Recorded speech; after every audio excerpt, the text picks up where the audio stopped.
Hey everyone, it's VM Campos, Magic Fan. Welcome to yet another streaming Saturday. Welcome to everyone out there, wherever you are, all over the world, from coast to coast and the seven seas. We've got a lot of Magic to play, Magic Arena. We've got some other fun things to do in between, but it's going to be all Magic all the way down. Usually I stream 3 or 4 hours or so, and we have some fun with Magic. So I think I've got an announcement a little bit later as well. I think I'm allowed to announce it now, so I'll double check that and I'll see about announcing it. But welcome everyone. Tell me there in the chat, how are you doing? And what was the tastiest thing you had today to eat? So in the meantime, let me just confirm that all my cameras are working. So we've got here the full screen cam. We were at the amazing cam a moment ago. I was in the game somehow. Amazing, I don't know how. But then here's the full screen cam. And then we've also got the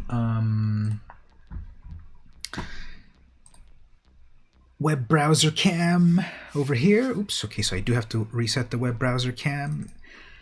There's always something going on. But it's right there. Okay, there we go. So the web browser's up. Web browser cam. Good. I've got the card cam over here. Whoops, actually the card cam fell. When did that happen? Wow. I thought I had all of this ready, but then it fell. There we go. Okay, so that'll focus on in a little bit. Just some stuff here for the moment. And then, of course, the game cam right here. So I think all the cameras are working well. Just got a notification right over here. Chat doesn't seem to be working. Oops. Let me check something here. Oops, let me check. Is chat working or something? Error, try again. We're gonna say try exiting YouTube and coming back. I had to restart. Is anyone else having any trouble with the chat? Let me try this right here. Hello, hello. Does my own text appear on the screen? Right there, my own text is appearing. I think I'm getting another message over here. YouTube chat seems to be down again also. Okay, oops, let me check. So, 2 people telling me on YouTube so far that YouTube chat is not working. How would I even fix that? What did YouTube break? Okay, let me try this. Have my own pop out. I think I know what I need to do. Although this is weird, but I'm going to go over here to my settings. I'm going to do restore chat, and then I'm going to go to edit this, live chat, enable live chat. I'm going to turn it off for a moment. Click save, and then I'm going to let that refresh, and then I'm going to edit that again and go back to live chat and turn on enable live chat, allow live chat to replay, and click save.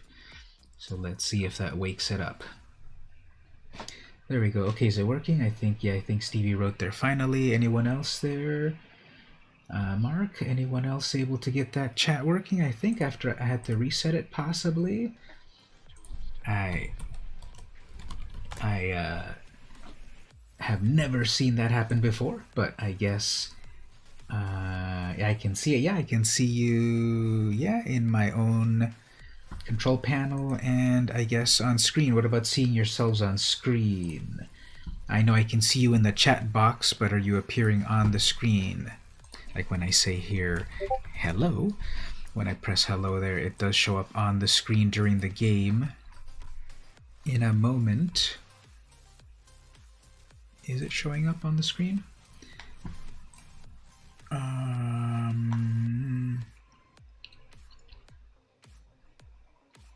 I definitely see it in the chat box. If I type over here,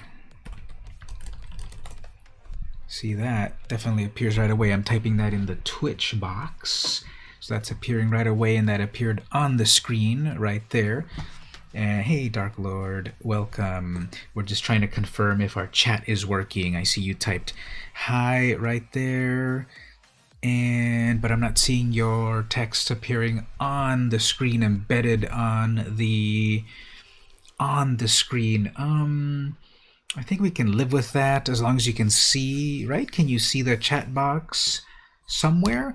I would probably have to restart my whole system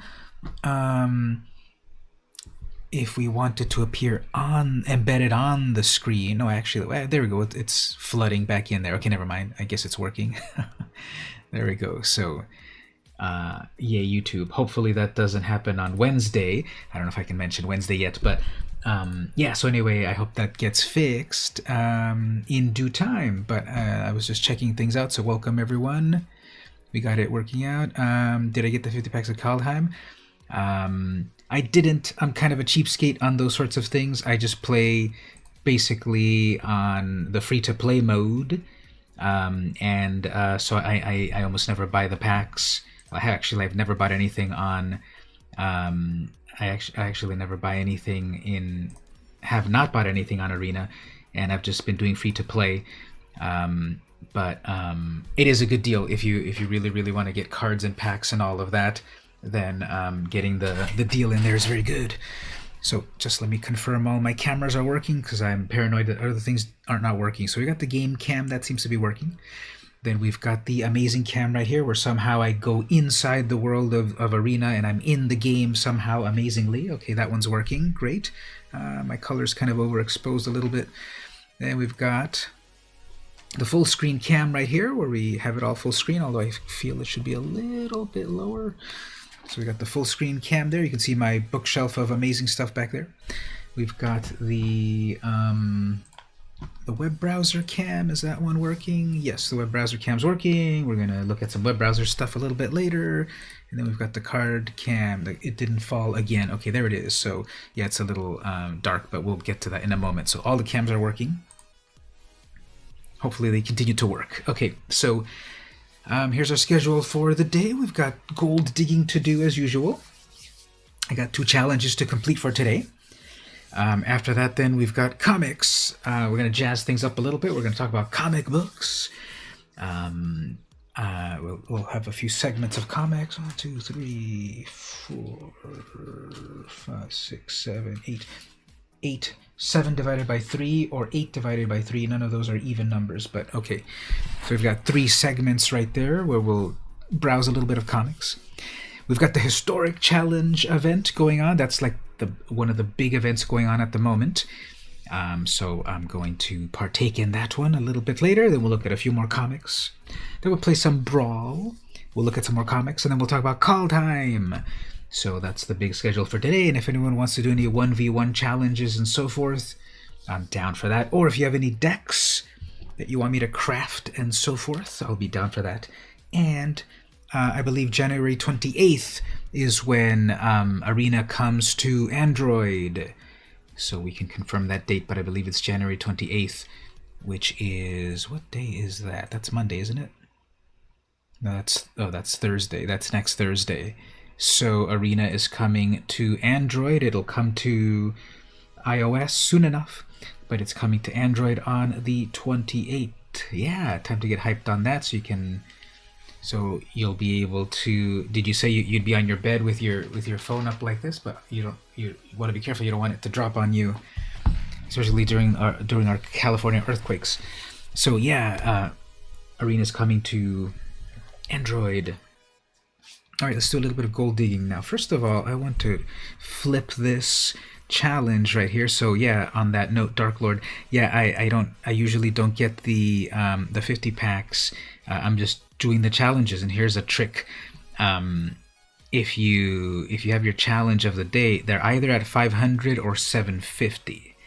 If you re-roll it, it might roll into the 750. Like that. So now I've got 2 of 750, so if I can complete them both, then I get even more gold. Then I use the gold to play drafts or crack packs, and that's how I build my collection. It also helps that once in a while Wizards of the Coast has sponsored me and given me a couple of gems, a couple of wild cards, but that's one of the ways that you can get the cards that you need. And then, of course, you go the direct way of paying a few bucks, and then you get some of the cards. Like the 50-pack booster of the set is always a good one because you get so many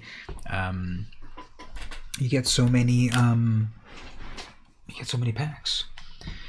Now the because everyone has different personas all over the place, I made it easy on myself to confirm. Dark Lord, are you also Heal Store I Pegasus on the Discord, or is that a different person? Just so that I have everyone straight in my mind. You'll remember that. Yeah, no worries. Happy to give advice. You purchase the new beginning bundles. That's cool. Yeah, get the those bundles also work very well because they give you a lot of starting point cards and so forth. You have the same thing on Magic Puzzle Quest at the moment. Oh, it is you. Okay, cool. So I can keep track of you both as such that way. They have the same thing on Magic Puzzle Quest. So they have a bundle in there that you can start getting. That's cool. That there's different ways to play. Alright, so I'm going to roll for the gold. Cast 30 blue or black. Let's play a little bit. Has it already been a whole week since I was on stream? I feel that it was just recently. I feel that I was playing this Jace seafood salad deck, I swear, like 3 days ago. But has it really been a week that I was playing this brawl deck and we were making sea monsters and beating the opponent? Maybe because I've still played the deck on my own and I'm like mixing it up and such. But yeah, I guess it's been a whole week since we last met each other. Thanks for coming back, everyone, as always. And let's play some things. So as this first game, this is Jace's Seafood Salad. We're going to summon a bunch of sea creatures. As the game loads up, let's do a question of the day. Let's see, January 23rd in the year 2021. Speaking of which, I just looked it up, and it is actually the year 6770 in the ancient Assyrian calendar. If we were going by the ancient Assyrian calendar, the year is currently 6770. So that's fascinating. If you also look it up, there's some other calendars that exist in the world in ancient times as well, and they're at different times. One of the ones that's at the longest pace also is the, what's it called? The Holocene calendar? The Mayan calendar? No, that one's not as old as 6000 BC. I mean 6000 CE. The Mayan calendar, we can look that one up. But one of the ones that's the furthest out is, I think it's called the Holocene calendar. And that one, you simply take the current year and add 10,000. So according to the Holocene calendar, we're in the year 12,021. And that is the theory there, is that it counts from the last ice age and the rise of humanity and so forth. So anyway, here's the question of the day in the year 6770. Do you need a break? From what? So again, some of these questions are like very philosophical, and some of them are fun. But this one is, do you need a break? And from what? So yeah, I do. I do feel a little burnt out at work. I teach at a couple of colleges, and those colleges do not quite line up with their vacation times. And so I'm teaching at two colleges where the breaks, where it would be nice for the breaks to line up, but then they don't. So it's just a lot of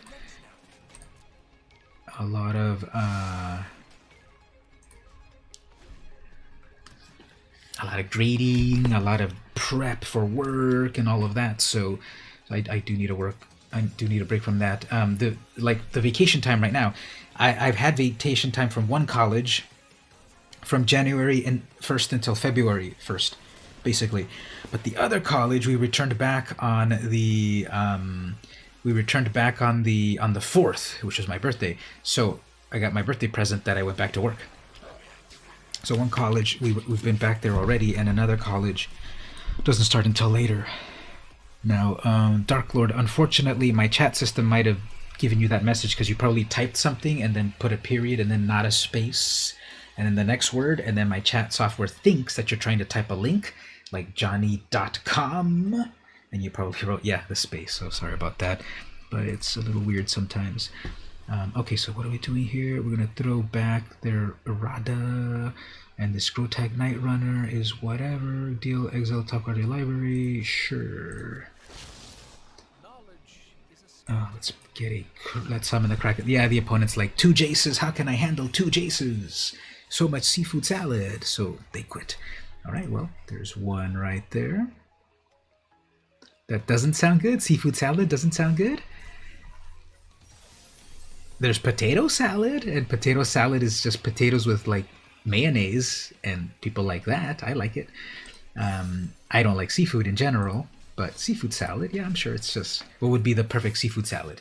You chop up a little bit of octopus, some squid, some kraken, you put it all in there, mayonnaise, paprika, mustard, cloves. I don't know, help me out here. Who's made potato salad before? You just throw fish in there and you've got seafood salad. Or like the tuna, like a tuna sandwich. A tuna sandwich has the tuna spread, which is tuna and mayonnaise, sugar. I don't know what's in there. Like I said, I don't like. I'm not a big seafood person. Okay, ooh, I go first, and yeah, I'm gonna get my ominous seas. Perfect. So we've got krakens galore. If we're able to draw cards, and we should be able to. With Chase, we've got Charix to be able to block. Why is my phone blowing up? And all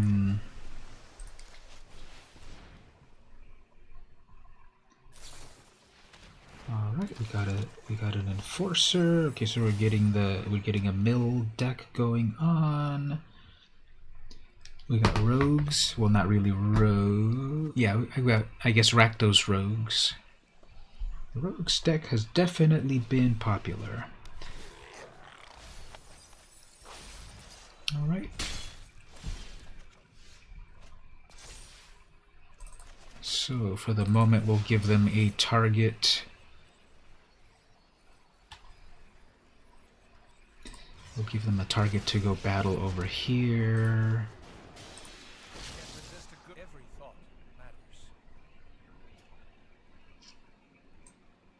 Okay. So let's see if this saves me a moment, if they go after my Planeswalker instead of me. Jace could be a little bit of a distraction for a moment. I'm sure they see Planeswalker, defeat the Planeswalker. Although Jace is sort of for the long game, for a lot of trickery and such. Ooh, Grim Tutor into what? Maybe a land if they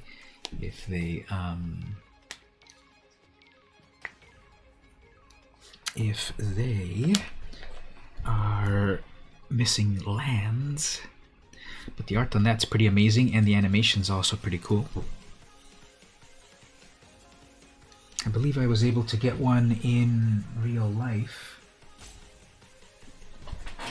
I got a Grim Tutor when I opened packs of M21. So yeah, here we go. So I got a, yeah, I told you they went after Jace. So I'll get back to the gameplay, but there's a real life Grim Tutor right there. Last printed like 20 years ago, and pretty expensive, but then now they reprinted it, so that's good. We can all get a much more affordable copy of it nowadays. So obviously Demonic Tutor is the best tutor. That one's also expensive, even more expensive. There's Vampiric Tutor. Okay, anyway, whoops, opponent. Let's bring out, how about a big old crab, a crabby crab, and then keep some of this.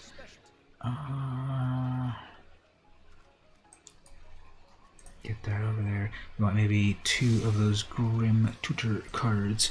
What decks would you put them there? Hey there, Gabe. Welcome.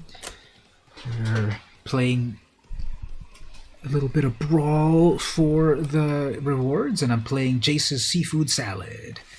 Aw, man. I just got my 0-17 huge creature destroyed. And the opponent, yeah, they're just gonna keep attacking Jace, even though 4/5. Yeah, I can play that. They see a Planeswalker and then they think, uh-oh, I better kick that for 6. I guess we'll wait on that. That's a 4/4. They draw 2 cards. Yeah, let's do that. Let's just draw some cards. You go into your Legacy Blackmail deck. Okay, so they're going to summon Zagras next turn. They're going to attack Zagras into my Planeswalker and then 2 at me, probably. Let's see what they do here. Just having a little bit of eggnog. Eggnog with a special ingredient. You're supposed to have it for New Year's, but never got to it. Hopefully you kept it refrigerated. Oops, now it's a 3/2. Okay. So hopefully you kept it refrigerated, because those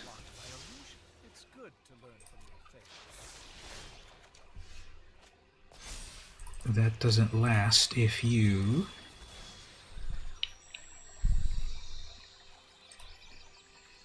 it's the good stuff.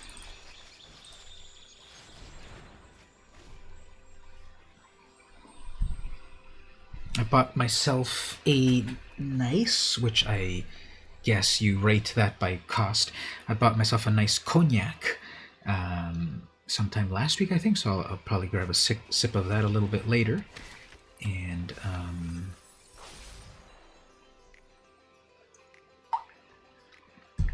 probably put that in an eggnog and make it be nice.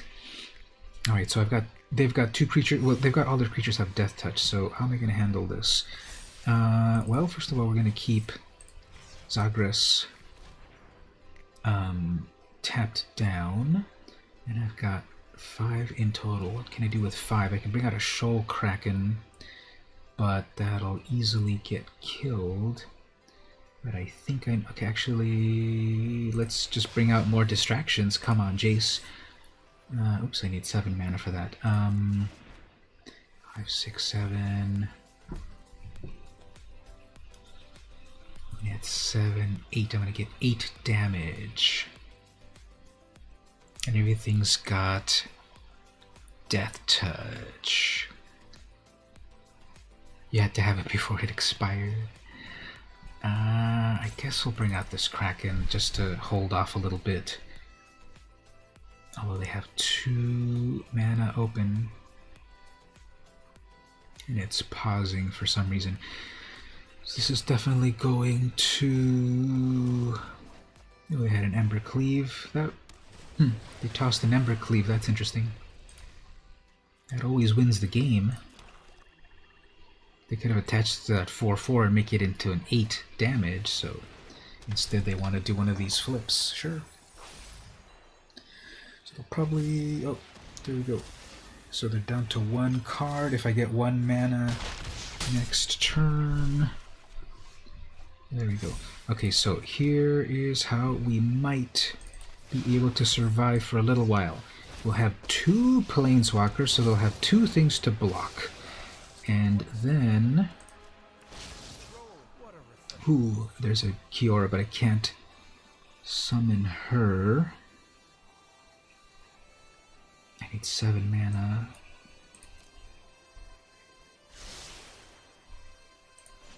And I'll just keep having Scry powers over here. So let's see if they go at me. Okay, they're gonna try to do the flip coin thing, and they failed it.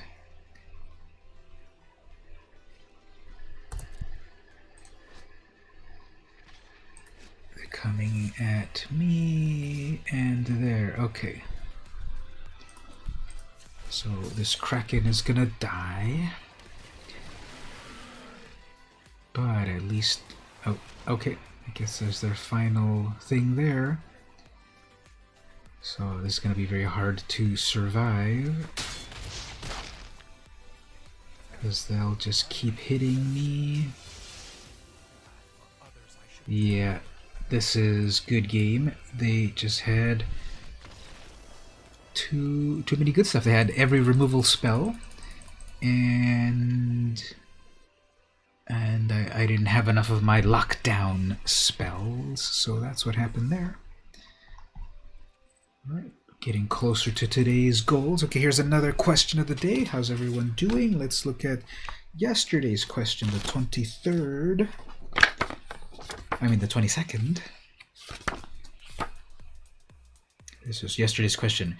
Are you seeking security or adventure? Security or adventure? This is one of these questions that right away for myself I think, well, of course there's only one answer, but that's just my personality, and everyone can there's such a great variety of people in the world, and this is one of those things to think about, that there's just so many people. There's no wrong answer, because my answer is security, and then Gabe, right away you answered adventure. So that's obviously that's what I'm saying about. I hear that question, I think right away, okay, security. I don't want to have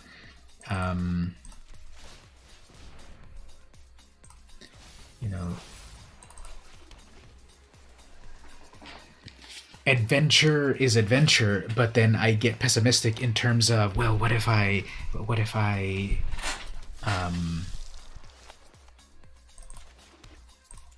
you know, get hit by a bus or whatever while I'm having my adventure. So, which is too pessimistic, but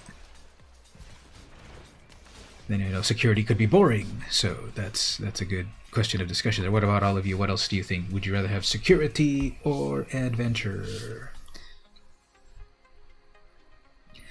So I've seen so many mutate decks on Brawl. I'm starting to get very tired of them.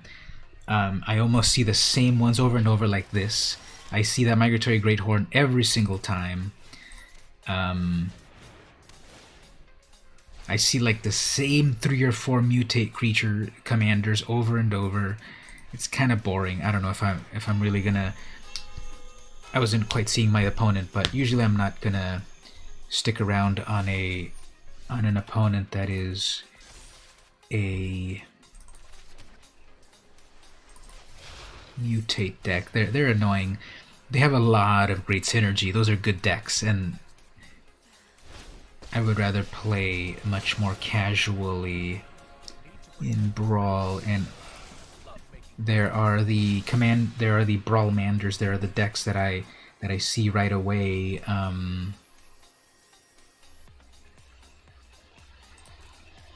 That are a little bit too overpowered. Like Heliod is very overpowered, Thassa is very overpowered, and I'm starting to see a lot of the mutate commanders as being overpowered, but we'll see how it goes. I've locked down their creatures. They have enough mana to start their mutating with Brokos. It's going to be a 6/6, and I just have to have bigger creatures eventually. I can also do a Frost Breath. So anyway, we'll see how that goes. Your friend wants you to go to this crazy hike, Angels Landing in Utah, and it looks hairy with the type of guns you might opt for after, yeah. Yeah,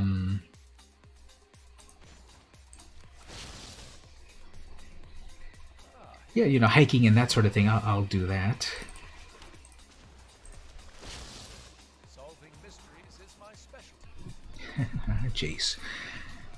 Is that? He said that... The voice said, solving mysteries is my specialty. Is it really? Do we know Jace as like a mystery solver? The best that I know him is when he was in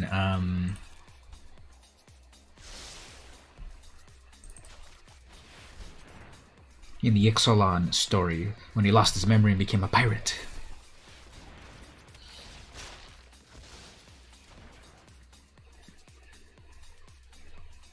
Adventure, though safety is important, you should make an annoying deck. You don't like decks that mill cards. Yeah, the mill decks are definitely an acquired taste for some people. You chase the seafood buffet owner. Exactly. So there's a 5/4. That's gonna mutate there. There's nothing to bring back. So the 6 damage over take your pick. You keep having that 1 extra mana.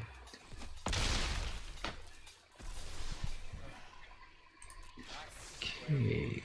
So as for myself, what I could do here is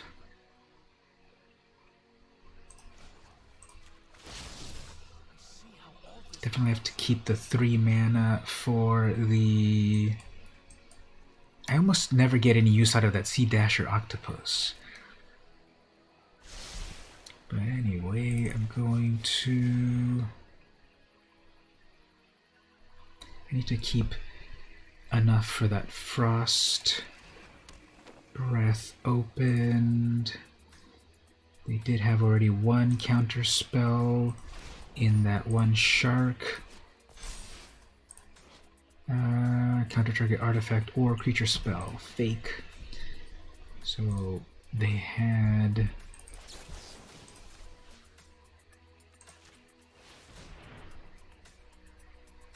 Obviously people can play how they want, but how is that Nighthawk related to mutate creatures? Well, at least they went for the Jace. Oh, I should play my own Midnight Clock to annoy them.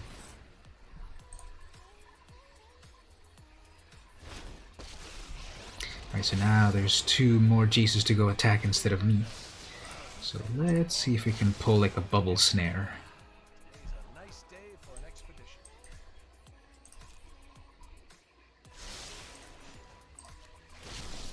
Where's the next Or a charmed sleep.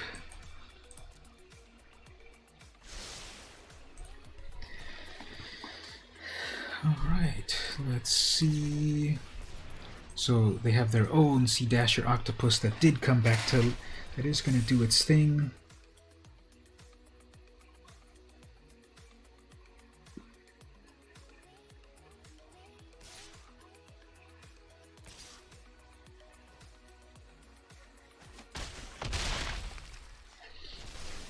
I'd rather forget this one.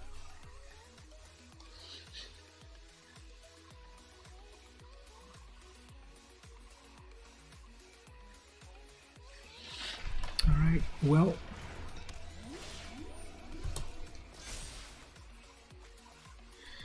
yeah, I don't think it's gonna work out here. I needed to have more lockdown spells, and then they countered too many things, so let's move on to the next one. Let's see how the... let's see how... okay, we got 1 of the rewards. We're about halfway through on the lands. Let me switch to a different deck. I was on a deck that had colors that worked well, so switch over here to Nahiri. We'll play with some equipments and so forth. So one of my claim to fames on YouTube was that I've gotten most of my views on the Planeswalker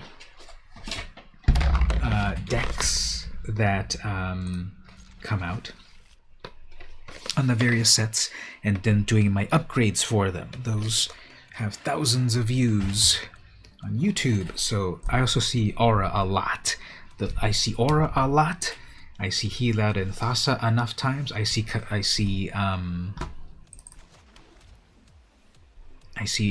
Mutate Creatures a lot on Brawl. I think it's homogenizing a little bit, unfortunately. But anyway, so the Planeswalker videos were the ones that got me some fame on YouTube, and the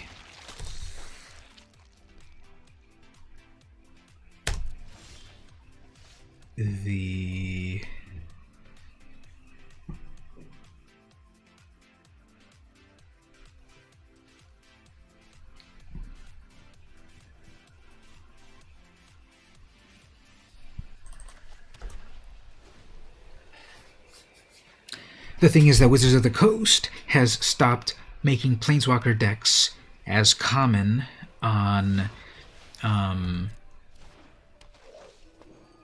as they used to. They only make them sometimes.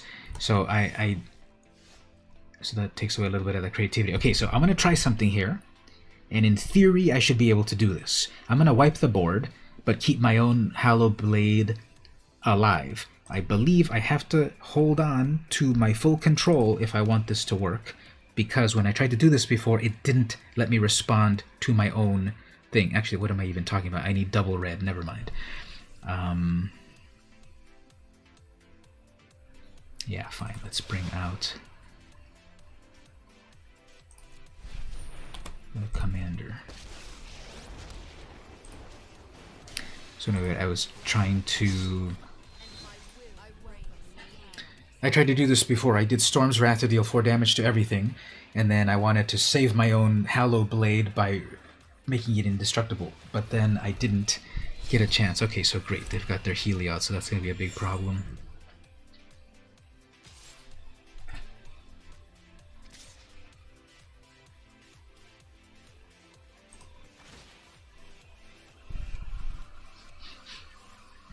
That was also a weird thing. It didn't even give me a chance to confirm what I wanted to do here.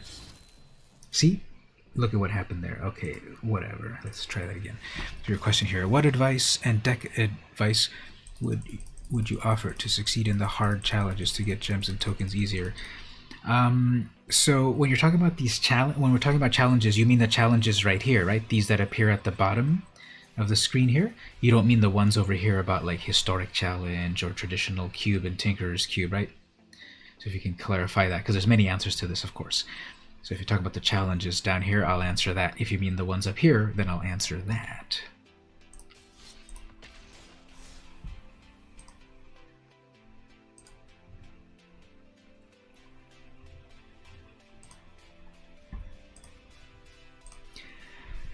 Just all over in general. But that's the thing. It is not one answer for everything in general, unfortunately. Oh, look, it's Nahiri versus Nahiri. Who will the true Nahiri be? Text 123 to 456 if you think me. But anyway, okay, so to get gems and tokens and all of that, gems, you can only get them by playing events such as Draft. I believe I remember you said that you're pretty new to Magic. Draft, some people say that Draft is the best way to play Magic, but I do think it is one of the hardest ways to play Magic. In Draft, you open packs, and on the spot, you make a deck. So that's a challenge because you have to think on your feet. Although you can play the mode with no time limit, so there's no time limit, so that's fine. The positive is that everyone's on a level playing field. Everyone's making a deck at the same time with random cards, the best deck that they can with random cards. So on the one hand, it is a good way to play that everyone's on a level playing field. If you're playing the ladder to advance in rank, the ladder is dominated by good decks. People want to get higher and higher on the rankings. I've made it to Mythic a couple of times. It is very difficult. I haven't tried to climb very high in the last 1 or 2 events, seasons, because it is a grind. You have to play the best decks and you have to play them perfectly. So,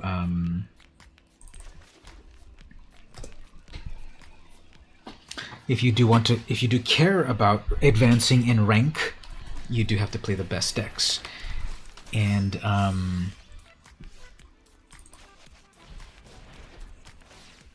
but your question was more about gems and tokens and all of that. So, and also, as Mark is saying, the playing drafts also is the best way to get the cards that you need, because you get to keep all of those cards that you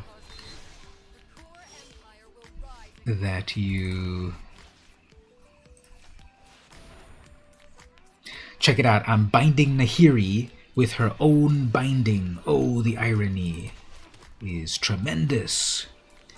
So using Nahiri's own magic against her.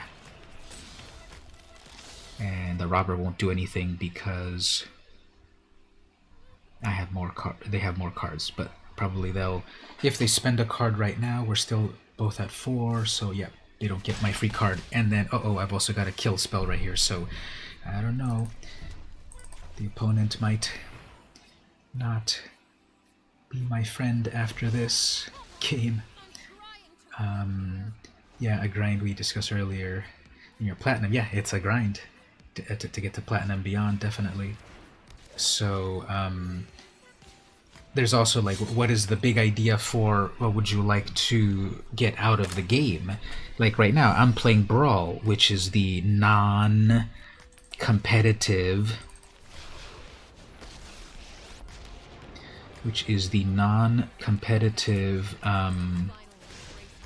format. In theory, there's still a lot of people that try very hard on this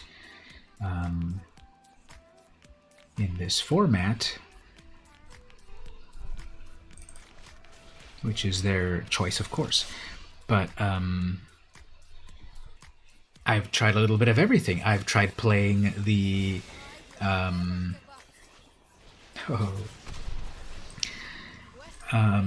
I've tried playing the ladder, and I've gotten up to the high levels. I've tried to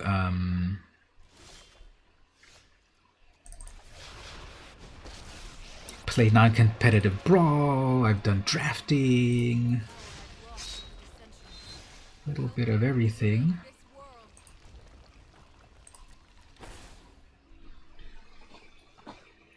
A friend of yours got a Mox Ruby off the internet. He showed me that and I pointed out that it was a fake. Yeah, I would not buy any of those old rare cards unless they are certified. So that's not fun.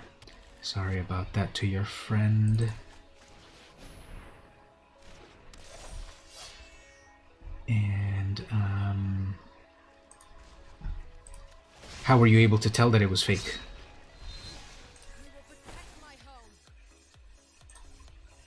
All right, let's see if they attack with anything. I might have a response that would be swift. You showed him the corners on the alpha card. Okay, so they thought they were getting a Mox Ruby from alpha, and then the corners were not rounded. Oh man. All right, well, let's see, do we have any response to that? Nope.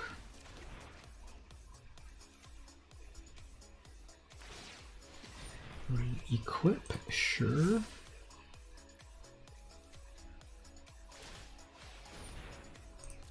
So they're at 5. I need 3 equipments for Nahiri's ability to do her thing. So let's see if we can pull Ember Cleave. Believe in the cleave. We'll take a Shadow Spear.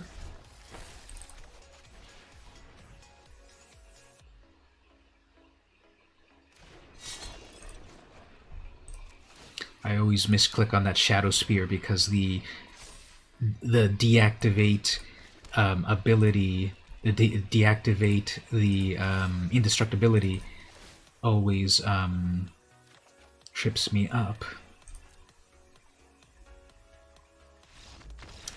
So now we know who the true Nahiri is. It is not Sam, he am, it is VM Campos is the true Nahiri. Let's take a screenshot of that just to prove it.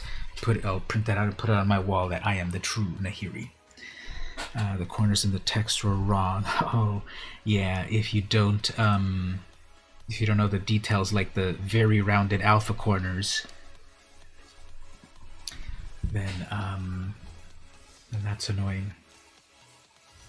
Okay, we're getting close to that reward. And we'll switch up things a little bit as we do the next match.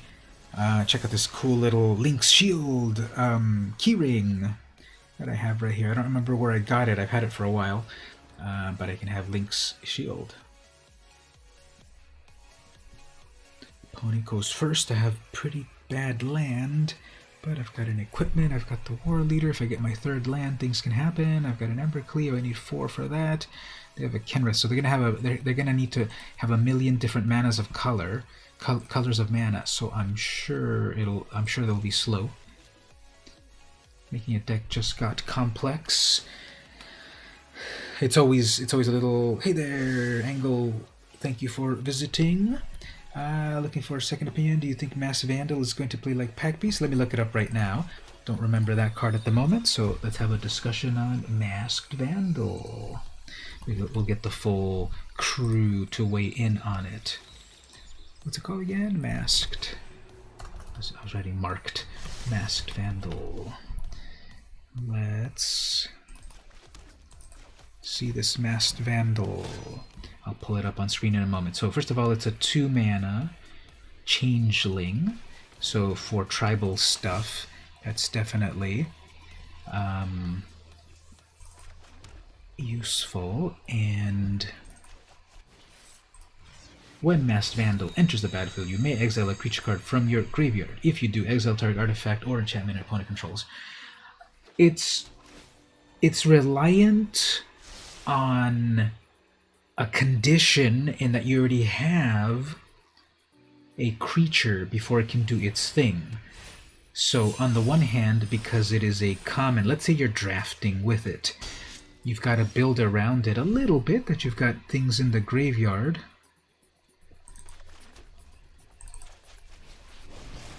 And let's pull it up as I talk about it a little bit. So this is the card here. So very cool art, of course. So it's got Changeling, it's relying on there being a creature in your graveyard, and then it's also, then it'll exile one of their artifacts or enchantments.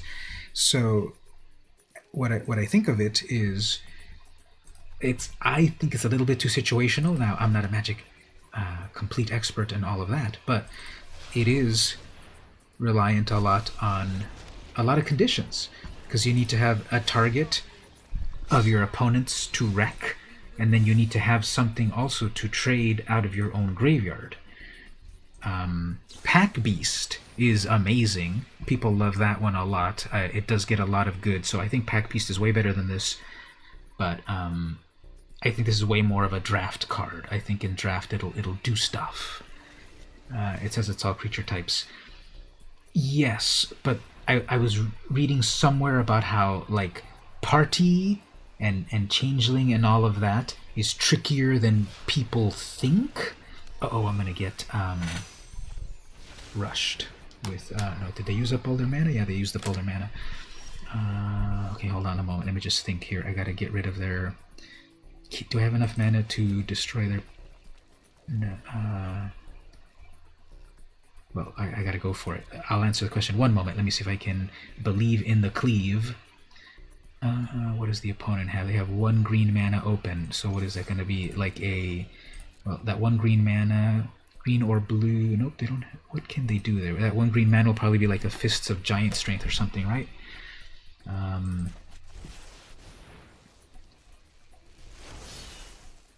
So... Let's do a little bit of damage like that. Then we will take out their Zirda, and or try to take out that Zirda.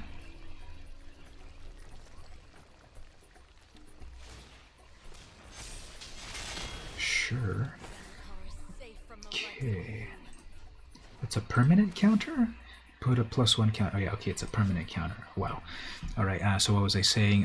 It does say it's all creature types.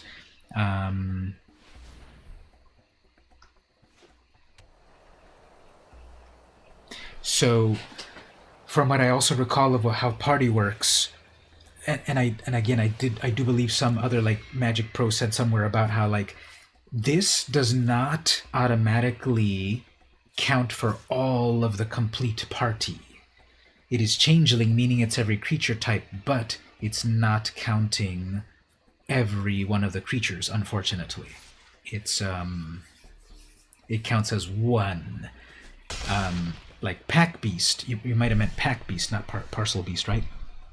Pack Beast does say it counts, this counts as a cleric, wizard, blah, blah, blah, blah, blah. So because it says on the card it counts as all four of them, it counts as all four. This one it's changeling, but it's technically not counting for all four.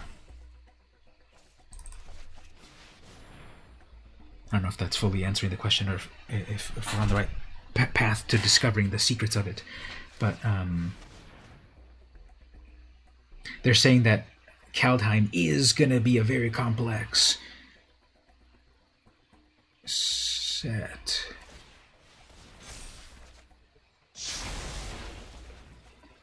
Okay. Anyway, let's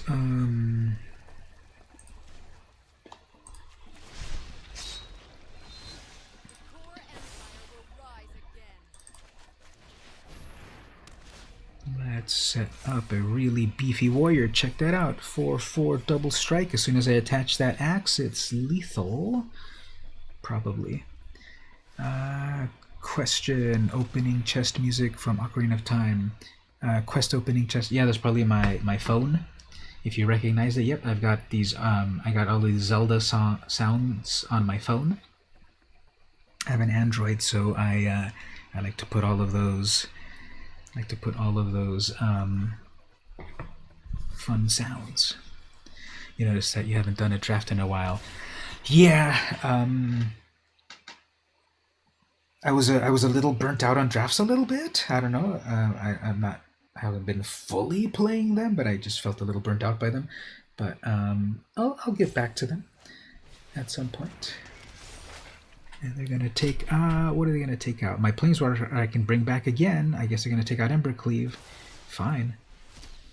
You're still dead. Maybe. If they can't get rid of my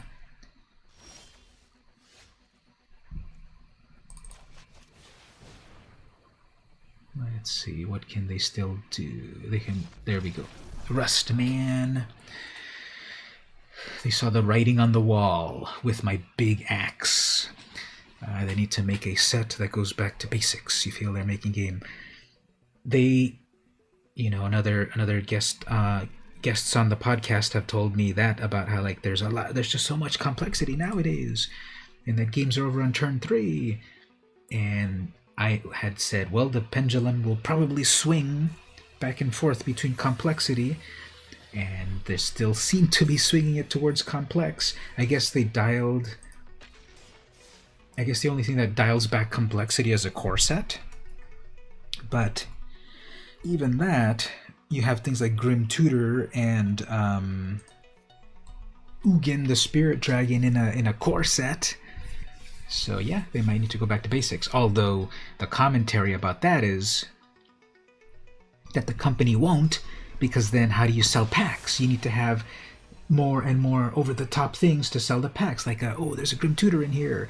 There's a Baneslayer Angel.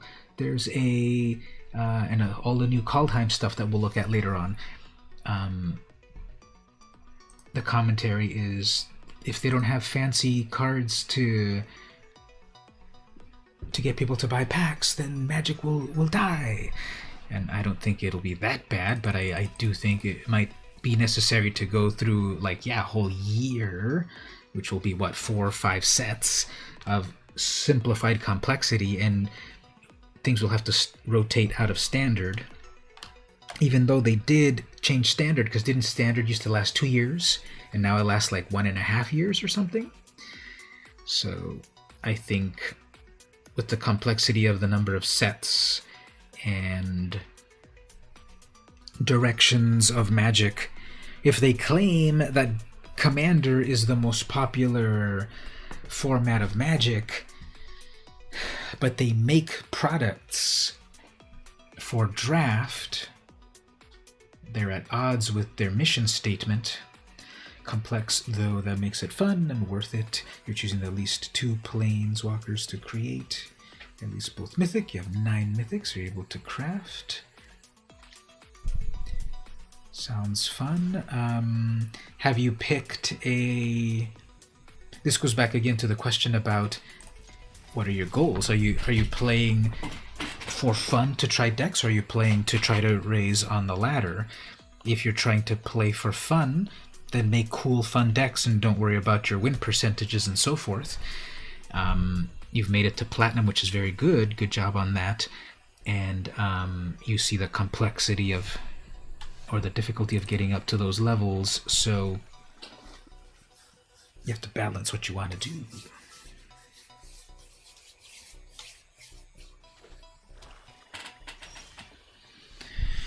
Alright, so what do we want here? They're playing Veto.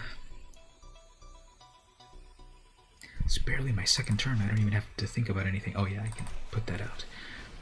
This is pretty hilarious because I have all of these tough warriors. My whole deck is all warriors. And then I equip them a beautiful glass or crystal slipper. But it's cool because it gives them +1 in haste. So imagine this like burly red cap rider, and they're wearing the little the slipper.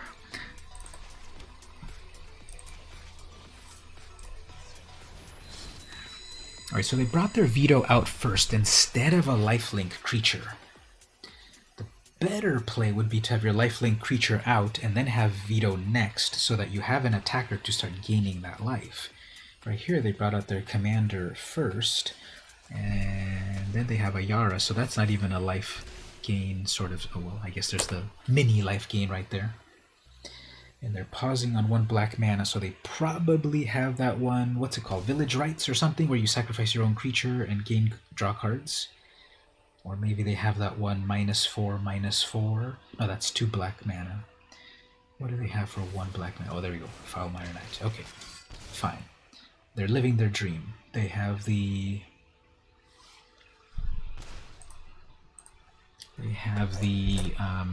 life strategies here. Unfortunately, this is the photograph taken moments before tragedy.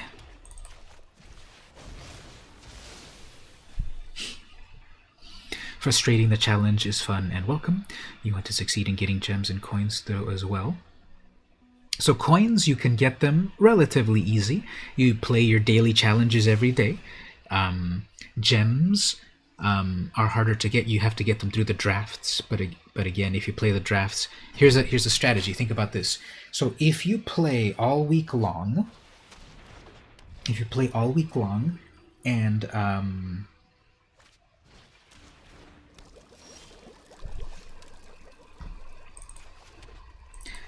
see, no one expects to get killed by a crystal slipper, but this is the first time that it'll happen. Actually, they're going to get killed by 2 things. I should have just used it on the slipper. That would have been impressive enough. But anyway, here's the strategy: play once a day or every other day or whatever to accumulate your gold.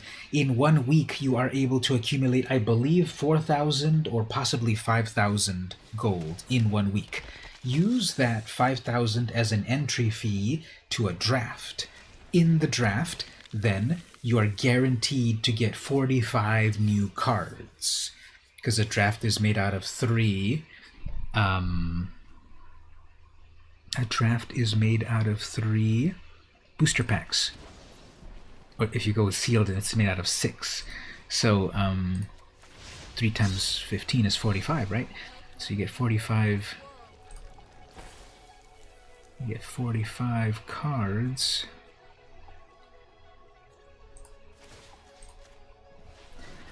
And so you get all of these new cards, and if you get wins, you get lots of gold and gems, because that's how you get the most efficient way to get gold and gems is through the drafts. So you convert those gold, the coins, into drafts. The drafts would then pay you back the gold. All the gold that you paid for the draft, you could win it back and more as you get better at draft. And then you also win gems as you progress.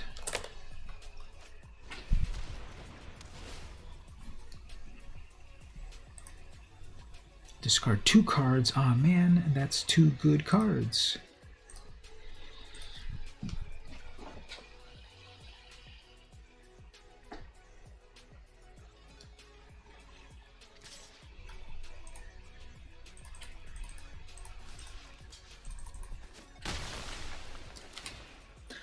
Lost connection. No, haven't missed too much. Just keep playing the game here and talking a little bit of strategy.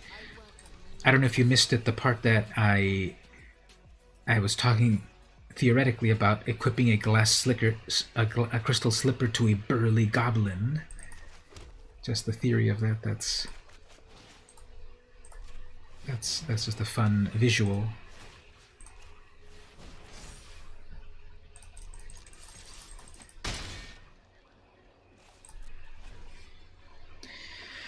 You see that you have to constantly use planeswalkers to keep them on the field. Well, since I'm playing the Brawl mode, and I'm playing a deck with a planeswalker, I can keep summoning it over and over, because that's the nature of Brawl. When you make a Brawl deck, you have a commander in your corner that you can keep coming back over and over. That's one of the reasons I like that mode. When you're playing on the regular modes of the ladder or plain old play or whatever, if your planeswalker dies, then it dies unless you have more of them, like this. See, mine just died, and I can summon it back. That's such an epic action right there.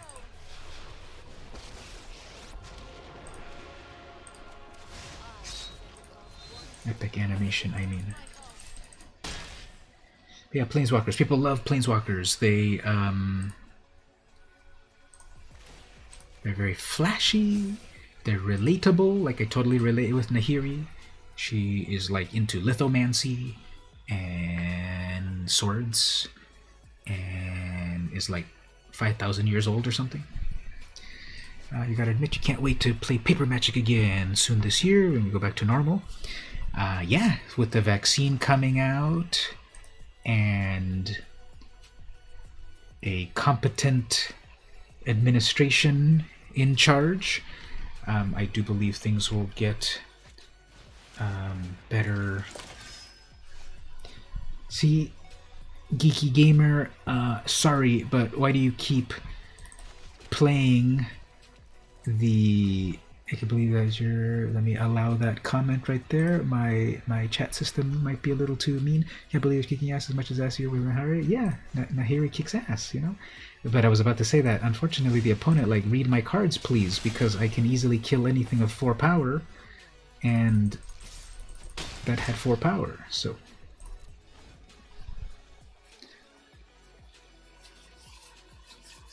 So, did anyone check out the Nahiri story that they published for Zendikar Rising? I read that and caught up with it. Oops, they took off a turn off of that. Oh well. But anyway, so it was Nahiri and Jace and Nissa, plus a whole bunch of other characters like Zagras and Akiri and Kazaa and LimeWire and Bearshare. No, whoever they also were, they were all trying to adventure for the Lithoform core, and lots of adventures happened, and there was like a cave that was like making them go insane. And it's like Indiana Jones, but betrayals and all of that stuff happening.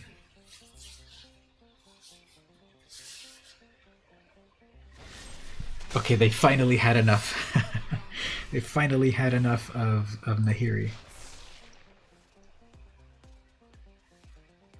But I can keep summoning her back. I've just gotten so much mana, it's not even anything. And then again, here's the thing. They're gonna summon a blocker. I'm gonna resummon Nahiri. I can do her -3 to deal 4 damage. So, I don't know. Can they eat their... No, they have to pay 2 for that. So, sorry, this is a little bit of repetitive here, but I can bring back Nahiri again. And then, you got 28,950 points already, Mark? Wow, where does the time go? But anyway, let's see what they can do here.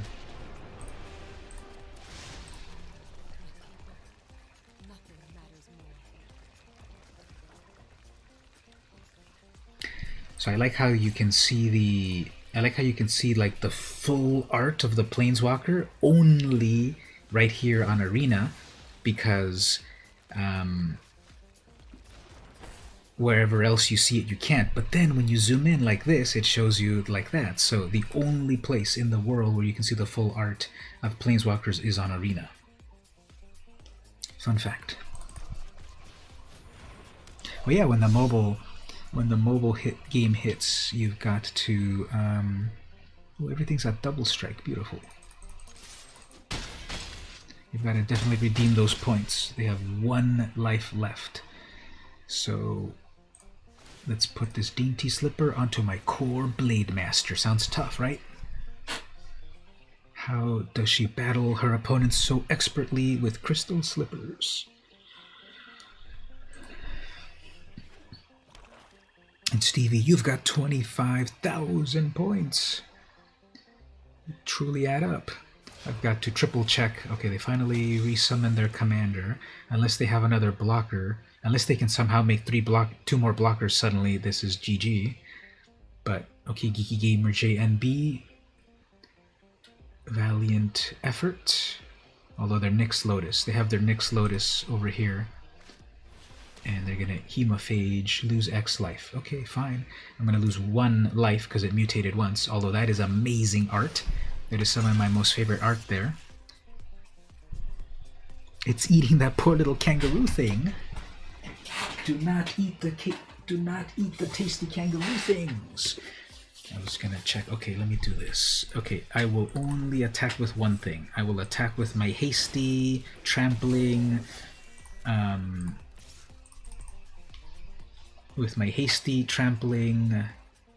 giant warrior guy.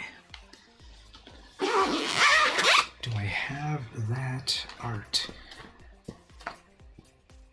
What's it called again? The Insatiable Hemophage. Yeah,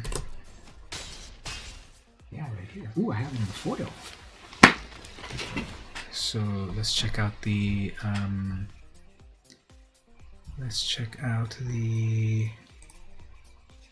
this is the Insatiable Hemophage IRL in foil. It might focus in a moment. There we go. And so many eyes. There you go, there's the light. Check it out. Whoa, look at how his eyes are so red. And then this poor little kangaroo goat thing. You have an idea deck, don't know how it's supposed to work. Well, let's talk about it. Or you can put the deck in the Discord, and then I can pull it up here on the game, and we can play around with it. So yep, there's the. Let's make some flavor text for this. It doesn't have any flavor text as it doesn't fit. It's like laughing and mocking as it's about to eat it. But let's put some flavor text. The Insatiable Hemophage stalks its prey and laughs at it moments before the kill. And that's Vivian's journal, entry number 748.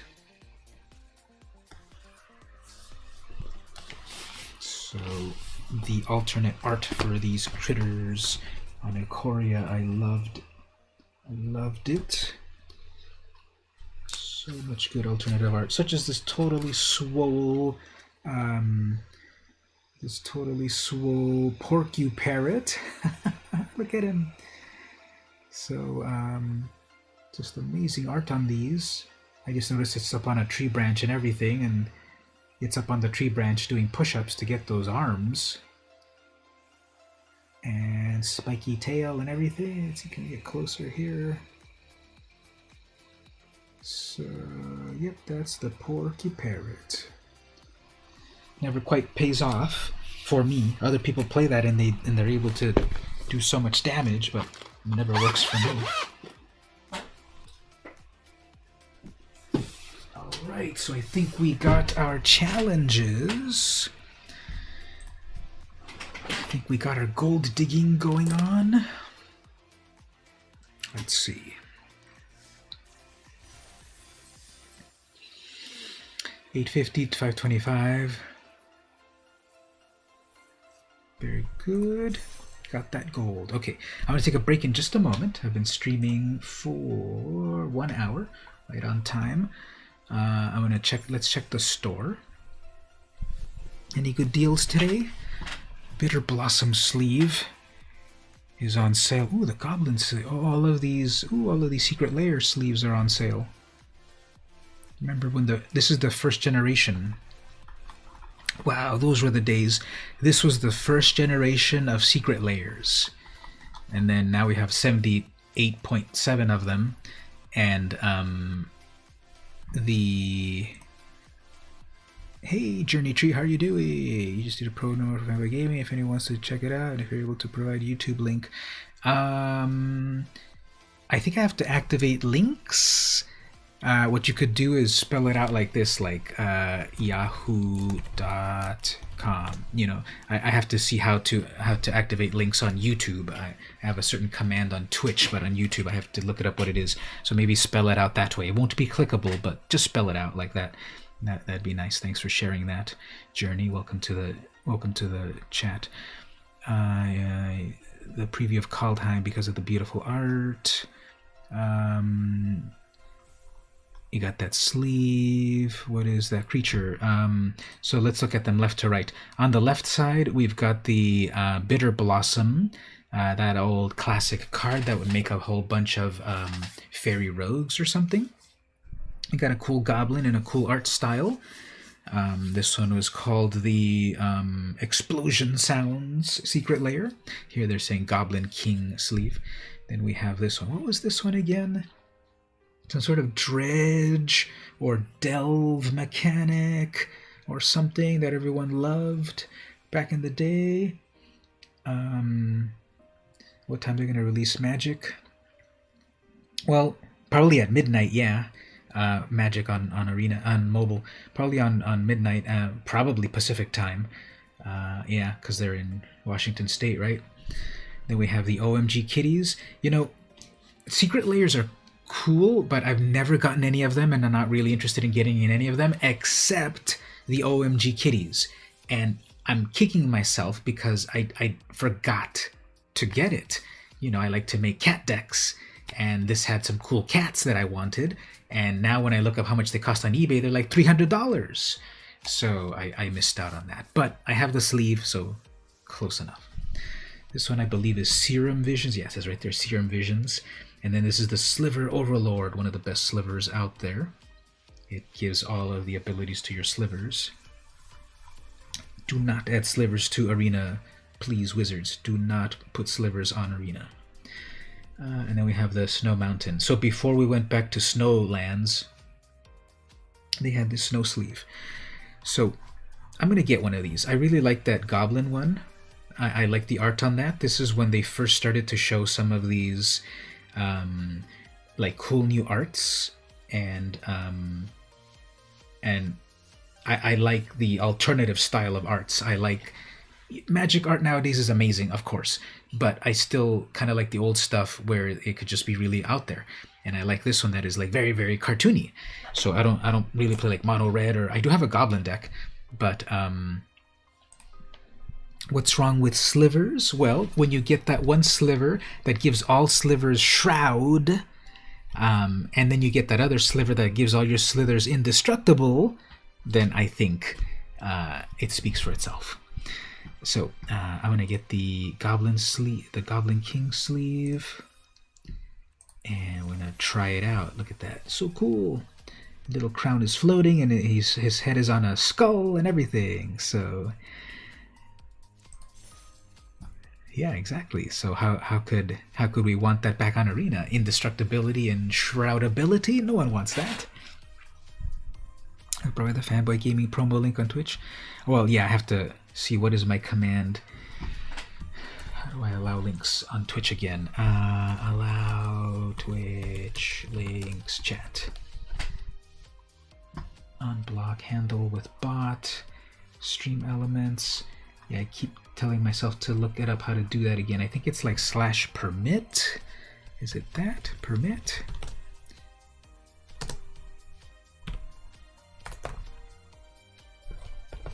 Is it that? Unrecognized command. Is it /allow? What is the command to allow people to post links? Unrecognized command. Where do I look that up?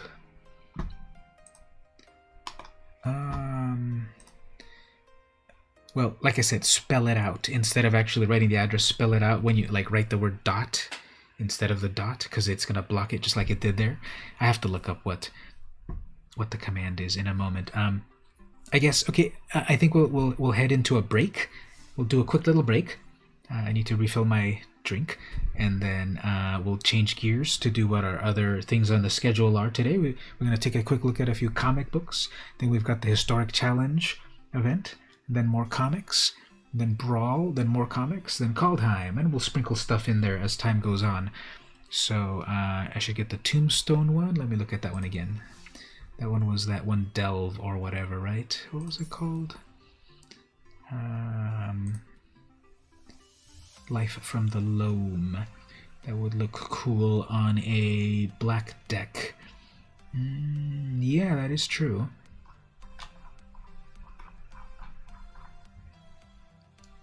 Possibly. I'll decide after the break, but that might be a cool one to pick as well. They're all really cool. I like all their styles, definitely. I just thinking of which decks they would go on, but we'll see about that right after the break. So also there was a question about have Slithers gotten any support.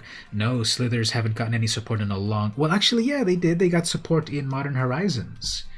That was one of the supplemental sets that came out 1.5 years ago, maybe. So Slithers got some support, not on Arena, but on Modern Horizons, which was only paper. So they've gotten a little bit of support. People loved a few of them. I think there was, yeah, one of them was called The First Sliver. People were freaking out about it, as they always do about Slithers. But okay, let's take our first break. Be back in like less than 5 minutes or so. And when we come back, we'll change up some of our other on our schedule. Let me leave you with a question of the day. As I do that, think about this question as I take the break. Very philosophical question that I pulled up here. What are you looking forward to? So think about that philosophical question as I take a little break. What are you looking forward to? BRB.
Alright everyone, we are back. That was a short break.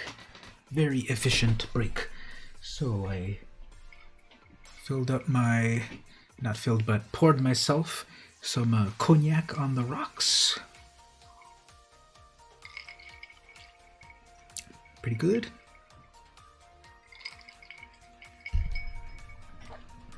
Pretty good quality on that, pretty smooth. This stream is sponsored by, I don't think I can say that. But anyway, okay, let's do one of our other ancillary things here, then we'll get back to some gameplay. So, I wanted to show off a couple of things here. I was showing this a little bit earlier, but small. So here I have this Link's Shield keychain. There we go, focus maybe. Link's keychain shield and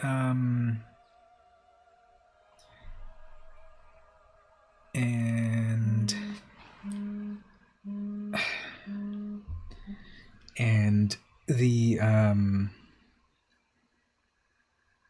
you can see the Triforce there and the Link's bird logo thing, and there's nothing special in the background, but there's that. Then I also have this cool little vintage Nintendo controller keychain as well. The colors are slightly off because the blue that in the middle, it looks too blue, right? That middle vertical column shape isn't as blue as that in the original Nintendo, but it is fully functional. You can plug this in via Bluetooth and play Nintendo. So anyway, that is one of those things. So I got these somewhere. I don't remember even where. Probably at Target. So that's a couple of cool little Nintendo things there.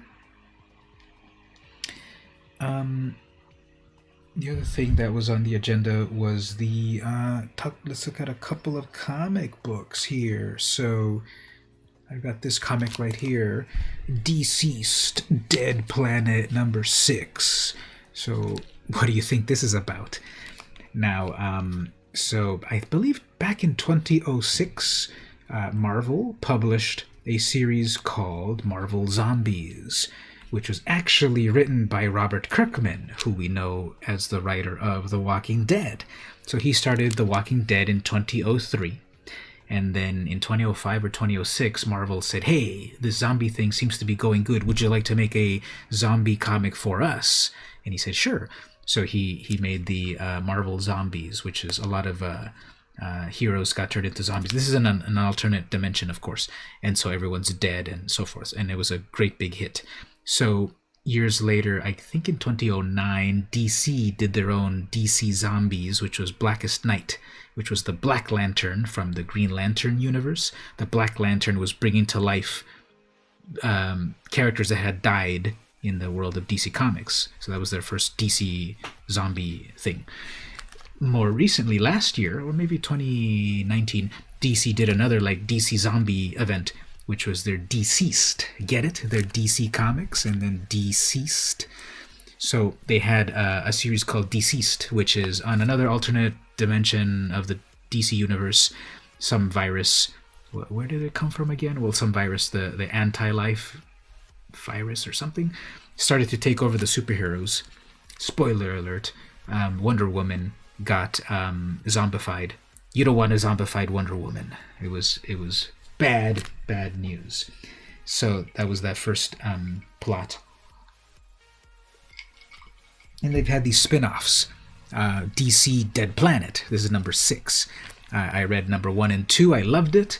I haven't been able to get then 4 and 5, so I got 6. But I'm not going to read 6 until I get 4 and 5. And there's been a bunch of different covers. And this one by Francesco Mattina, one of my favorite artists. He does this amazing realism. I'm 99% this is Francesco Mattina. I can check, I know his style. But yeah, it's basically DC meets The Walking Dead. And so the cool thing is, okay, the villains have to put aside their villainy to team up with the good heroes, and the heroes have to put aside their, being against the villains to deal with a much more catastrophic thing. So they have to yeah, my chat thing is still saying your your links. Yeah, we'll figure out links in a moment. So it's the world of zombies, and I enjoyed the story. It does feel very dark and very nihilistic, and it's like, what do you do when superheroes are zombies? And so this is Dr. Fate. I don't think it's a very recognizable character to most non-comic fans. Anyone know Dr. Fate? Oh yeah, there you go. That seemed to have worked. So http:// numbers. So Dr. Fate. Does anyone know Dr. Fate? They've been around, I think, probably since the 40s, but maybe a little bit more known since the 70s. And here he is, all zombified with the Dr. Fate is one of the best. Okay, so you do know Dr. Fate. So I got this one. I'll look at one more, then we'll get back to some gameplay. So Deceased, there's Deceased Dead Planet, Deceased Unkillables, with more of the perspective of the villains. That also had a lot of amazing covers. The cover with Cheetah all zombified is amazing, also by Matina. But I've been enjoying this series. They are there's a lot of variety of things. You wouldn't mind reading this one?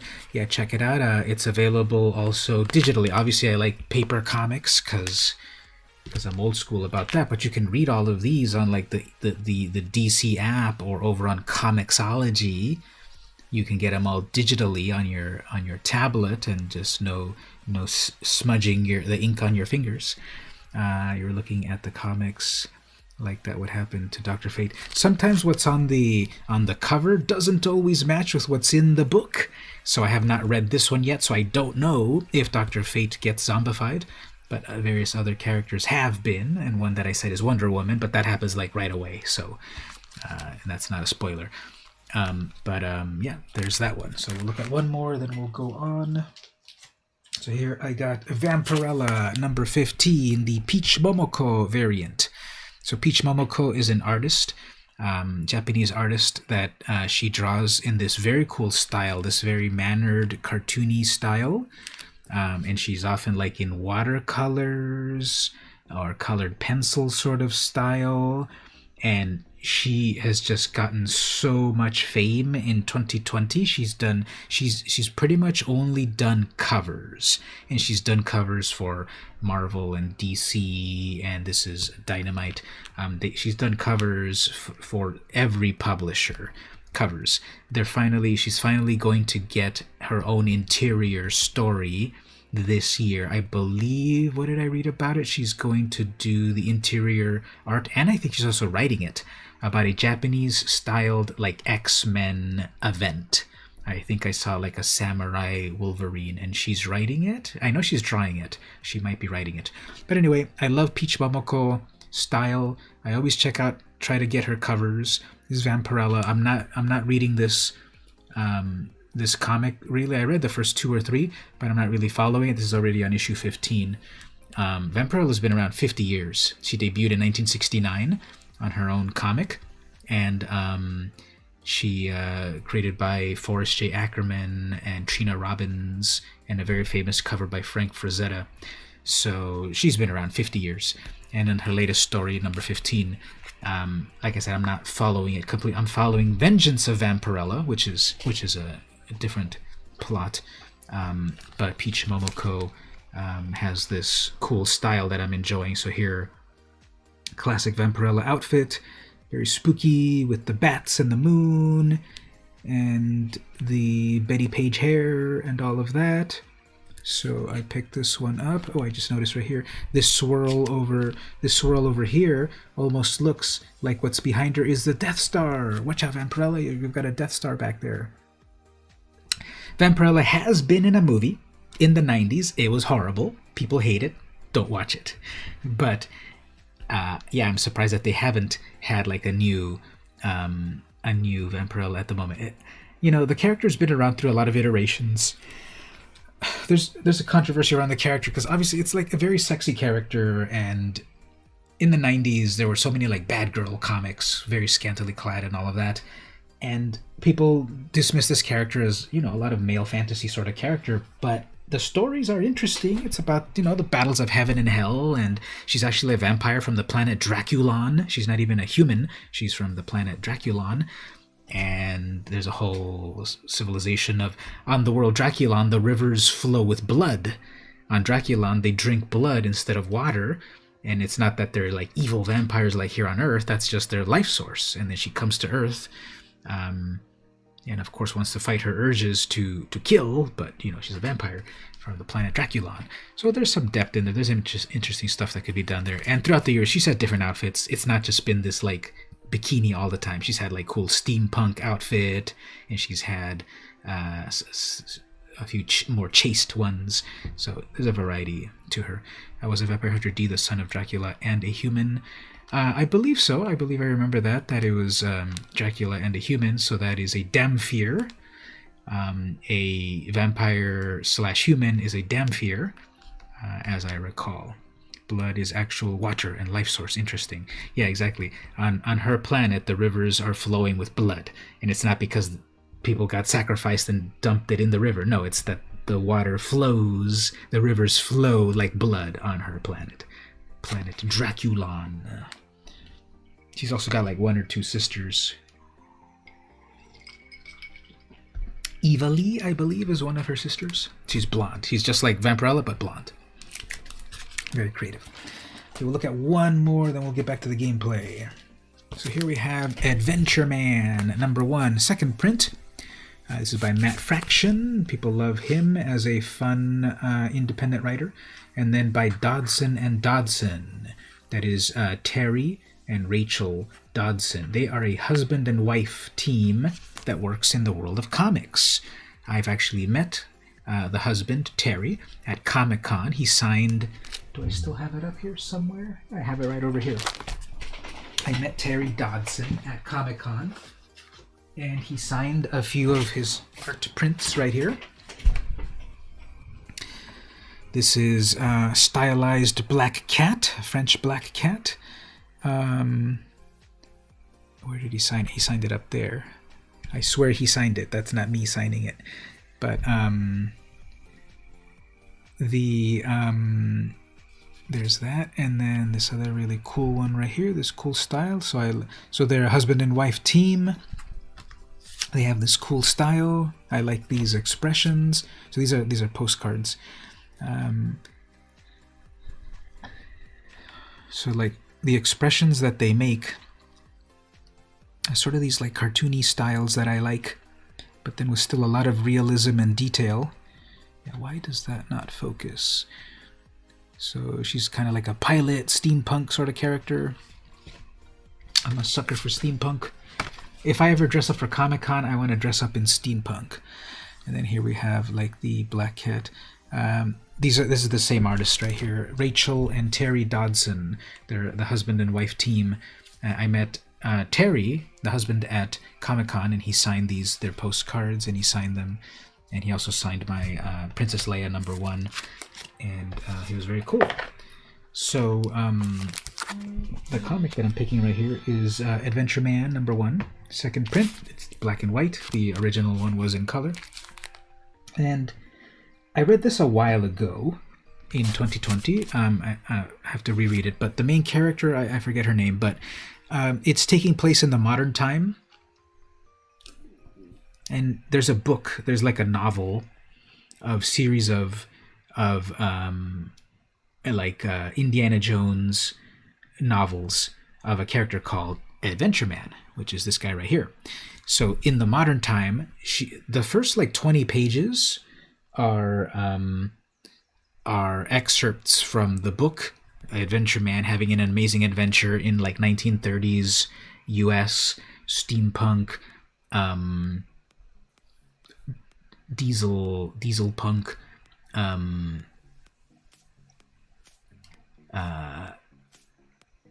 not film noir, what's that other style? Art Deco style.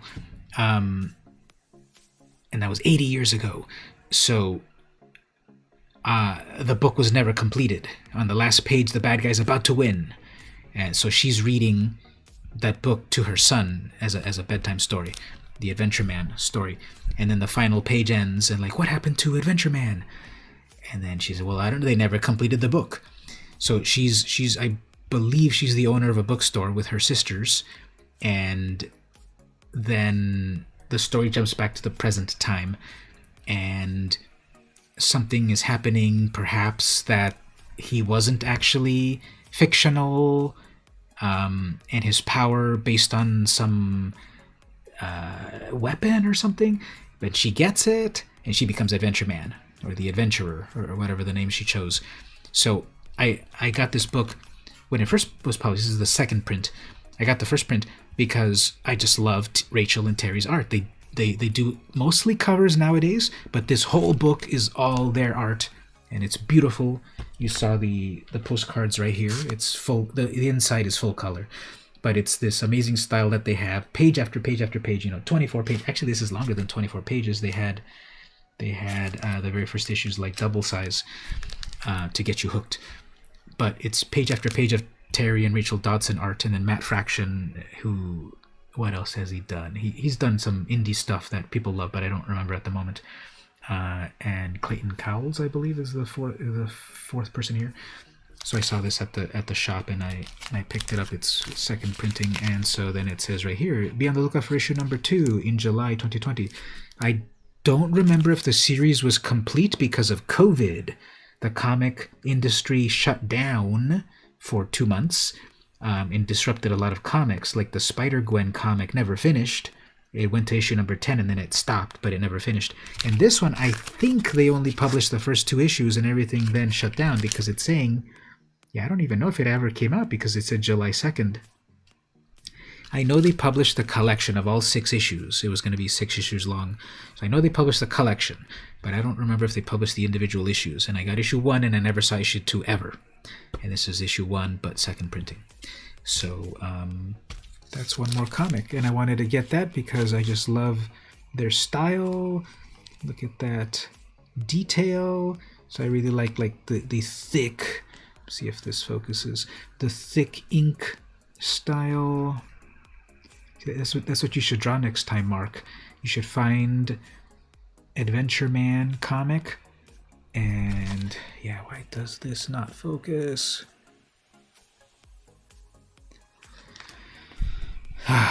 Okay, there we go. Kind of.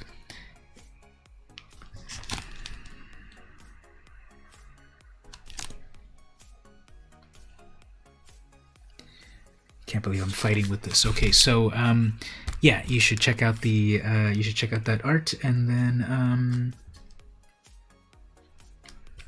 it's cool because it's got the detail of look at the cityscape over here with the zeppelins and all of that, and then the main characters, the face. You can get a lot across in that little bit of line work, and then the hair is amazing, and then the jacket and everything like that. So let me show that right there.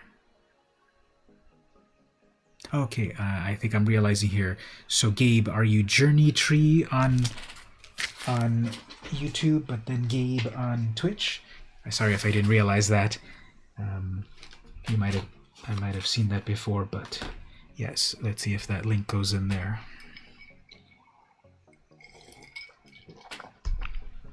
All right, so those were some comics. To answer the question about what do I teach mostly tech classes. I teach classes in web design. I teach classes in social media.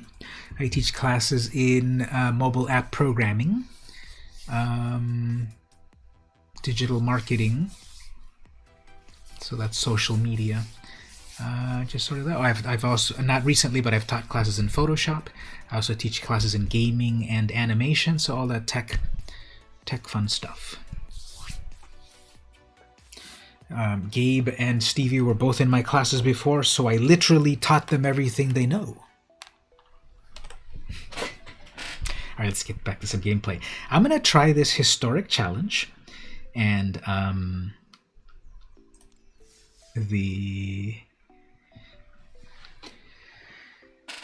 challenge is you automatically get cool new sleeve, and then also some prizes. Let me load up what the prizes are for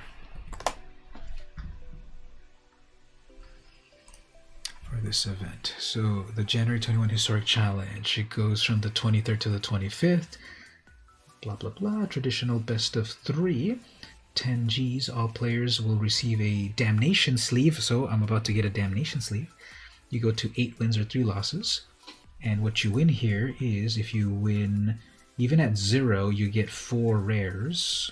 If you get 1 win, you get 4 rares plus 1,000 gold. And it goes up like that. Once you get up to, if you get 7 wins, you get your money back. And then you also start to get, ooh, at 5 wins, you get, oh, that's Kaladesh, never mind. I thought that said Kaldheim. I'm going to be confusing Kaldheim and Kaladesh on first blush. But you can get up to 40 packs if you win 8. But we'll see how this goes. So I'm gonna play this event, and I'm gonna play the. I want to dust off that mono blue deck from back in the old days that used to win me a lot. Remember that?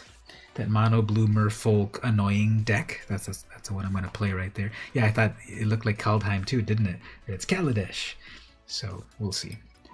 But then that'll also give me wild cards and such.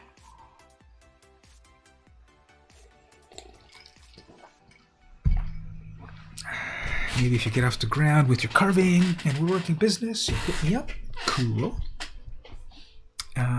This will determine if you do this challenge. Yeah, this is gonna be a hard challenge because 10,000 is a lot to invest, even 2,000 gems. So people are gonna play the best decks here.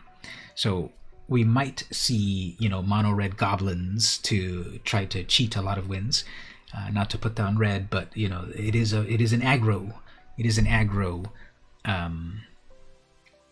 deck, and I'm going to play the complete opposite. I'm going to play a complete control deck, a very annoying mono blue deck. So we'll see how it goes. You hope SWC opens up again. That would be so neat. Ooh, look at that damnation sleeve. I'm gonna. Oh, and it even glows. It makes a cool sound. Yeah. Would you recommend buying booster boxes from Magic Arena? Been tempted to give you away a shot, especially since you have nowhere to go. They're relatively affordable because the booster boxes in real life, of course, are $100, but the one right here, $49, and that's gonna come with that comes with like 40. I think actually, Dark Lord, you had mentioned you got one of these, right? Can you tell us what was in it? It came with like 40 packs and a Planeswalker, right? It came with a Kaya or something. Now, this is the one that's not available to use yet. It's a pre-order. But you can buy right now the...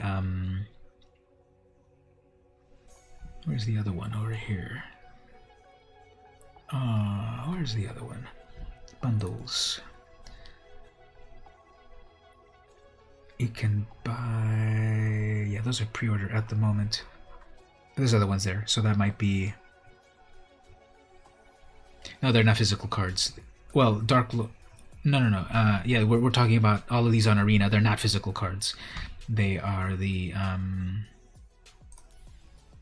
They're cards for the like right here. If you buy for $4.99, you get 5 packs and 2,500 gems.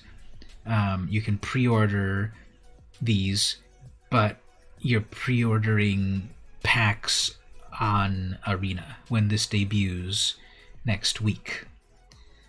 You can also buy here.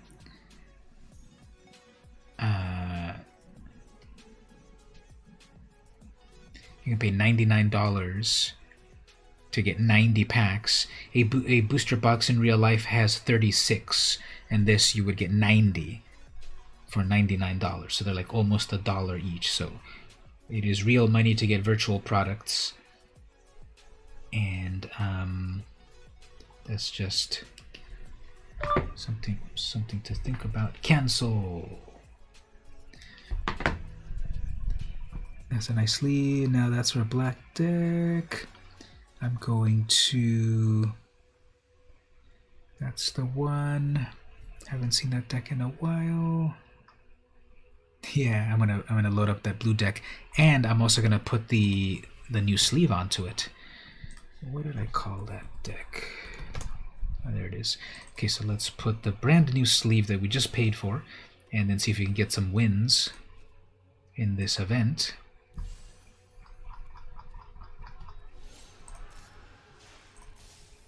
So that they know we mean business. Let me look at that deck one more time. I haven't updated it in a long time.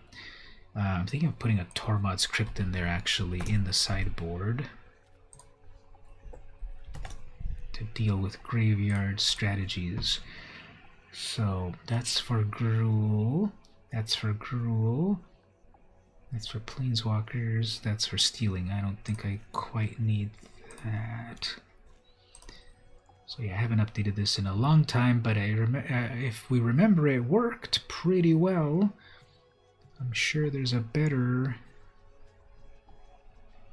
build of it nowadays.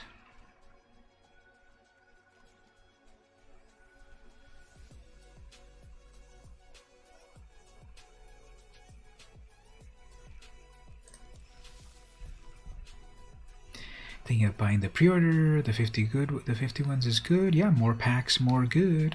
Would be neat if you can buy cards from Arena cheaper than physical. Good luck with the event. Thank you so much. All the good vibes. Thank you so much.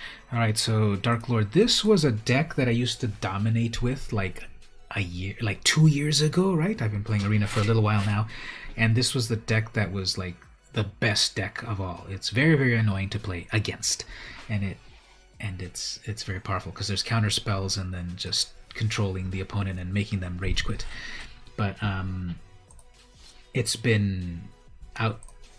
There's been many other decks that have come out after that, and I haven't played this deck as much as the old days, but we'll see how this goes.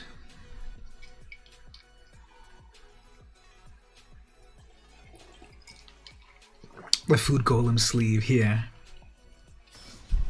It's a pretty fun sleeve, isn't it? Does it do anything? Like if you hover over it, does it like bite down on anything or anything? Alright, so the opponent is Accident. So this is best of 3, I believe. You've learned a lot. Ooh, that's good to hear. Oh, they do have their own gingerbread sleeve there.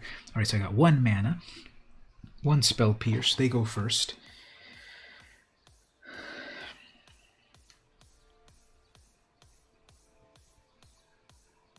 This is a very low curve deck, so yeah, starting with 1 mana, as long as I get 1 more, I'll be fine.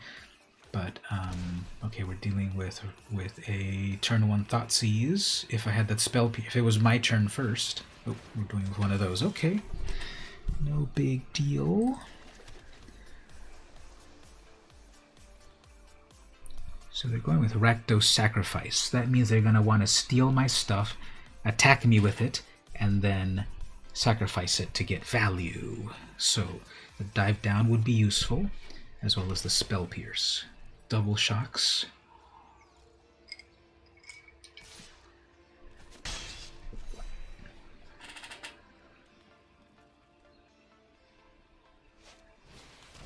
And a Croxa. Okay, I guess.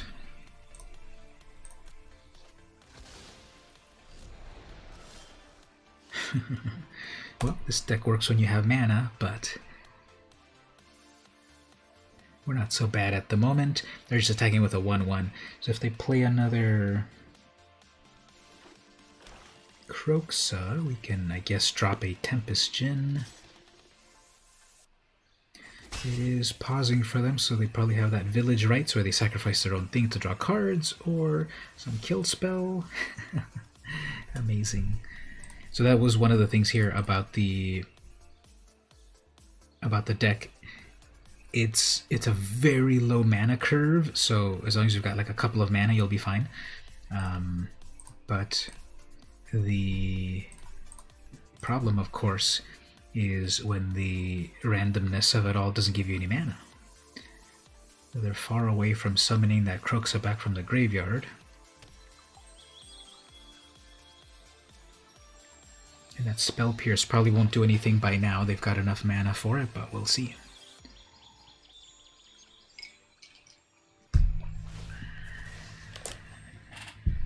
Okay, so when I get my second mana, let's plan that way. When I get my second mana, I'll just hold on to it. And then I have the 2 mana for the Essence Scatter to counter their creature. I guess I could bounce something back with Blink. Then eventually get this Merfolk out.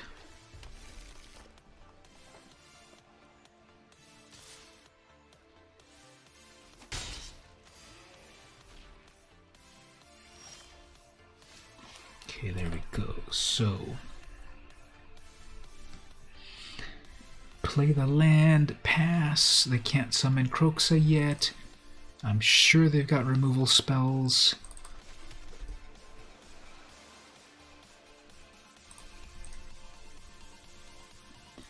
So we'll just play it conservatively.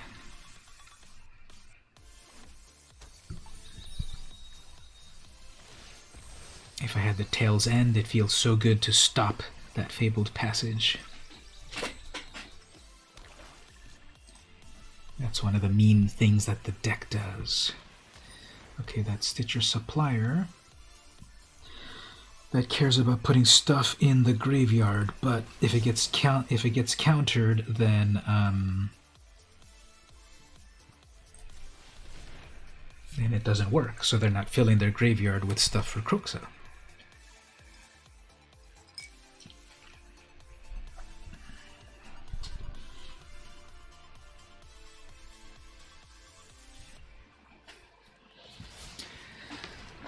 Well, let's just get our terminology right. Magic Online is the old way to play. That was the app that they invented back in, when did they bring out the original Magic Online? 1998, maybe 2001. So Magic Online is the old way to play. Magic Arena is the current way to play. So for those that have played Magic for a while, when you start to talk about Magic Online, they're going to know that you mean the old Magic Online. So you just say Arena. People will know that we're talking about Arena. So if you're asking, can you win Magic on Arena? Can you win money on Arena? Yes. They've had tournaments on Arena where you can win money. I think one of them was you can win $2,000. I entered that, and I didn't win anything. So those events are tough because people would win real money. On the old Magic Online, yes, they also had events and tournaments and stuff for real money, and Chandelar. Yeah, I never played it, but people remember Chandelar pretty fondly as well. Gabby Sparks did a playthrough this past year, and she was getting all the feels for from playing it again. So the opponent would rather switch their pet than play anything meaningful.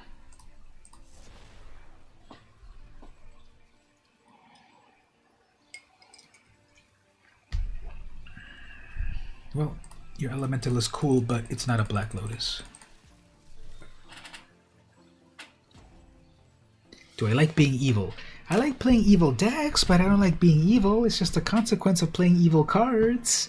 I don't know if you've seen my I don't know if you've seen on my YouTube one of the guests on my YouTube channel, a chap named Evil Mage.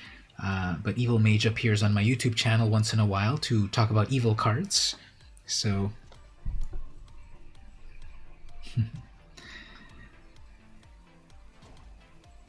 yeah, I think the opponent is like, there's counterspells coming. So yeah, there are counterspells coming, but you play what you play.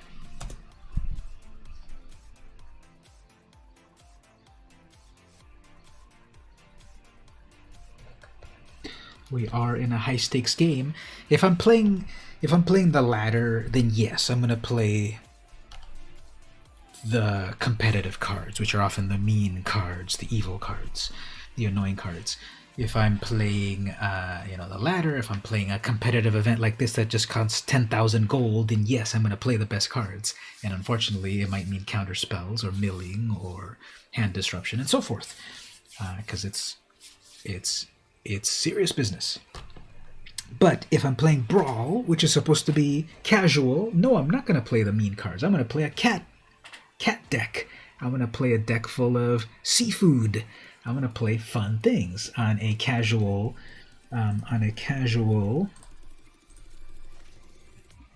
mode. If I'm playing the regular play mode, I would also play casual.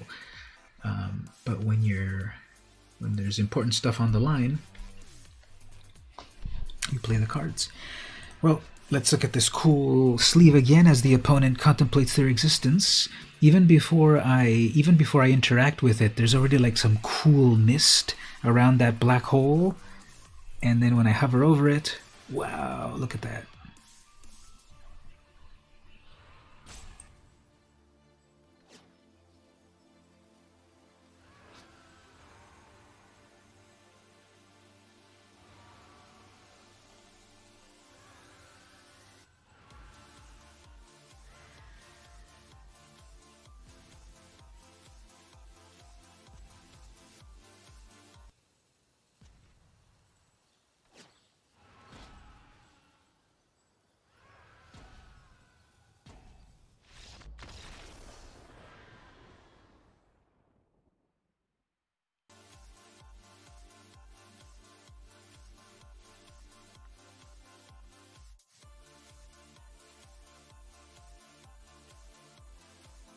Oh, sorry about that. I turned myself off.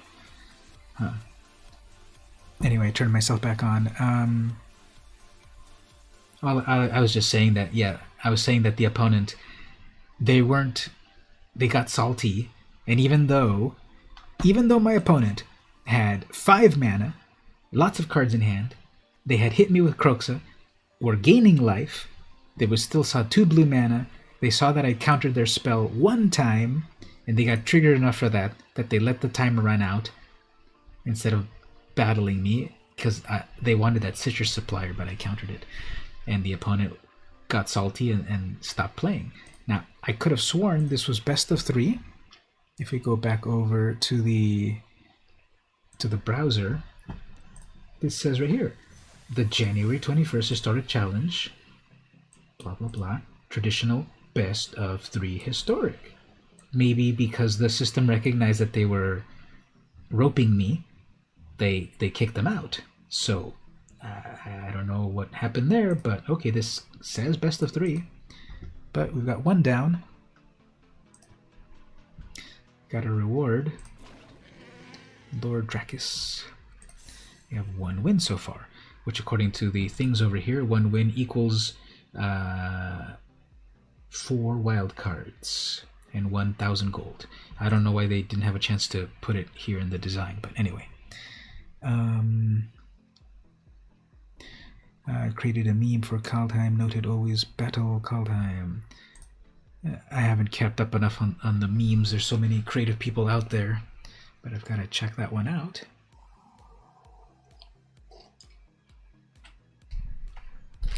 I've got to put it on a t-shirt. I haven't worn my official VM Campos t-shirt in a while. They're hanging right there, but I haven't put it on recently. Captain Jackson is the opponent. Let's see if you can get a real game going on here.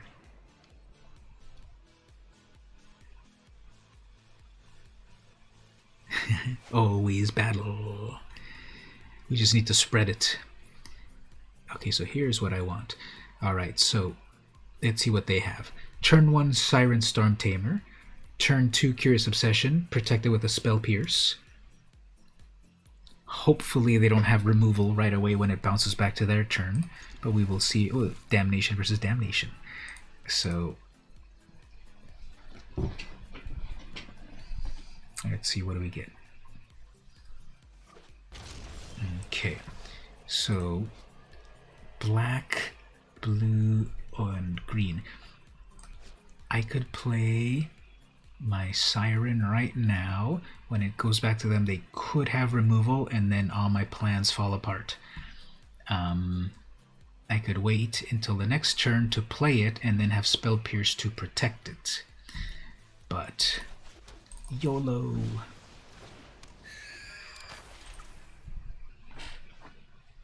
I'm thinking with triple colors, they're probably trying to build into something. Yep, there we go. Safe. All right, so I could get greedy and put 2 Curious Obsessions on it, but then I won't have a Spell Pierce to protect it unless if they come back with like a murder. Although if they see 2 Curious Obsessions on it, they could freak out and rage quit off of that. But let's not be greedy.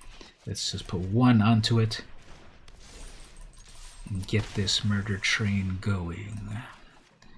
Beautiful. All right. So what are we doing, Captain Jackson? Okay, fine. So next turn, triple Curious Obsession, just for hitting me with an Uro. And they're not. Oh, okay, they're not cracking it to like have some amazing hidden knowledge.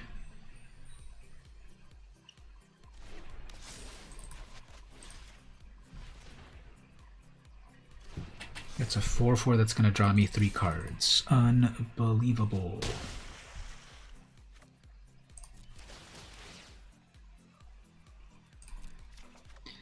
Alright, loses retort, nice. Essence capture, nice. Land, nice. So, I have a Spell Pierce. Hopefully that's enough to protect this little guy.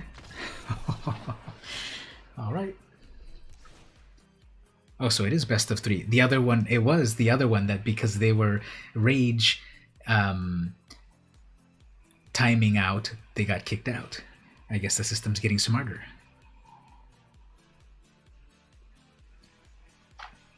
You made it to tier 2 on Platinum? Great, keep going. That was really good. Platinum is a good achievement. Good job on that.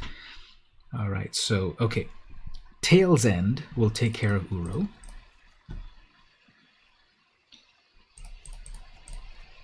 Tormod's Crypt will also wipe their graveyard for Uro.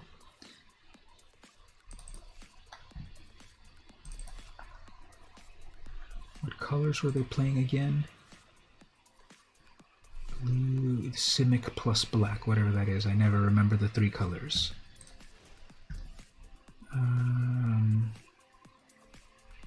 Tormod's Crypt to deal with their graveyard for Uro if it gets in there. Tail's End to deal with Uro if they try to cast it or its abilities go off. Curious Deception, of course. Keep the dive down to protect my creatures. Terramander will get big. Siren. Spell Pierce, the capture. Merfolk.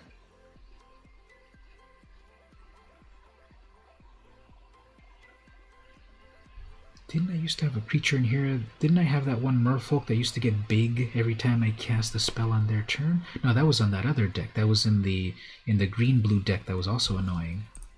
Alright, we can work with this.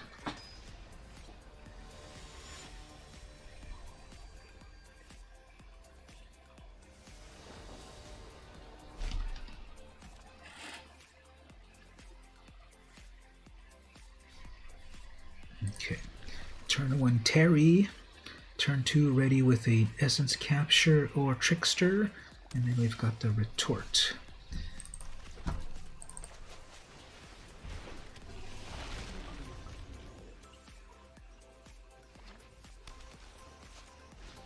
Thoughtseize.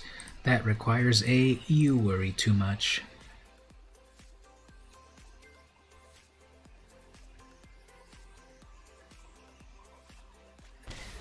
Yeah, that was a good one there. Okay, so let's see if they have another. Nothing. Okay, maybe they have nothing. Nope, it is pausing for them. So what do they have on their turn? Probably a card draw spell. They passed. And they're gonna pass forward. They're gonna Heartless Act that.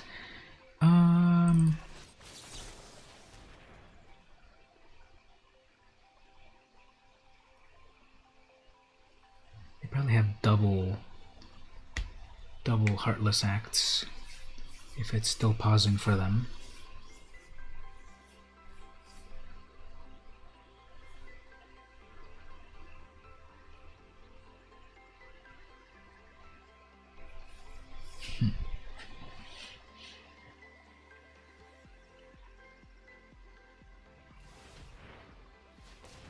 Okay, it doesn't take that long to finally decide to do that.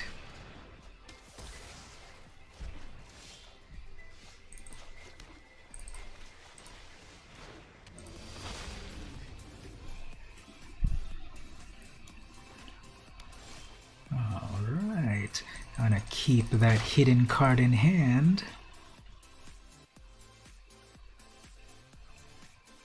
They might Thoughtseize me again, which I guess... Oops, they're not doing anything. Okay. They're on a 14-turn clock.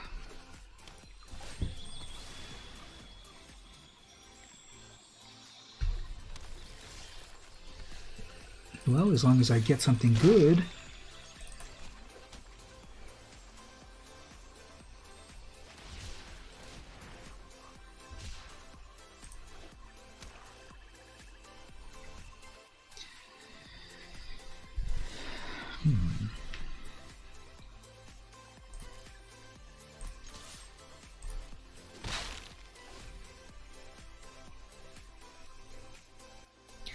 So I've got so many counter spells.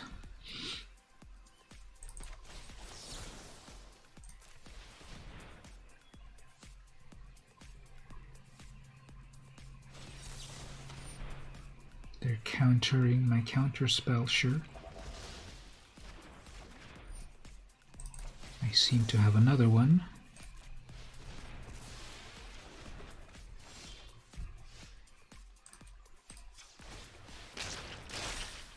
Whoops, is this where they're gonna have their own? They could have one more kill spell. Well, it's not a poke anymore. Huh, okay.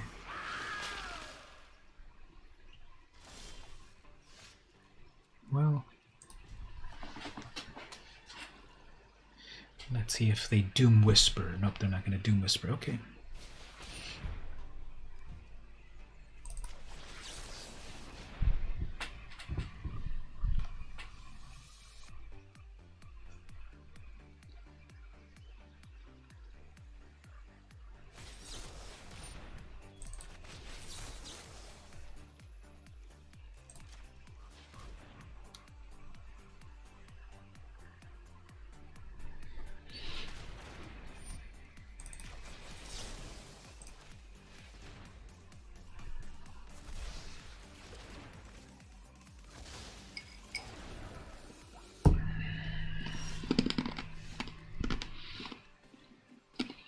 That's a +3. They have 8 things in the graveyard, so this is when I needed that freaking Tormod's Crypt. Okay, so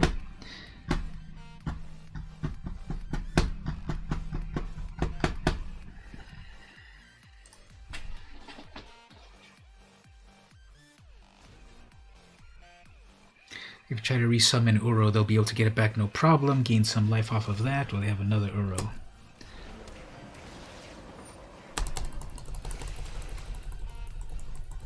Okay, things are turning around for them there, unless I get some good stuff.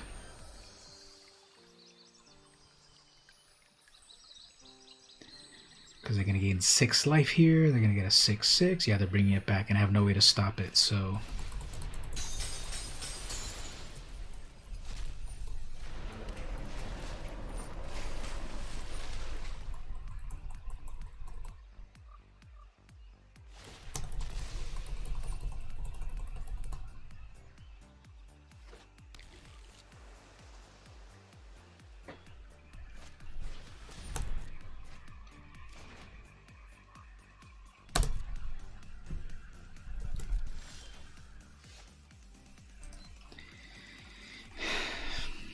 Okay, let's go to the third round. I already had too much value off of the Uro. As soon as it attacks, they're gonna gain 3 life. They're gonna draw a card. So they managed to play Uro. So that's why everyone's saying they should ban that card. Well, I finally get to go first. Okay, I have everything that I need here. So I'm gonna first show off the. They're probably gonna mulligan down to a Thoughtseize, and then I've got an answer for it. So I have the turn 0 play Tormod's Crypt. So if they see that, then they should know. Did they already good game to me on that? Because they know that Tormod's Crypt turn 1 is going to wreck their graveyard for Uro.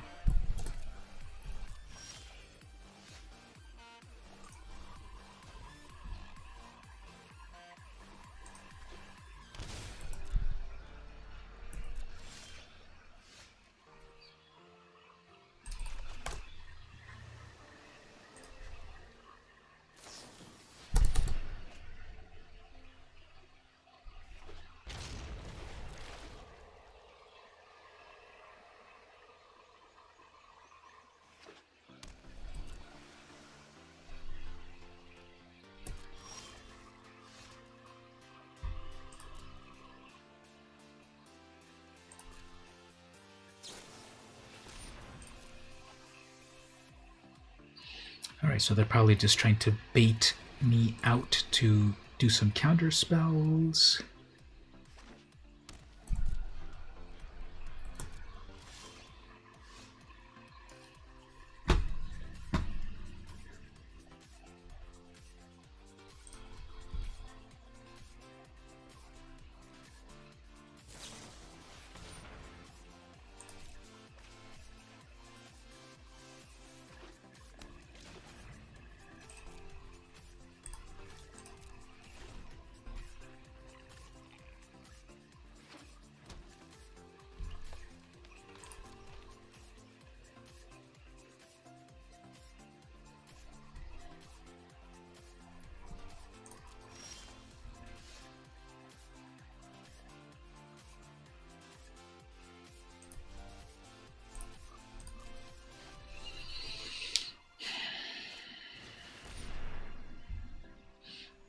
So they're going to have their own counter spell here.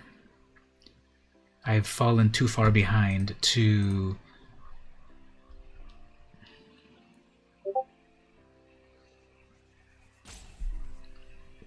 do anything meaningful here. If I try to counterspell that, they have enough to counter my counterspell. So they're going to get an Uro off of that.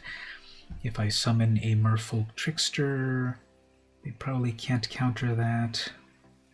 But then what's the point after that? Well,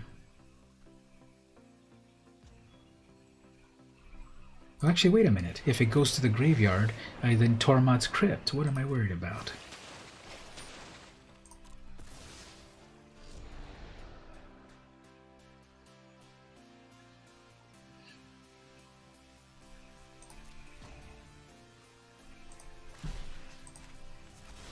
What I'm worried about is they obviously have another. They have another Uro ready to.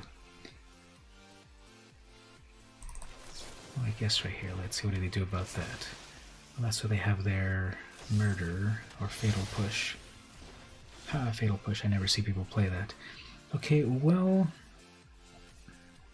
that third land would be amazing.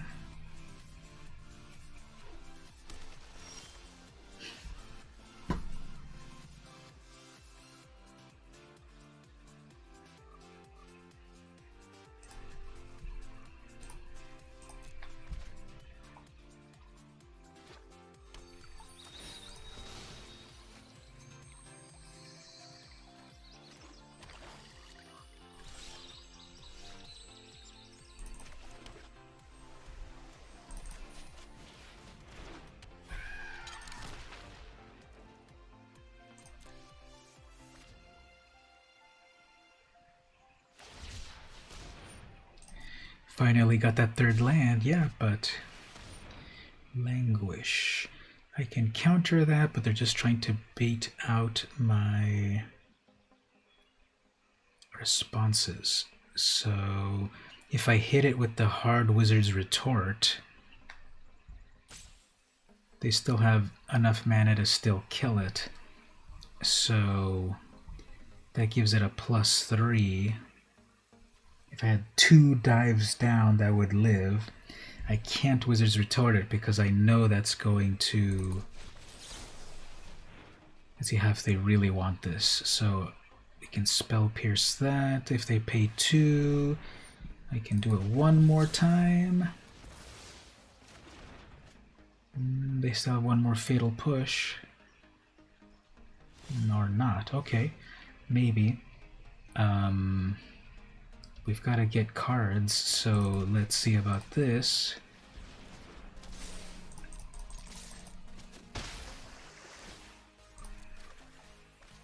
Okay, so now we've got hard counter spell, creature spell, legendary, plus protection. They have 1,000,000 mana, and 4 cards, but let's see what we can do here. So another one of these. Should be able to protect it this way.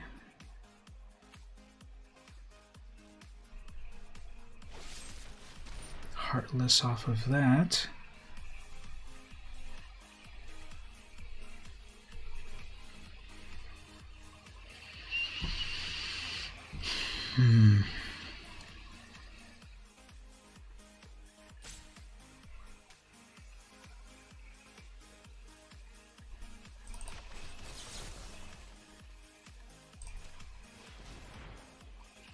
No, they had one more thing. At least we're burning up all our resources.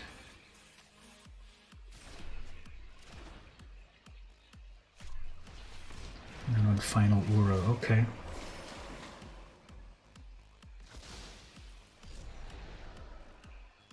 I have the essence capture. I have a double essence capture if they need to resummon the Uro, and they do have enough things in the graveyard to bring it back, but I've got the Tail's End and the Essence Capture, and I've got a final Thoughtseize. Yeah, I can take that.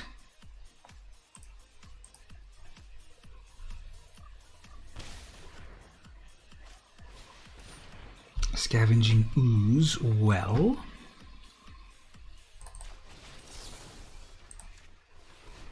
That must mean they have one final Fatal Push.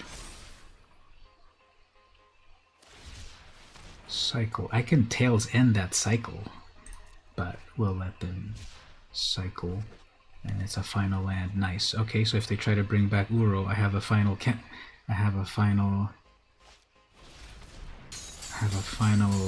Tail's End off for that.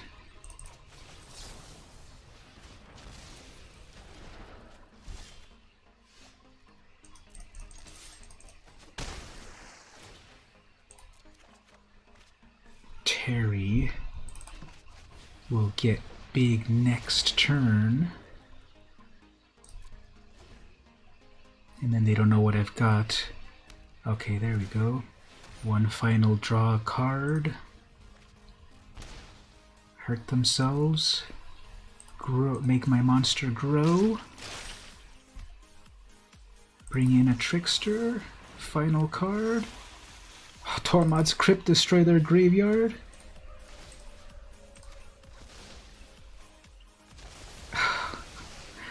Oh, it came back from the brink.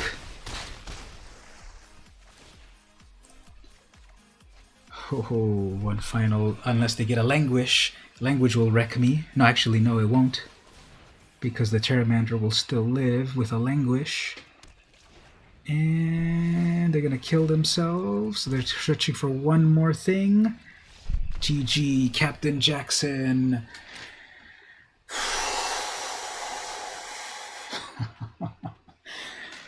That was tough. Those counters are driving me nuts. Having to like guess and second guess and play 2 steps ahead about what they may or may not have, and I knew that they had Thoughtseizes and all of that, and fatal pushes and languishes. And then Uros, which is of course ban that card, and then Scavenging Ooze. So yeah, whoa. Comeback of the century. And I never got any damage. I just realized their name is also misspelled. Capitian Jackson. But they probably meant to do that. Well, my drink is empty, so we should pause to regroup on that and refill and keep going. Before that, the nocturnal kitten just woke up, so let's get him on the camera.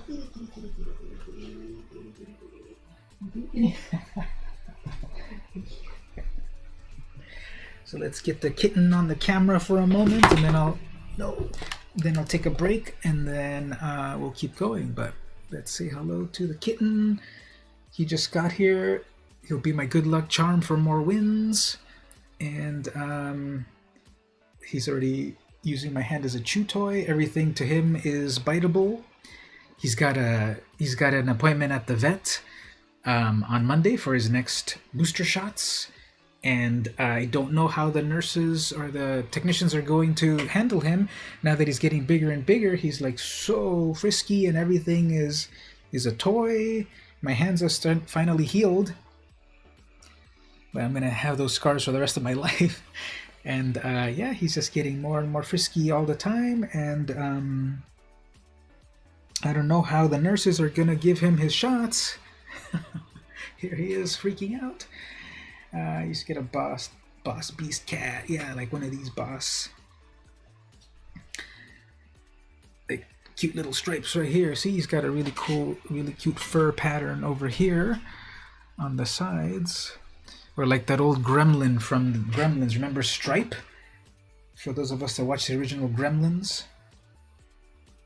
Stripe. So, very energetic. He's just everything. Everything is biteable. So I'm gonna go feed him. I'm gonna go refill my drink. And then we'll go to the next match, and hopefully we keep this winning streak going. BRB. I can't go into the BRB mode because my hands are full. A cat in one hand and a drink in the other.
Okay, we are back.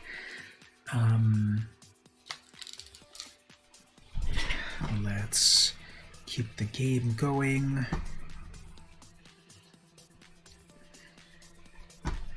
Yeah, that game, wow. All right, hopefully the next ones aren't as tricky, but I bet they will be, because this is one of these big tournament event things.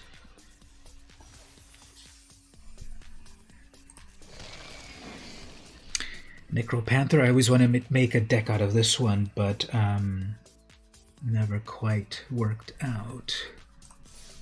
Okay, 2 wins. 2 wins is 4 rares and 2,000 gold.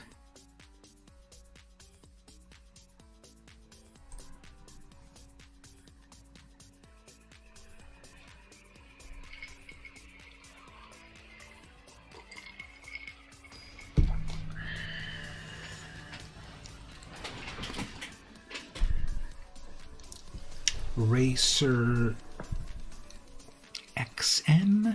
Racer Zen.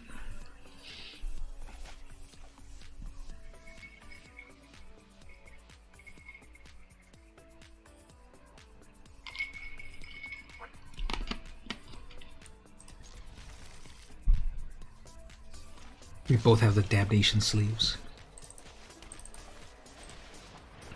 So the exact same colors as the previous opponent. Shockland. Thoughtseize. Oh, they got my Tempest Gin. I'm so far away from getting it, so I guess. But they did two things at once, so I guess. And then on the third turn, I now have a counterspell online, so...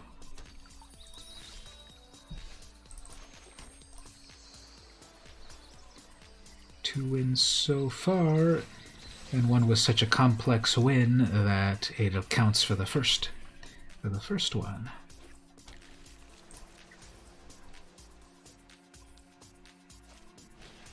Another Thoughtseize.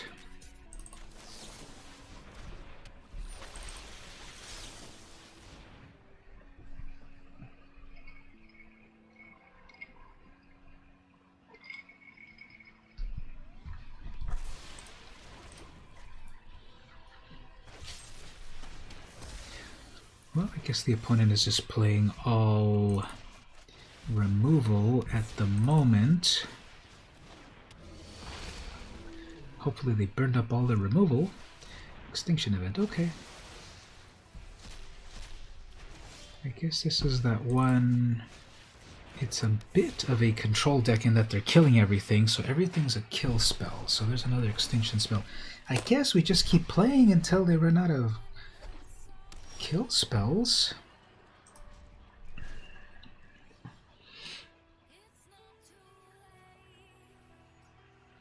That's a strategy. They may be playing like, you know, remove everything of yours and no real game plan, but I guess that's a game plan.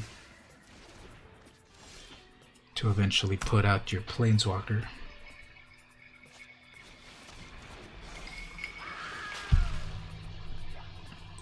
You can cast that again if you want, and it'll draw me a card. Oh, they're gonna scry a bit. I mean surveil. Okay. Hopefully they hit their no, they kept it at the top. Okay. So they got something good.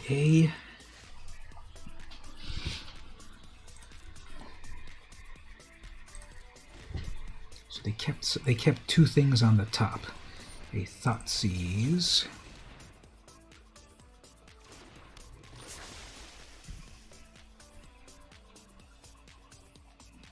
If I use the Wizard's Retort on the Thoughtseize, then I can't use it on that. But anyway, I'm still going to use it up, so they can... there's one card that they don't know that what I have, so... Let's see. Growth Spiral, sure. I have one more hidden card, a Maelstrom Pulse. Fine. That's a lot of anger. That's a lot of removal. So their only important things were the Nissa and this Doom Whisperer.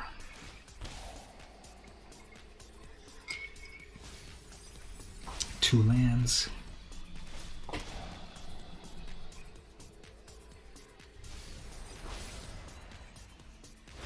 Got an Uro out of the graveyard. I got a Retort. Okay.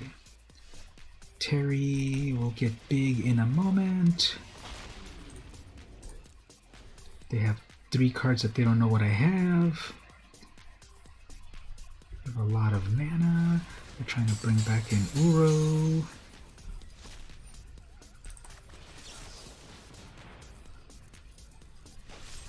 I have a final Fatal Push. Fine. So I definitely need to sideboard in that Tormod's Crypt.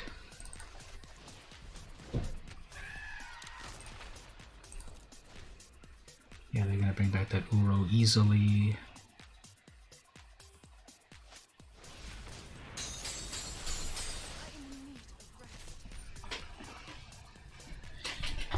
So I might have to take the cat out.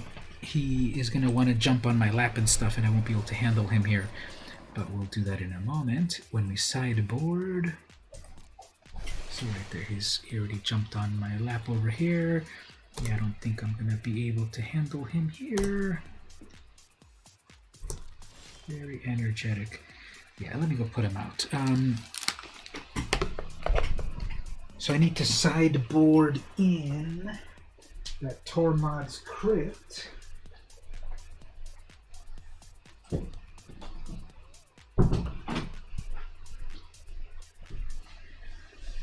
So they've got all of these,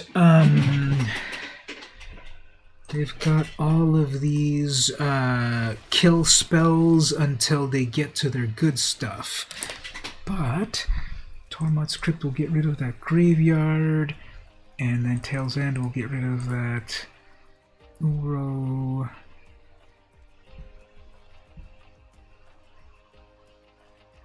Blink is not that useful. There's not a lot of creatures until, you know, they're going to mulligan down into Thought Seizes and kill spells, but that's for Gruul. That's for Gruul. I might be able to steal something eventually, but I need 1,000,000 mana for it. So it's just gonna be... So have you noticed that I have not been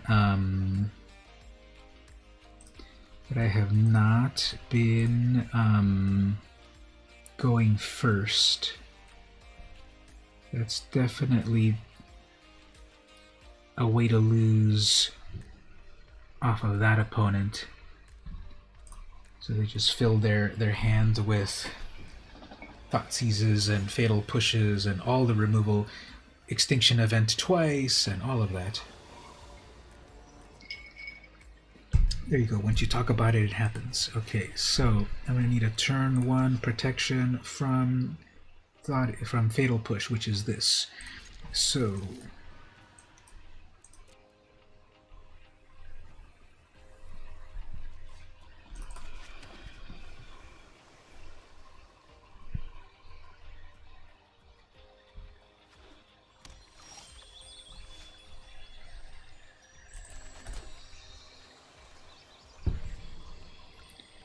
they didn't crack their Fabled Passage. Okay, so I guess they feel that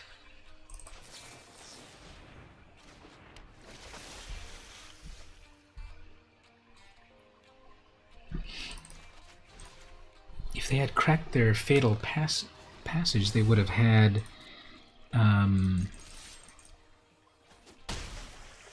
2 mana if it was a kill spell, but they didn't. So I've got 2 counter spells and a Spell Pierce.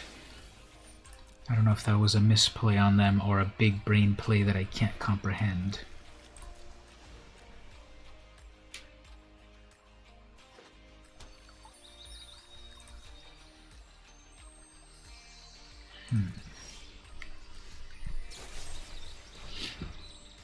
Eliminate, sure.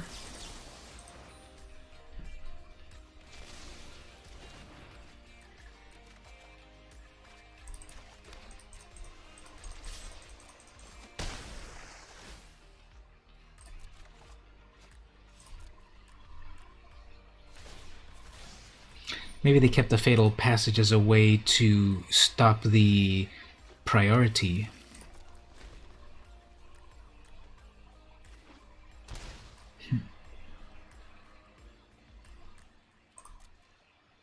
Shock and pass, eh?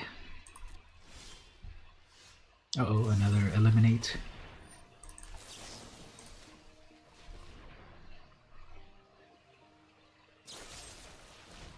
Heartless Act on top of that, sure.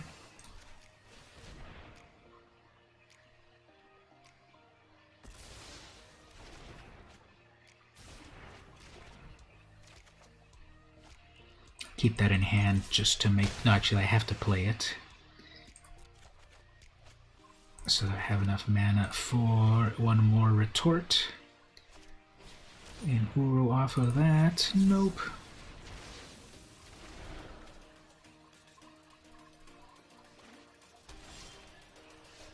Alright, I can keep all of this in my hand. This will be enough stuff in my hand to make them to think that I've got a lot of amazing stuff. Which I guess I do. Growth Spiral, sure.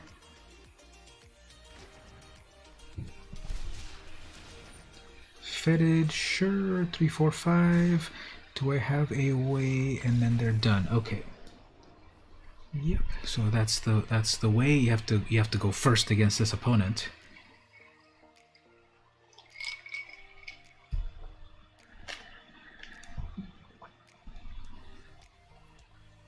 Hopefully the same sort of sequence can play out. Come on, go first.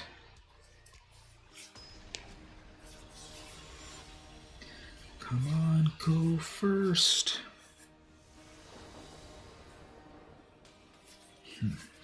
Alright, they're gonna mulligan down into turn 1 Thoughtseize, of course. I get no mana at all. Amazing.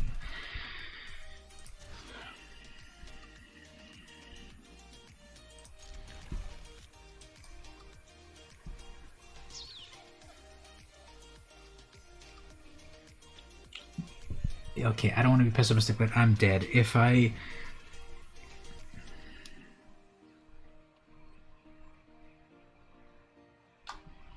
There's no way to protect myself, and they go first. If I play this Storm Tamer...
So as soon as they get enough mana to like a Nissa, it's obviously over, or a Krasis.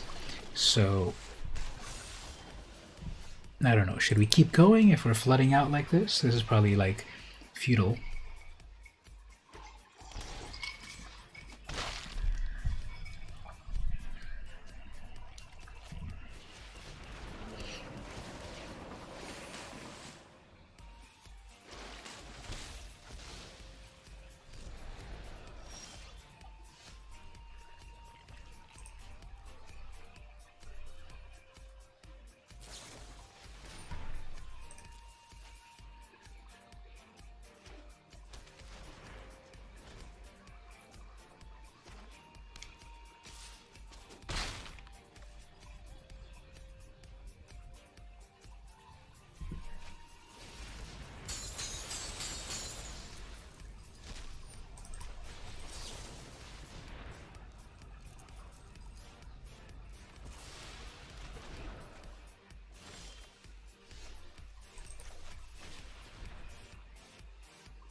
All right. So that was a very good deck that they had there. They had an answer for everything. They had the hand disruption, they had the efficient removal, and then it was just inevitability for them to get their Planeswalker or Uro or Hydroid Krasis. So GG opponent. Let's go on to the next one. So we've got the 2 wins so far. Let's see if we get another opponent. As we get another opponent, let's look at the another question of the day here. Oh, this one's interesting. This one might be way too personal to answer on the stream, but here's one from a few days ago. Are you holding a grudge? And what about? No, it doesn't mean are you holding a DVD of The Grudge. It means are you holding a grudge? Okay, so this one's going to be annoying. But I have a sideboard against green opponents, I believe. Yeah, they're playing Gruul, so I have Gruul. They're going to give that. They're going to make that big, no problem. I have the Blink of an Eye to bounce something back. They're probably going to do that one other big creature. That third turn big creature. Nope, not that. Okay.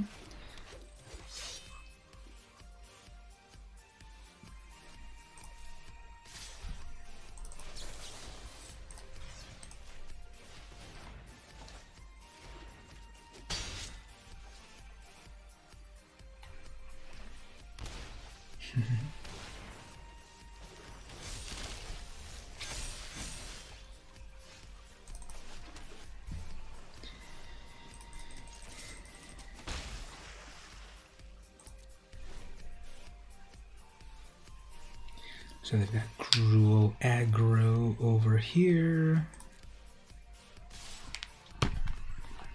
Let's see, can we stop at the right place right here? No.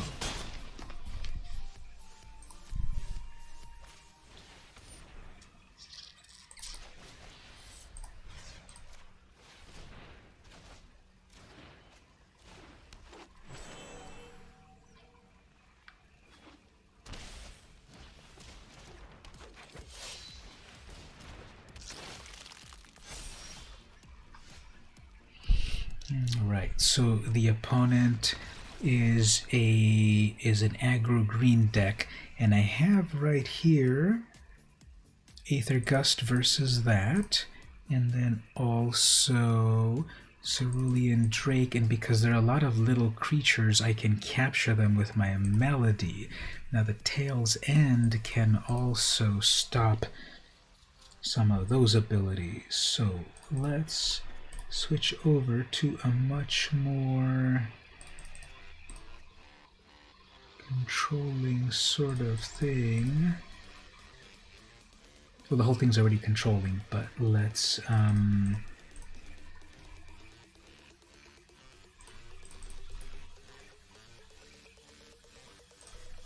do it this way. So we'll just see what we get out of that.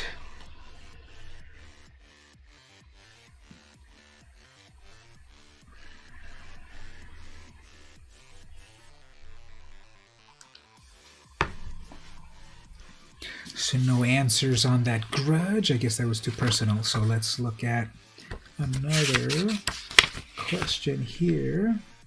List 3 foods you ate today. Well, that's pretty fancy. Who eats three different things in one day, right? So I made my lasagna. I think I was looking at my journal, and I made lasagna last week on Wednesday or Thursday, and it just ran out today.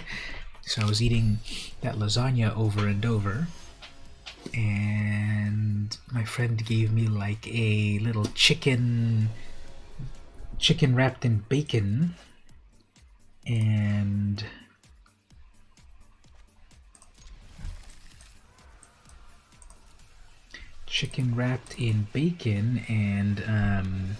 that was nice. You had a veggie calzone. That sounds tasty. Trying to be more healthy. I would that's a very good goal. Okay, so here's what they're gonna do. They're gonna summon once again that creature, and then I could Tails End their collector getting big, but I can block with this. With this.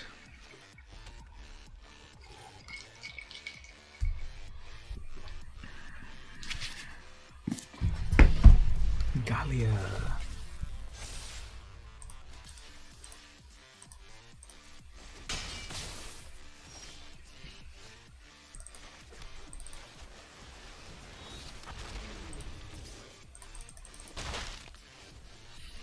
Now what they could do is if they summon a... If they summon a...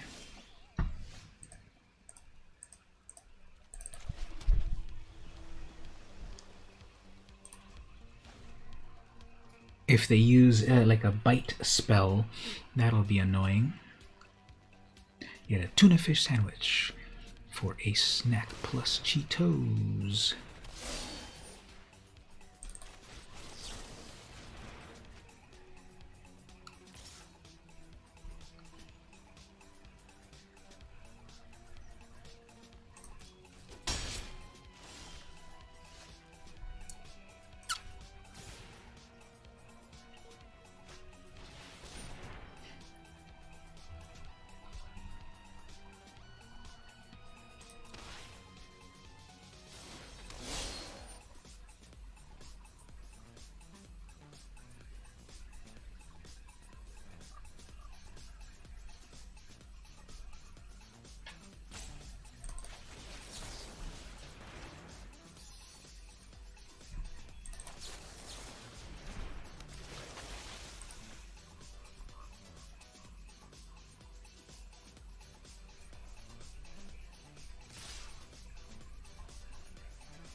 Okay, I think we got 2 out aggroed. I don't think there's much of a way behind this.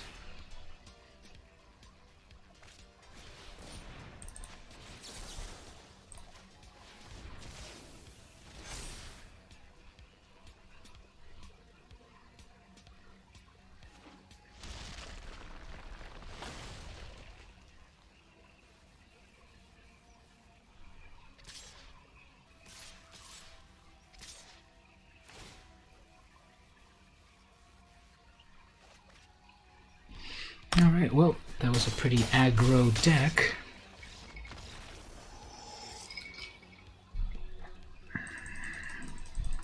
Very small, very efficient creatures. I've been accepting and letting go of a lot as of late, working on perfect peace. Just become patient. That's a really good strategy to have, to be able to let that go. I know that's a challenge. Like when I play here, yeah, sometimes I get, like these last 2 games here, that gets annoying, but it's just a game. So then in real life, that's sometimes harder to let go of and to be more at peace, but it's a lifelong endeavor. And as long as you know that you're going on the right path of understanding and letting things go and empathy, I think, and then thinking of the positive things in life, I think that definitely helps.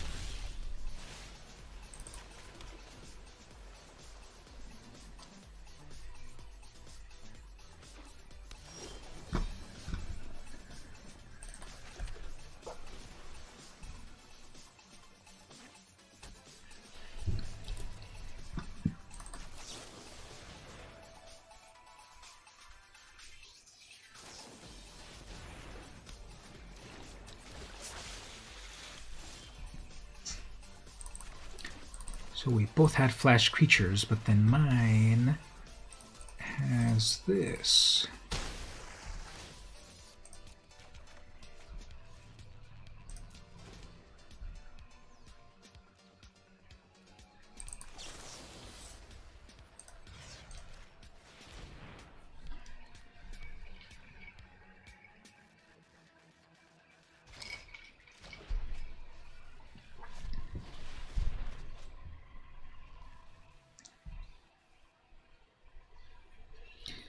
Alright, so we're seeing Mardu colors, aka Raugrin colors.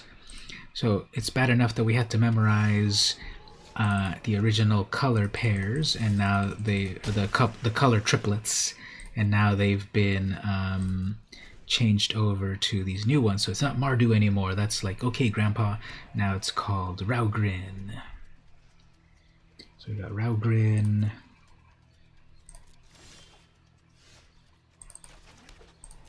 Zagoth in Dotha, I think one more.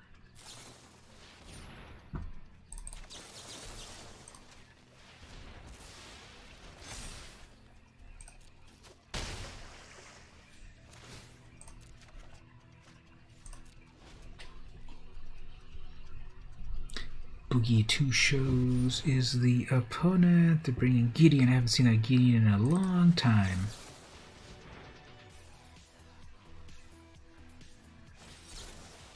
Counterspelling my counterspell.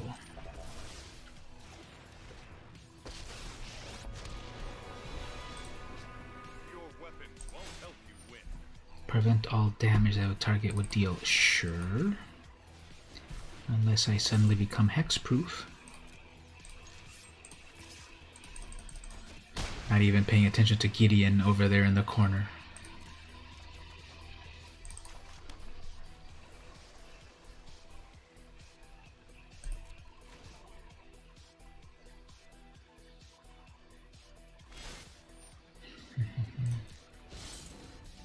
You'll have to get through me first.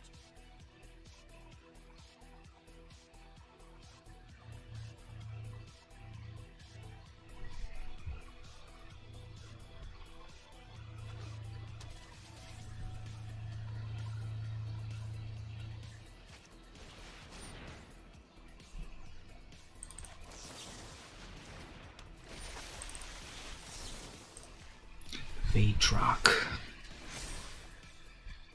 Gideon looks good for a dead guy. He'll always live on in our hearts.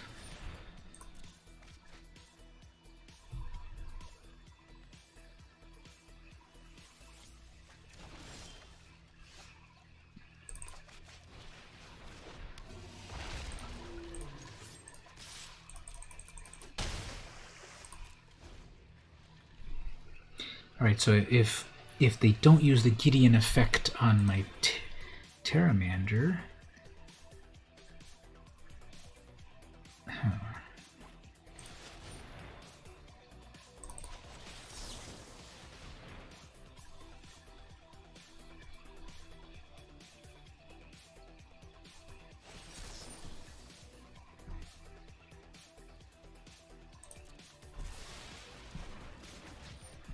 They did a Pact of Negation. Did you all see that? There's a brand new Pact of Negation art. And then they one counterspell. They didn't have to rage quit because they could have done... they had not done Gideon's... You get an emblem with, as long as you control a Gideon Planeswalker, you can't lose the game. So they could have done that, but counterspares are annoying. Okay, so what am I dealing with here? What do I need to sideboard here? They have creatures, they have draw cards, they have Pact of Negation.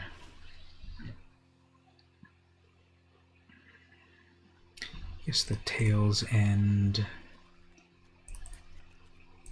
to stop that Planeswalker activation.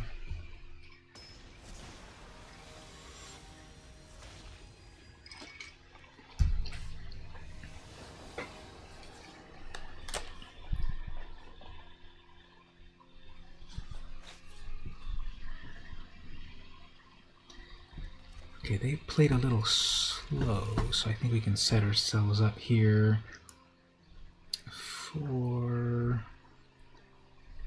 this curious obsession.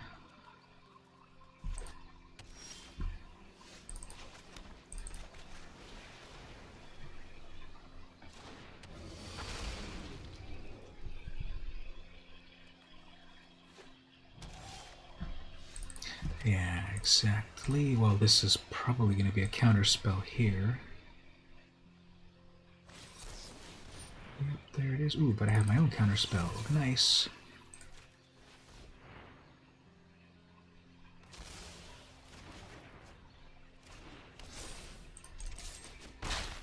But then Terramander is defenseless. Okay, hopefully...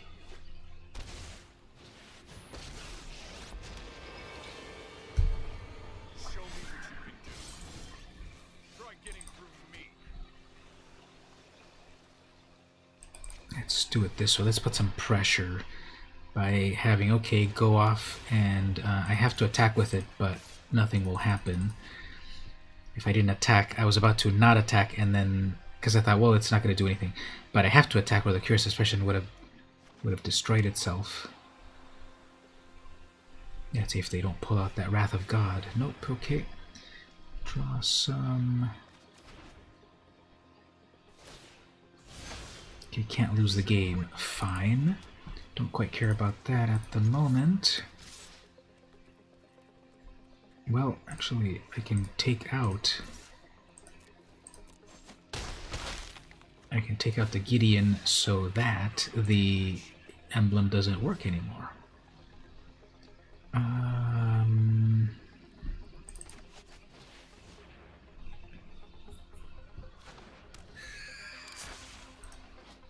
Counter target spell or ability.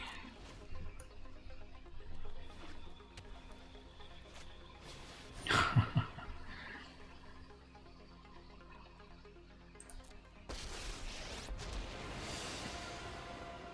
a fight you want, then a fight you'll get.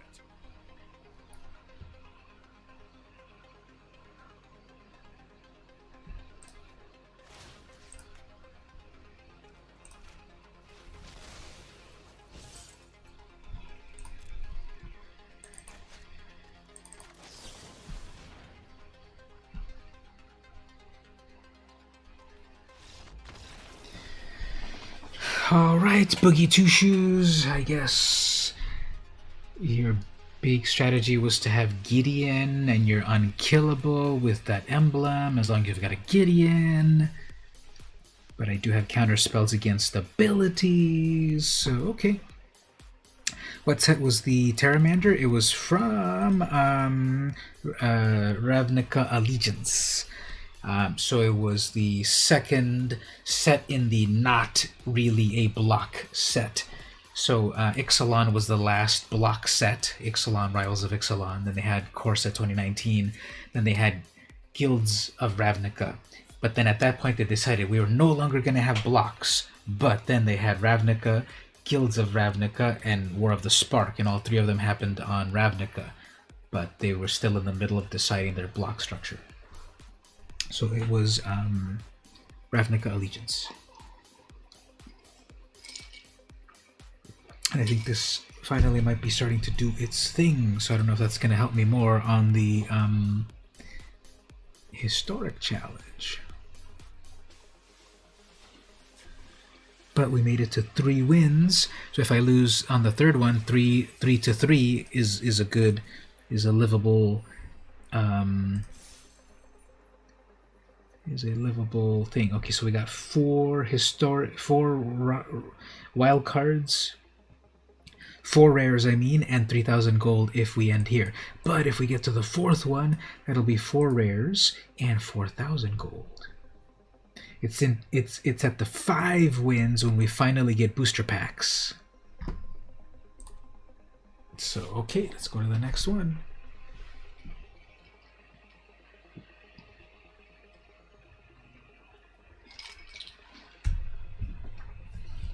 Here is the next question. What was my answer? Am I holding a grudge? that's interesting. So I'm getting the questions out of the 2020 book, and I did at some point in this I was writing responses. When I got this journal, I did plan on writing responses to the questions, but then at some point I just started to use it as a journal and use the whole page as just my thoughts of the day. So for some of them I do have responses, and the interesting one, what I wrote here was that I was starting to feel a little grudgy against the... So here's another example where I don't go first. So what is going on with that? Anyway, so I started to write there my bosses. There is a 2021 version. I bought it already. And I'm writing in it, but it's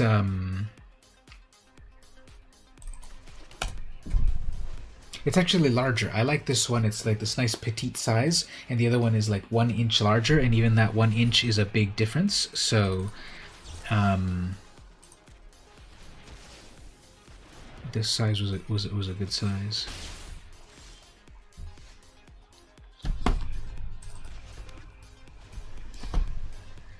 Holding a grudge. So yeah, I was starting to talk about my bosses at the 2 colleges because I was just feeling overworked. Okay, another one of those. They really have that strategy. Rakdos sacrifice, or Rakdos plus green. And another creature counter spell. The opponent will hate me. I'm telling you, when this deck works, it works. Versus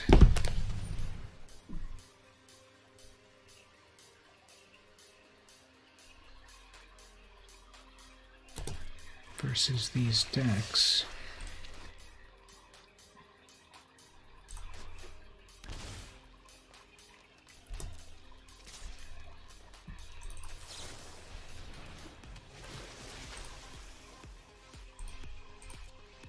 Okay, watch this. I'm going to block that, and then they're going to want to do the one final point of damage to the merfolk. But then I will do that.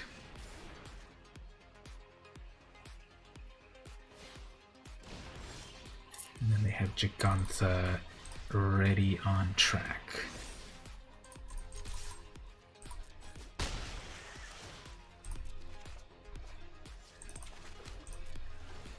Alright, if they try to summon Gigantha... Gigantha... Sure.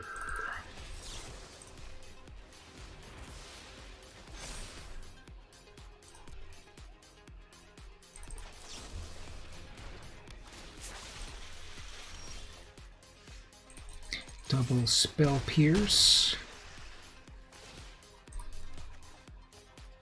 And a Tempest Gen. I'll put the Tempest Gen out just to scare them with a 5/4 in the air. Coco. Uh-oh. Do not want. Pay 2, and then we can do one more. Wow, this deck is so annoying when it works. Totally tapped out and they get nothing. Just like Willy Wonka screamed at them, "You get nothing, sir."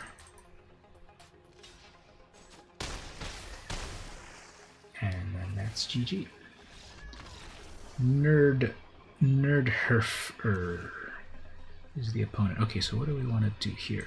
Their main win condition is this Priest of the Forgotten Gods, although Coco is also good. Dread Horde and then that Butcher. Okay, so just keep the counter spells, but then also add in the Steal Your Creature spell, because that Priest is pretty amazing. So we'll add 1. Well, we could do the Tail's End. Tail's End will also stop that Priest. That might even be better than Steal the Creature. But actually, wait, the Graveyard is going to be useful, so we need that Tormod's Crypt. Okay, 2 Tormods and 2 Tails. We'll take out the 4 Blinks.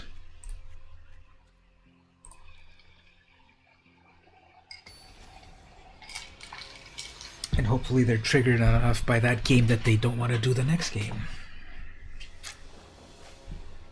Still don't go first. Okay, so I have what I need here, but they have black. Hopefully we don't have removal for this. I could be safe and keep the... Okay, Cauldron is fine. Ooh, they missed the land drop. Okay, I could put the Curious and start gaining life. Nah, I don't want to be greedy. I want to keep gaining cards off of the Curious, but I've got counter spells out the wazoo, and they're missing a land drop. So okay, sorry about that, Nerd Herfer. When your deck is full of creatures with lots of casting cost, maybe don't keep a weak hand. Well, there's the third win. Well, actually, what are we at? Third or fourth? I'm sure they're screaming at their computer about the random, about the shuffler. 4 wins is 4,000 gold and 4 rares.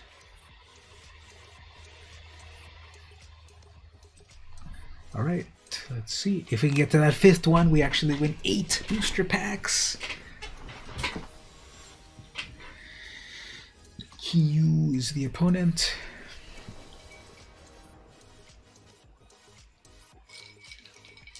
Another example where I don't go first. Are we keeping track of these? Because I swear it has not been favorable.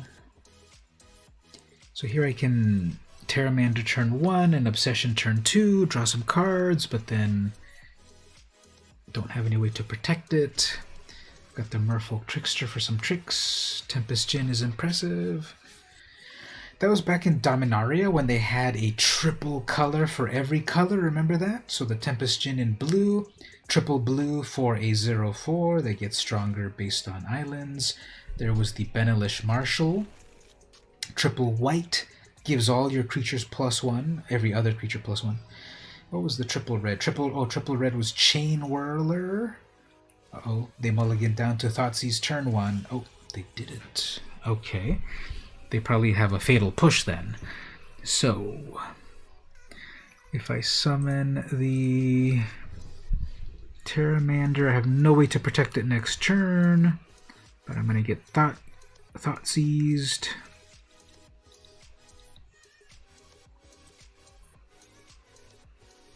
If I don't play my Terramander, I have the mana for the Spell Pierce. Fine. Let's see about that. Uh-oh. They are pausing on something. What pauses on 1 black? Or maybe they're just using the full control to mess with me.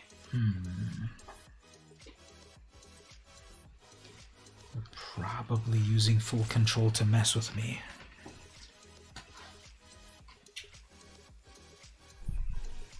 Because there's nothing at an instant 1 black. Oh, yes, there is. Never mind. Of course there is. Yeah, don't even look in the graveyard. Don't worry what's there. Okay, so they went all the way down to that. Okay, well, I'm going for Turbo Mill. Okay, I guess we'll be fine. I guess what I'll do here, it's just going to be rogues. I guess we don't really have to worry about removal. We'll probably have removal, but we'll flash in that Trickster to take out their Enforcer.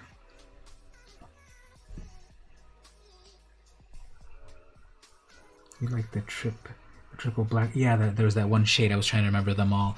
So there was the triple black, the triple red Goblin Chain Whirler. The people hated it so much. It was a 3/3 with first strike, and when it hit the battlefield, it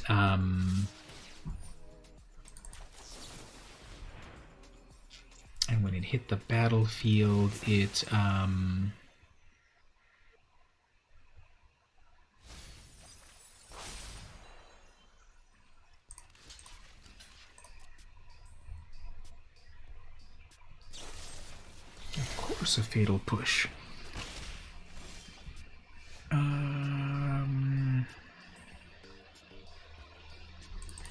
Terramander can finally get big. They're down to 1 card.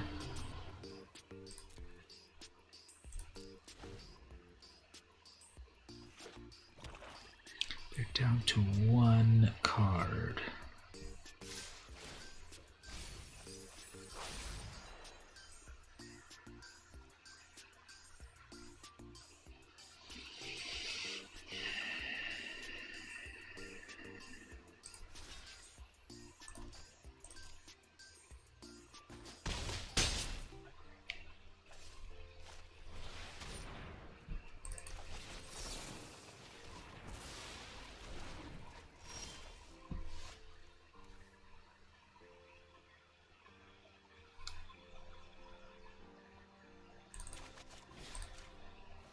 Alright, they're completely out of cards. They're going to be doing 7 damage, so I'm on a 2-turn clock.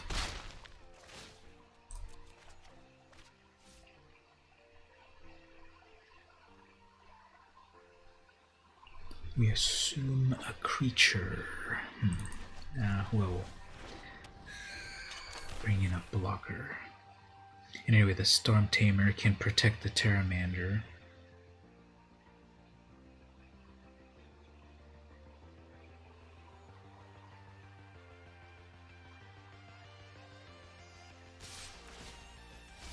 Four, five, six. Do I want to take 6 damage?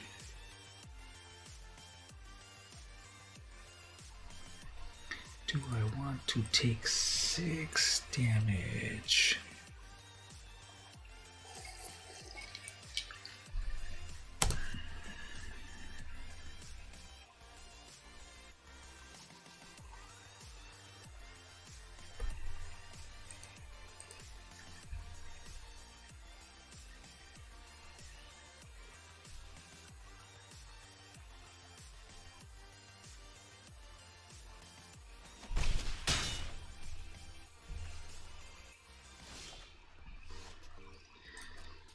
Okay, well...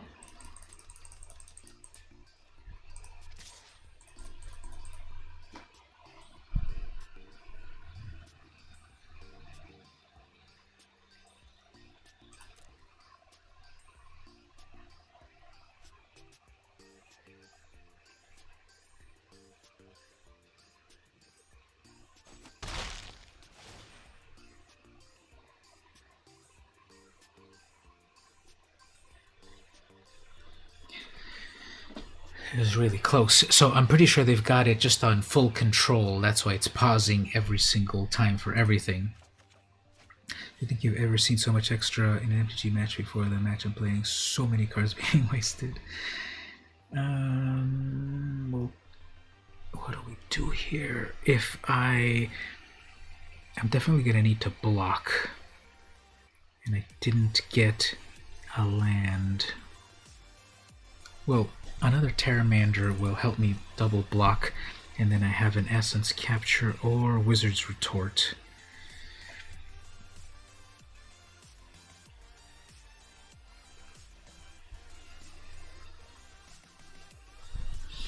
What removal did they have? They had Fatal Push. So it's interesting that all of my, I've been battling people. I guess it wasn't too many, but it stands out enough that there were several players that had Fatal Push, and all my stuff is susceptible to Fatal Push, except Tempest Djinn.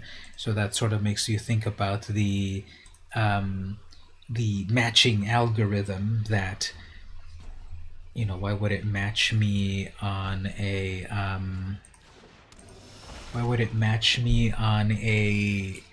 Fatal Pushes obviously are great for the 1 and 2 mana creatures, and my deck is all 1 and 2 mana. But if they can get Revolt happening, it deals with the 4 mana creatures too.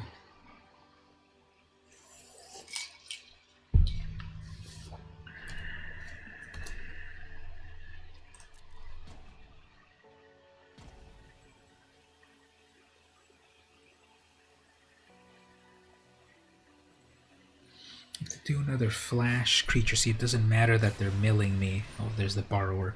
That one does matter, actually. I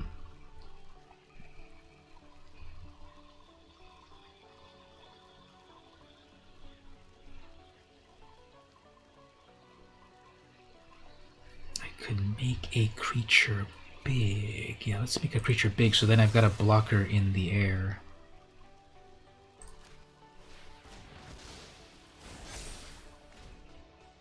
Hopefully they didn't draw one more fatal push.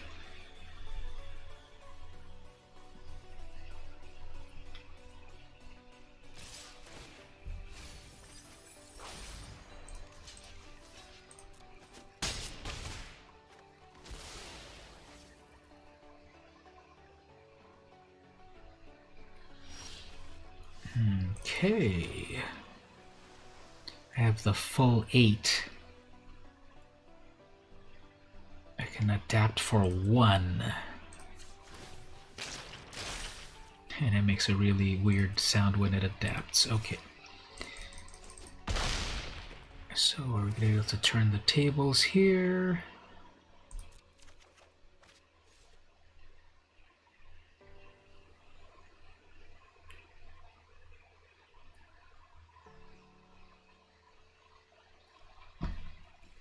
Yeah, even if they have a fatal push, I've got a non-fatal pushable creature, so...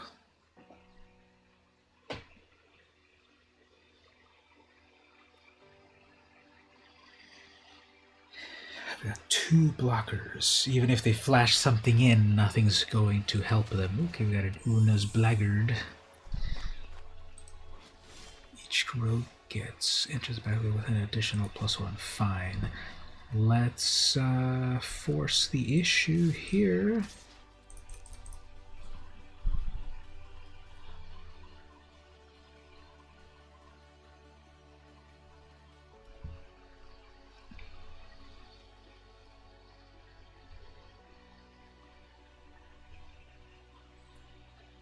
I have 4 mana, so I can counterspell 2 things, or I can essence capture something. I can also dive down something. There we go, 6 in total.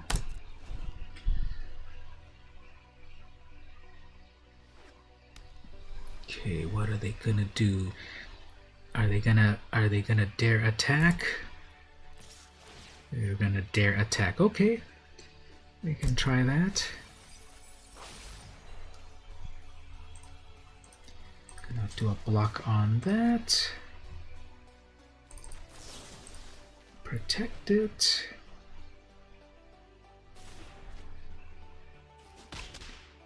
And they're done. Okay. Yeah, they're totally bluffing with their control key. So everything's pretty small. 2 mana, 1 mana, then we've got the Brazen Push. Thank you. I remember when I got back into Magic in 2017, I went to Comic-Con. Was it in 2018 or 2017? It might have been 2017.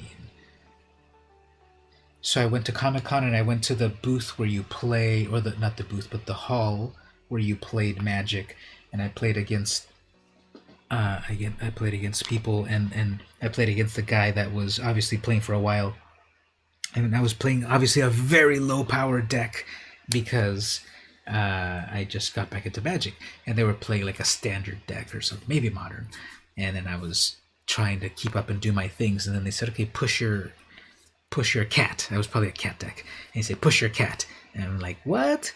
What does that mean? Because they were playing Fatal Push, and that's obviously the slang for it. So I said, what does that mean? I said, oh, Fatal Push. So they weren't a jerk about it or anything, but they were using the slang. They said, push your cat. So push is the Fatal Push. There's so much slang out there. Magic slang.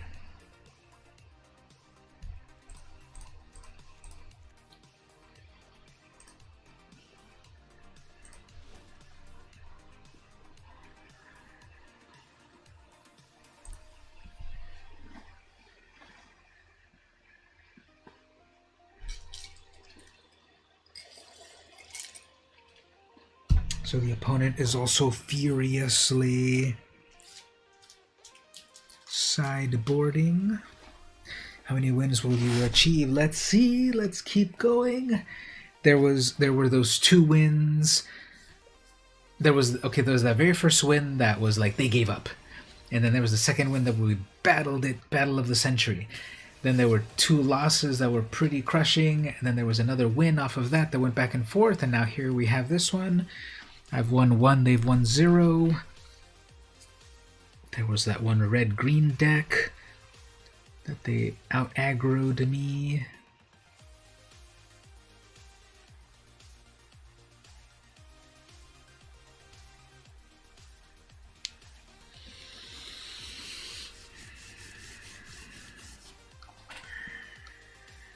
Alright, let's see. The opponent is either thinking very hard or already trying to mess with me. So I do want to get to the part where we talk about Kaldheim. There's a lot of cool new Kaldheim cards to talk about. And the next item on the agenda is to talk about a few more comics. Got some other fun comics to talk about. I want to do a video. I've been procrastinating a lot on my video creation. I finally got to the 1,000 subscribers, and that was very nice. Appreciate that for everyone, and been doing a lot of shorts, and those have gotten lots of views and followers. Then I did a few of the longer form videos, and those got less likes, and I thought, you know, that's kind of interesting about how like the very short videos get lots of views, but then the longer ones get less views. But I wanted to do a video about the comics that I bought. Oh my god, look at this hand. I wanted to do a video about the comics on eBay that I bought on eBay, and this is all good. I don't want to give up any of this. What do I give back? This is an impossible choice. They obviously will have creatures that I want to essence capture. They might want to target my creature, so I have to pierce it. I can't get rid of my creatures or my Curious Obsession. I can't get rid of a land. If I get rid of a land, what do? I've got to go with the essence capture, but I know that it's gonna bite me. It's gonna come back and bite me. We've been looking at Kaldheim cards and reading the lore. I want to read the lore. I know they've released a lot of the lore so far. I haven't had a chance to read it yet, but we've got these brand new planeswalkers, right? Nico Eris, the very first non-binary planeswalker. Okay, so they did get the turn 1. They did get the turn 1 flash creature rogue lady. So I think I'm gonna go forward with my Terramander.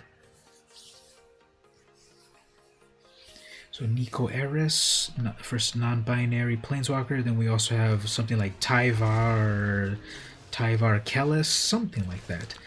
And we have 2 planeswalkers in Kaldheim at least. And then some new lore that's been released, and double. This is gonna be double. It's gonna be so much milling. Fine.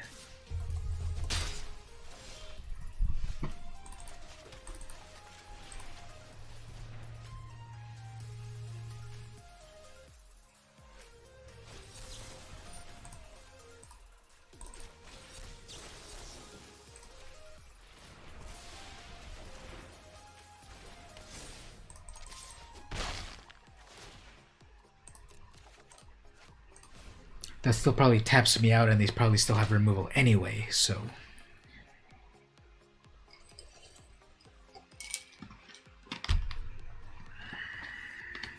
We're gonna go get the pre-order. We love the Viking theme. We love the card art.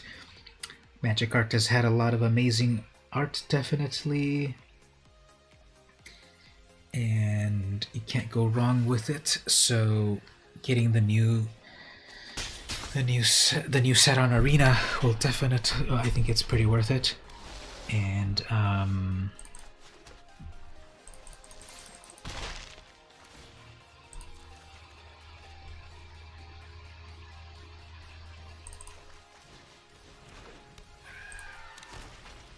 it's more affordable than the real life cards.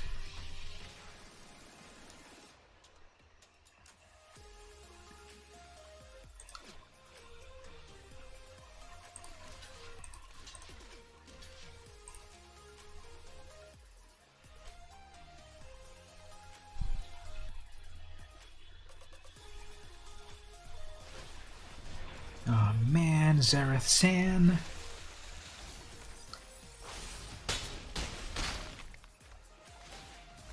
And I can't counterspell that. Well, they take a 1/1. Actually, they take my.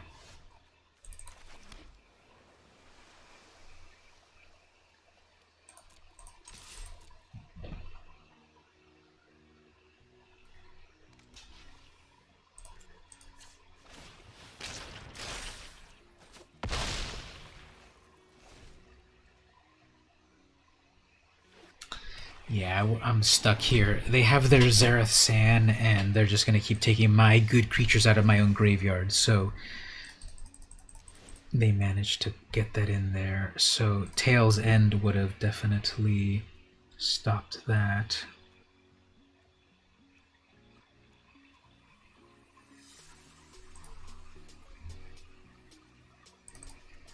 Blink of an Eye would have stopped that as well. So that was the luck of the draw right there. They had enough rogues to then jump Zareth San in, and then they take my stuff and hold me back. So that they got me.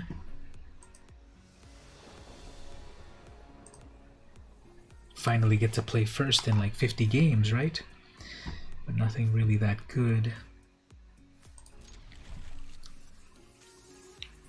If this opening hand is not that good, I'm sure the good stuff is coming.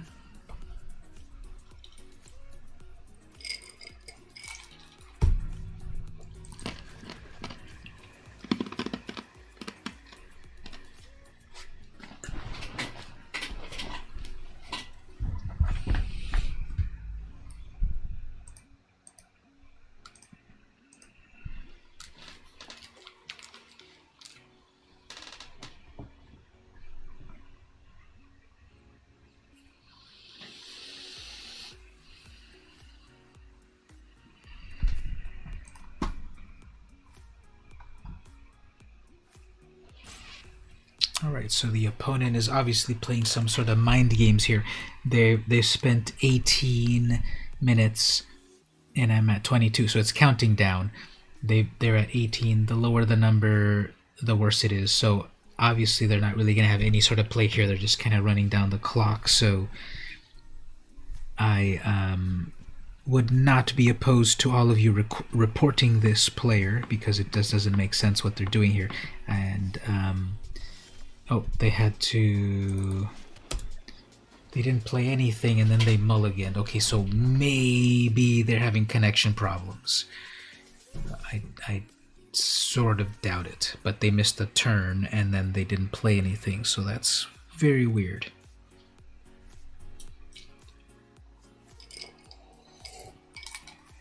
Maybe they're just trying to tank everything in a very weird way.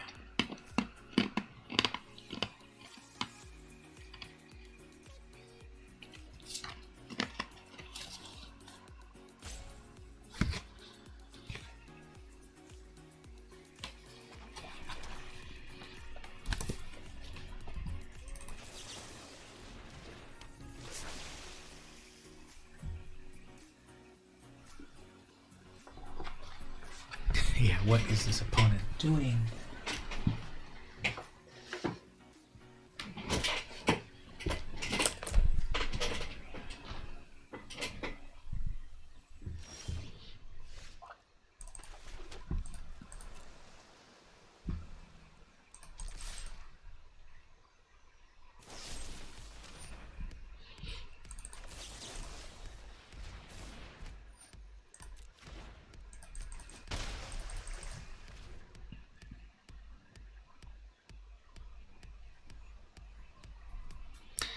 Yeah, pretty annoying. So I don't know if they like mulliganed down to the perfect hand, but then they had no lands, and they thought as long as I get 1 mana, I'll be fine.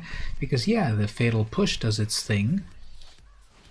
And they have an Una right here, but I already got the things that I need, so...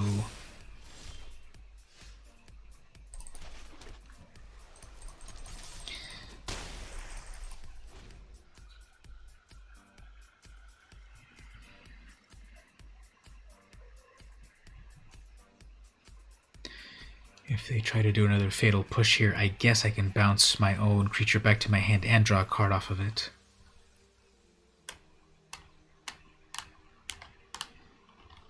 Alright, while the opponent contemplates the meaning of life, let me ask another question. Where are we at here? January... Let's go back over here. So... we had the question. No, I already did the one. List 3 foods you ate today. I think we got a couple of answers, right? We got a veggie calzone and a tuna sandwich or something. So if anyone has any other answer, what list 3 foods you ate today? Okay, here's another one. What was peaceful about today?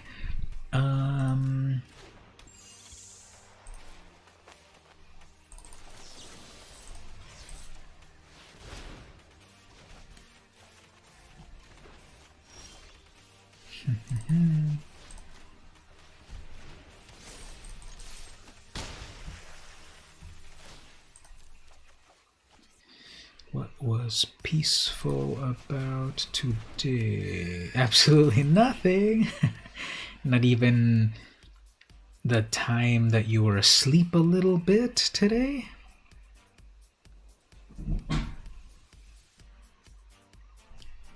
Speaking of not peaceful, I think I just heard the kitten jumping from the... It sounded like he jumped from the toilet to the windowsill. At least I hope it was the kitten and not Jason Voorhees or something.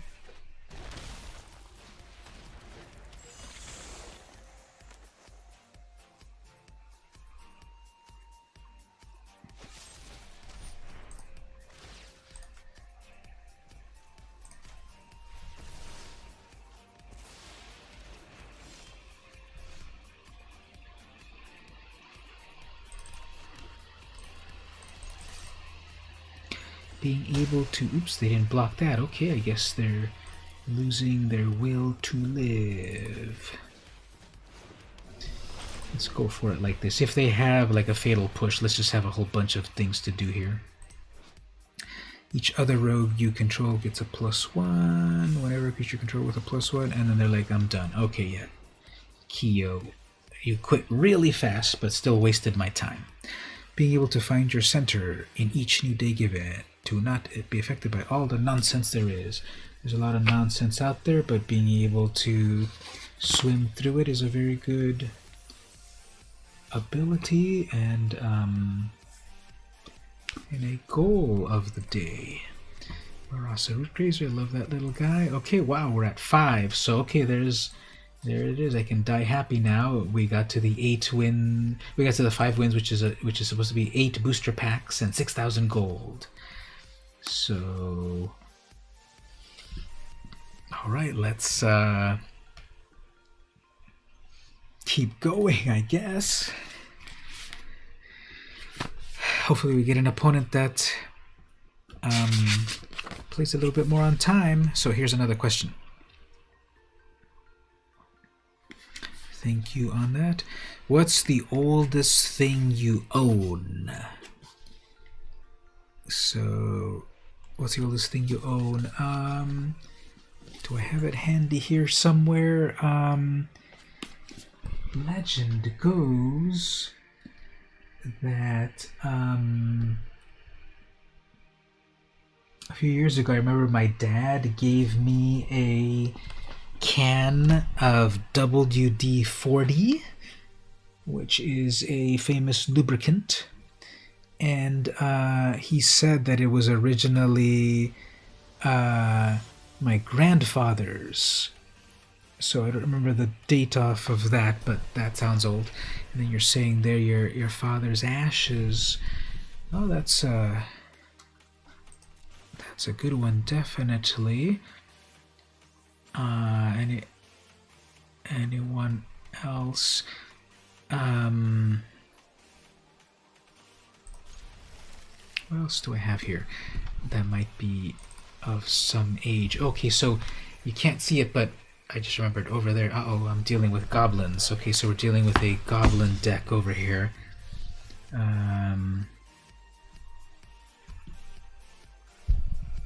We're dealing with a goblin deck. So let's see if they do any meaningful goblin here.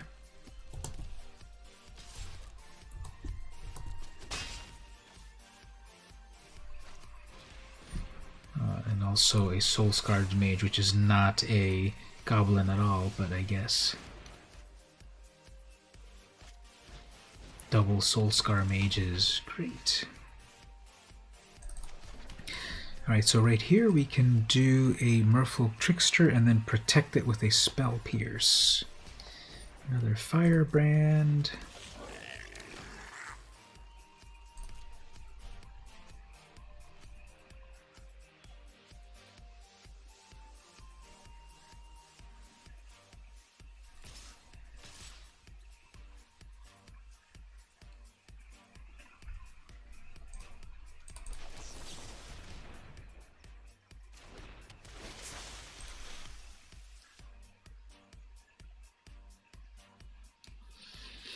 So they might do a Shock here, but then they've also got the Fanatical Firebrand.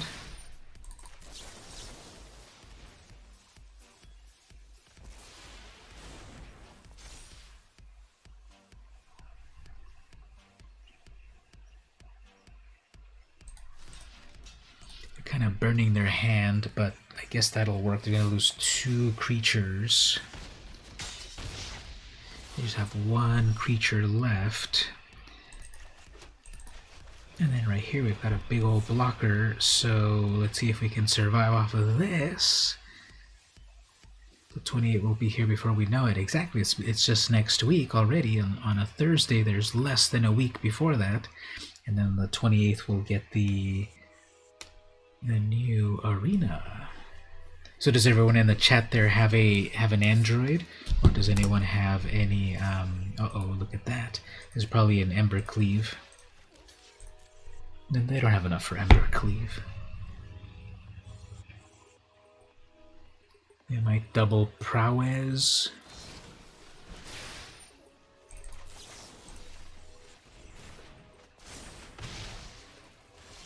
That's what we want to see.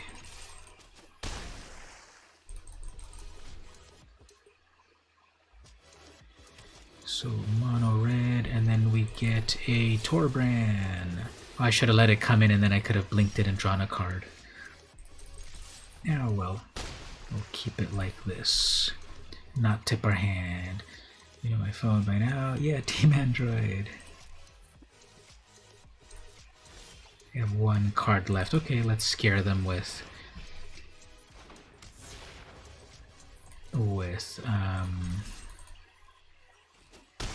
double Djinns. So unless they have a way to stop two flyers.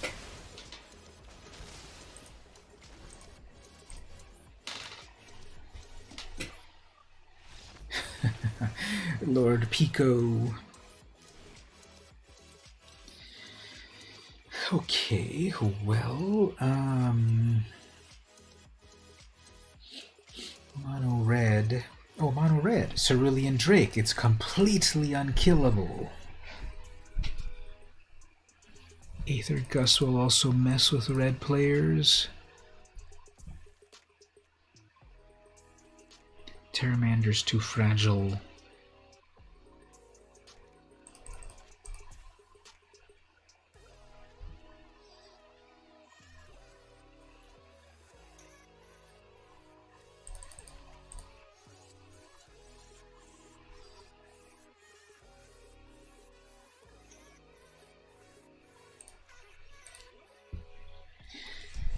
Let's go with that. So we have the Cerulean Drake, which is protection from red, and I'm playing a red player, so I have a completely unkillable And I've also got Aether Gust, which deals with red things. And Enchanting Melody will steal their thing, and it's not amazing, but it'll do stuff. I definitely want that Cerulean Drake. Turn 1 Soul Scar. A month ago, you finally upgraded your Z3. Aw, man. They stole my land or something, right? Where do I see you and where it's at? Aether Ghost.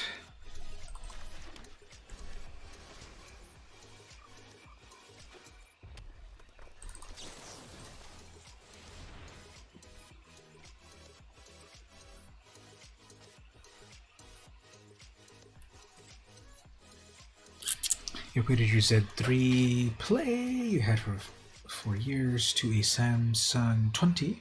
So far you're enjoying good battery life. You get 2 days off of it before you have to charge it. Uh oh, I think the opponent's getting triggered, because I don't think it's too hard to decide what to do after this. They can either put it at the top or the bottom. They put it at the bottom. Really, get it out of here. Okay, so what's next here? I could steal their... mage. I could bring out a 3/3, or I could hold... You know, I could bring out this... I could bring out a 0/4. They might have ways to kill it, but... I guess we'll play conservatively. If I get 1 more mana, then I could summon the Jinn, and then also... Oops, Torbrand. Good thing we waited for that. Come on, 1 more mana? Not a mana. Okay, well, anyway, this would still work. Now let's bring out this Tamer. We can protect it with the Dive Down. And we've got the Obsession.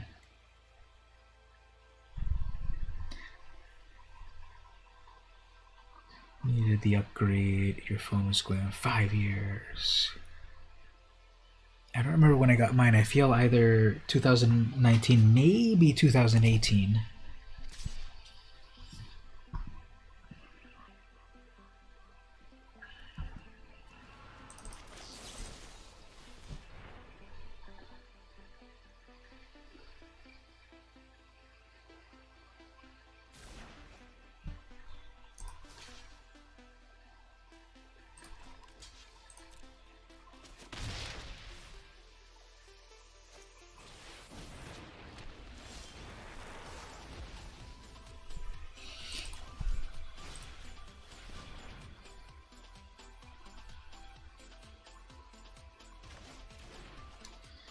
Put it back on top. There's no way that I cannot prevent it from being summoned. But... draw a card. Okay, so they're going to resummon that Phoenix. That Drake will make it unblockable. But... can't lose the Obsession. Double land, perfect. Okay, well, now I've got a blocker for that Phoenix. There we go, that Drake is beautiful. Completely protected from a mono red player. It's also a good working phone. Ooh, double Phoenix, no! Okay, well...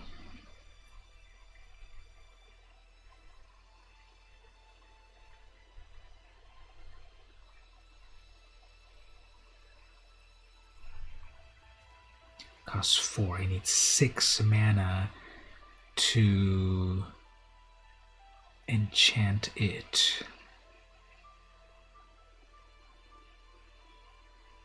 I'm gonna have to lose that Obsession.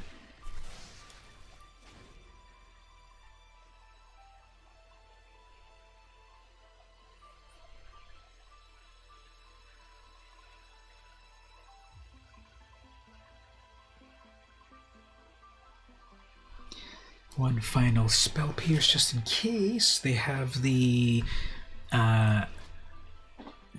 Castle Embereth. All creatures get +1. Aw, man, Torbrand. Okay. Not too bad.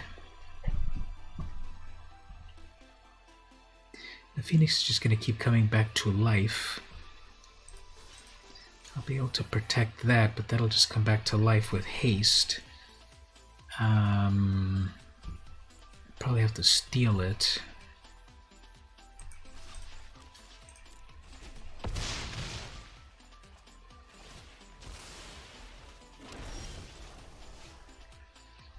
Double Drakes. I can pay 0 for that. That'll be hilarious. I'll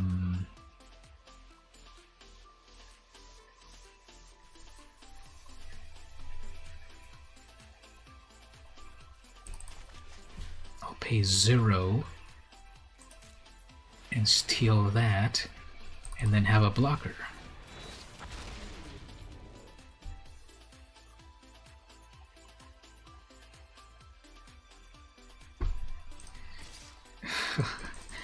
Paying 0 to steal a token. How do I bring that back to life? At the beginning of your upkeep, sacrifice this and return a Phoenix from your graveyard, but I have no graveyard.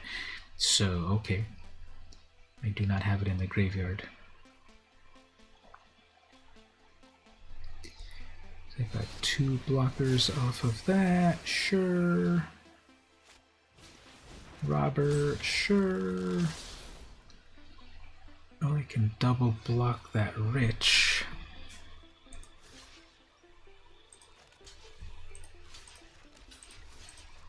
It's going to be 4, 5, 6, 7, 8, 9, 10. That's going to be 10 damage in total.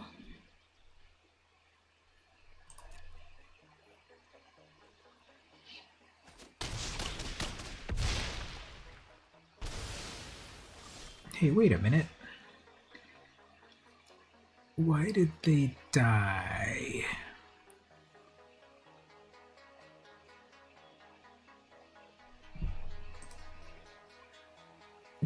Was that a bug?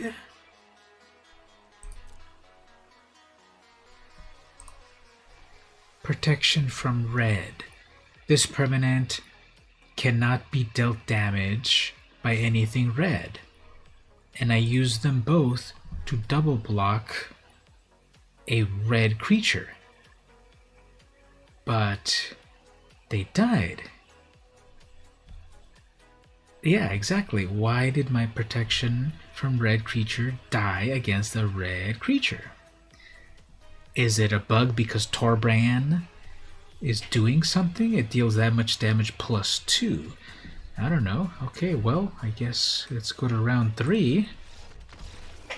Doesn't make sense at all. Why would my protection die?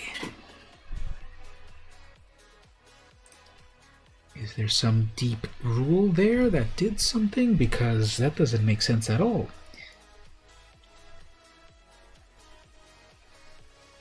Maybe it's something about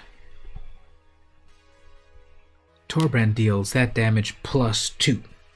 So let's say that robber was going to do 1 damage to each of my 1/1s, and then that got negated. But then Torbrand did an additional 2. So 1 to each. Yeah, maybe that'd be something to report.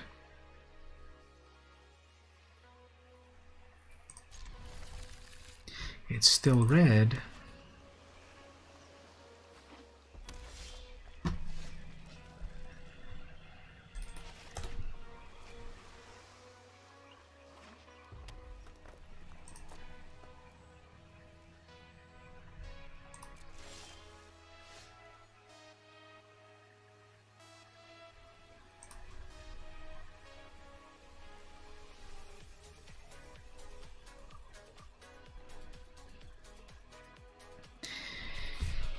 So I definitely hear horror stories from a bunch of people about.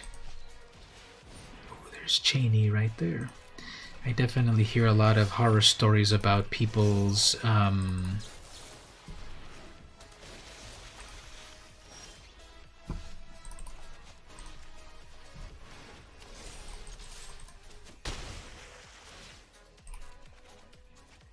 about things that might happen on Arena, but I don't feel I've gotten a lot of bad results out of it, so... Oh, Torbrand, great. Okay, well...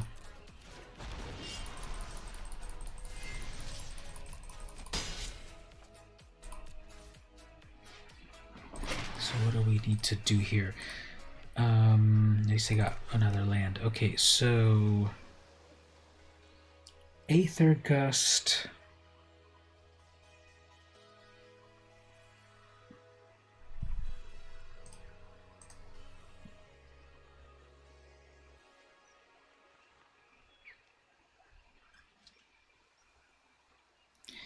Aether Gust will toss back Torbrand. Gonna get your charger. Okay, we'll be here. If I throw Torbrand back with that Gust, I can hit them and maybe pull another land. If they try to resummon it, I have the Wizard's Retort.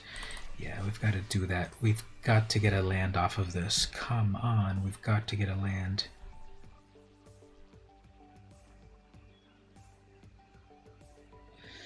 If I get a land, then I've got Wizard's Retort to prevent Torbrand from being resummoned.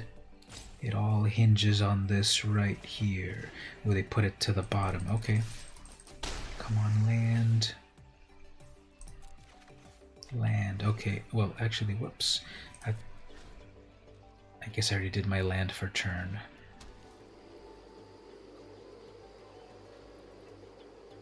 Did I really do my land for turn? How do they have so much more land than me?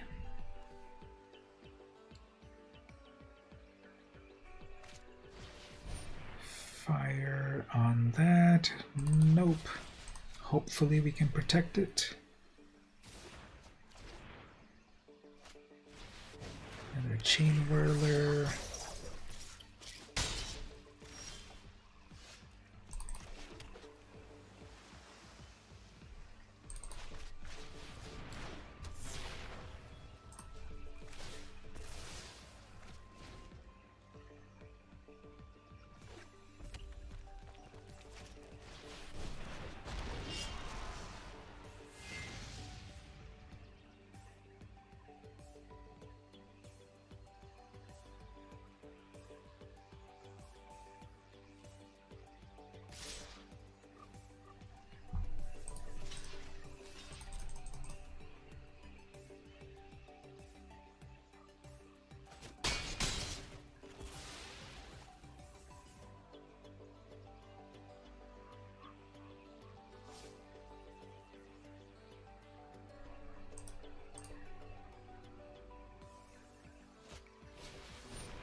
Well, this is where it ends. I've only got one blocker, and they have 3 attackers, so I have no way around this at all. Okay, well, this was my run at the historic event. I think it went better than I thought. I went to 5 wins, 5 out of 8, or how many? 5 out of 8 or 7. We'll see right now.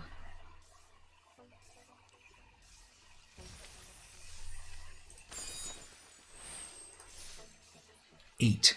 So yeah, I think it went well. There was this final one right here. So we can see over and over that those have been extremely good decks, that they are very efficient.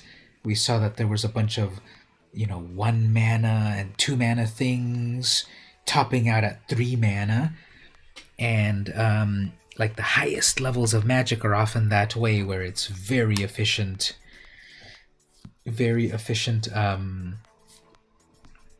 cards. There was that one opponent that was trying to do too many colors, I think, and then that's difficult. But then there was that one green-red player that was just a one mana, 2 mana, 3 mana, and then it's all online, and that's it. My deck is also that way too. My deck is also in those terms about the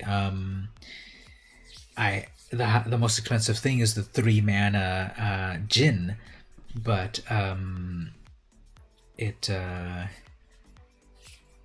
that's how this. When you get this far, that's how.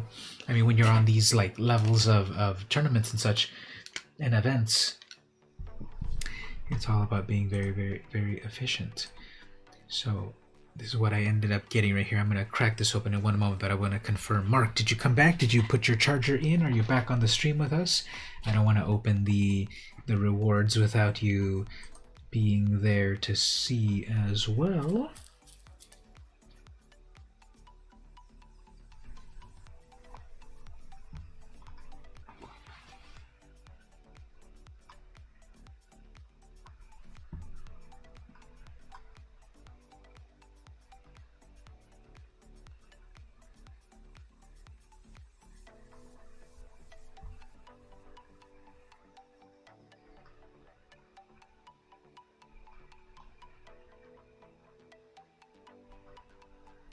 You're back. Okay, yes. So let's claim the rewards. Okay, let me take a screenshot of that. So yeah, that's how we did right there. I think that worked out pretty well. There were ups and downs, but I think 5 wins is pretty good. Let's open up these rewards and see what cool stuff happens to be here. So 6,000 gems. I mean 6,000 gold. And then 8 booster packs of a set I don't really care about at all, but there's probably going to be wild cards in there, so let's open those up, and then we'll take a look at what cards are in here. I don't really think I need anything at all on any of my decks for Kaladesh, even like for fun stuff, but let's open some of these up. Vengeful Rebel, very cool art. Some Aetherborn joined the rebellion for profit, others for the sake of their freedom, still others for revenge. There's a 2 for 3 revolt. When it enters something, it's a -3, so that's good for draft. Nothing else. So the Druid, I've got a million of those already. I've got a wild card, good. And then we got a Baral. Okay, people love this one. So here's a little bit of history. The Brawl format was invented at a time when Baral existed, and Baral makes Brawl very bad because this reduces the cost of instants and sorceries by 1, in addition to Gutter Snipe and such. So when Brawl was brand new, people hated Brawl because Baral existed, and that really tainted people's minds. I even hear nowadays in the podcasts of like some famous Magic people putting down Brawl because they got so scarred by Baral that they put down Brawl. But after it got banned, then Brawl got better, but then a lot of people quit. But Brawl is my favorite format on Arena. Anyway, so it makes your sorcerers and instants cost 1 less, and whenever a spell or ability you control counters a spell, a spell, you may draw a card. So there was a lot of counter spells, and there was your spells cost less, and then you draw a card, and people hated Brawl because of Baral. Alright, next booster. We had this kind of cool vehicles. Vehicles were the first time ever vehicles were invented in Magic. There were pseudo vehicles like Vodalian War Machine, which is a horrible card from Fallen Empires. War Machine. Let me pull it up right here. Not Fallen Empires. Oh, actually, there was 2 of them. Yeah. Anyway, yeah. Never mind. Yeah, I am thinking of that one. Let's look at this for a moment. So an early vehicle from way back in Fallen Empires, Vodalian War Machines with amazing Amy Weber art. 3 mana with Defender. I'm going to read the new text on it, not the old weird text. Defender. Tap one untapped merfolk. This can attack the turn as though it didn't have defender. So it can attack as a 0/4.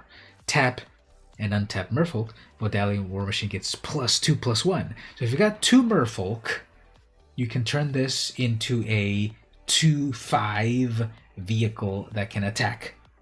When Vodalian War Machine dies, destroy all merfolk tapped this turn to pay for its abilities. So it's very flavorful. It's a very bad card.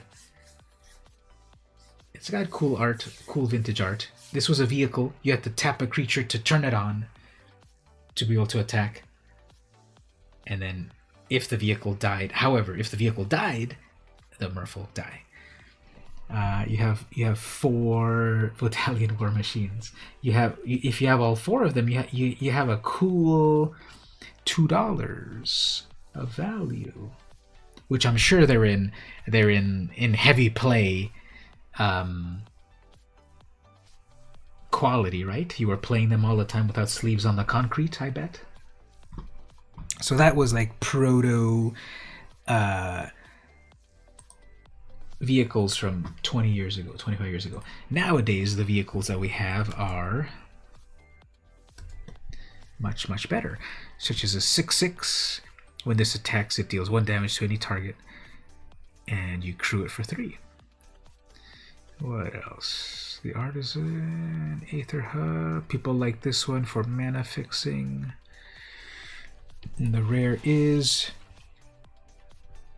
only 1 is heavy played, and the others are in pristine condition. So we got the Botanical Sanctum. That's one of the rare Simic lands. It enters tapped unless you control 2 or fewer lands. Is this one of these check lands or tango lands? What do they call these things anyway? This is one of the ones that it has to check for you to have X number of lands, and then it comes in tapped. Or is it the ones that you have to do a tango? It takes 2 to tango. They have these so many slangs for lands. Sky Whaler Shark, destroy target creature. It's like vanquish the monstrous or whatever it's called, but also scry. Oh look, here's the Attune with Aether that they had to ban it on some format. I don't remember which one.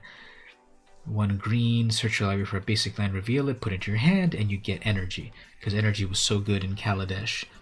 It was like, and people are always saying there's the 5 colors of magic, of mana, and then there's colorless, which used to be generic.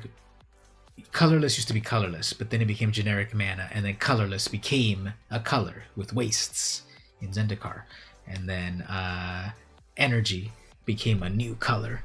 So people think there's only 5 colors of magic, but there's colorless, which is not a color, but it's a resource, and there's also energy, which is not a color, but it's a resource. So the rare is the Metallic Mimic. That's a pretty amazing art there. When it enters the battlefield, choose a creature. Oh yeah, the Metallic Mimic. This one's been around a while. How many Mimic cards exist? 11 Mimics exist. But Metallic Mimic first debut. No, this is the first time ever. I could have sworn this card existed before that, but I might be thinking of another card. If you have this one in real life, it is worth $10. But on Arena, it is just bits and pixels.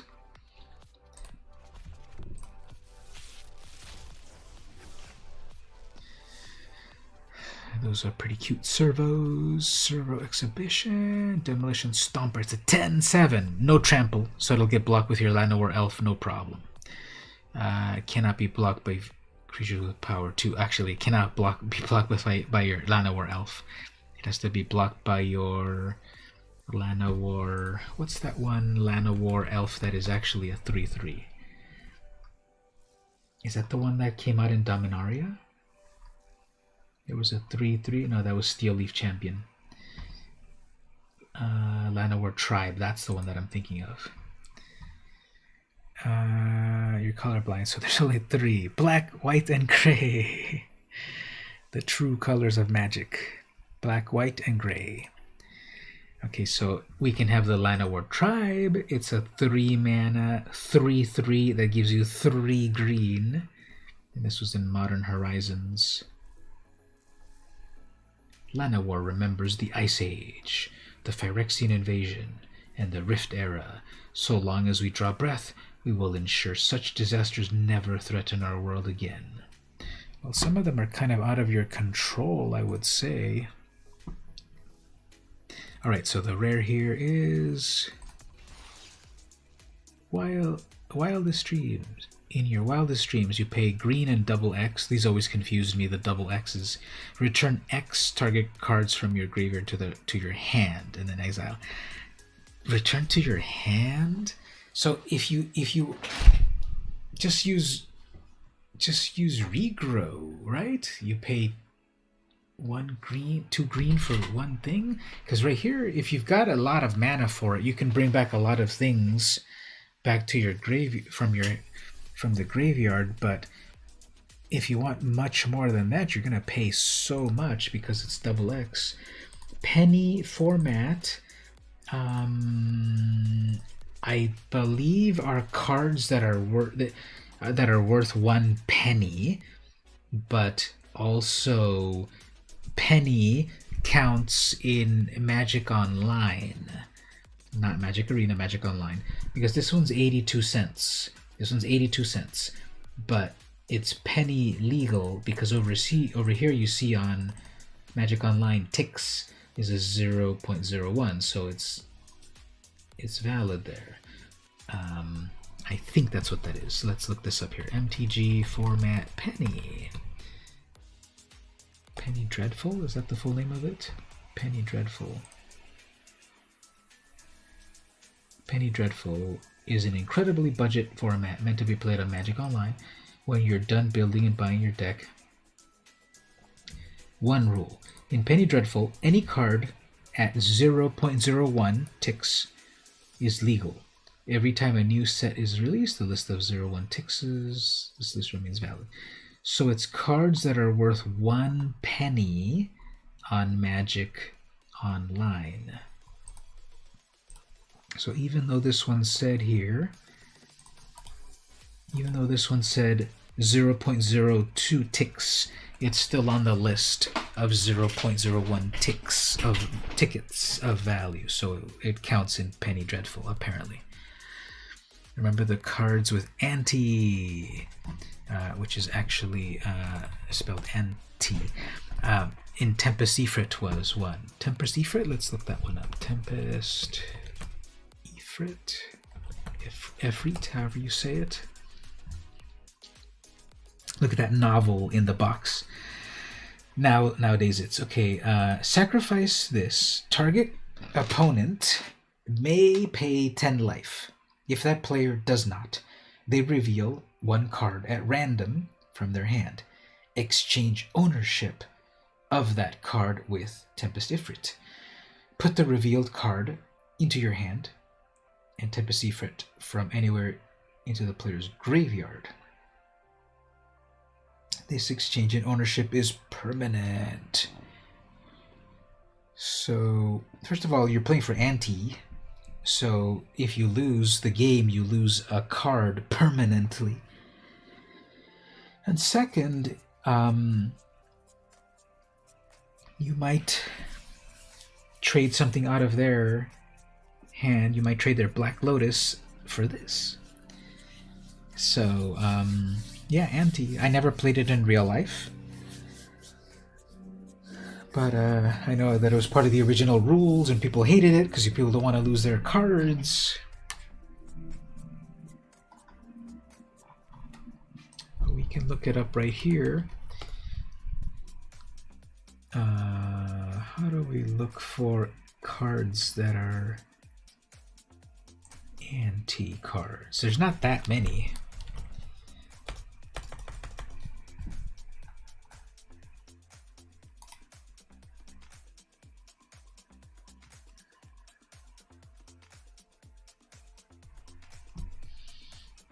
How do you search for anti? Do you do it like this? How do you search for anti? I think you can say not playing. I think we can use that.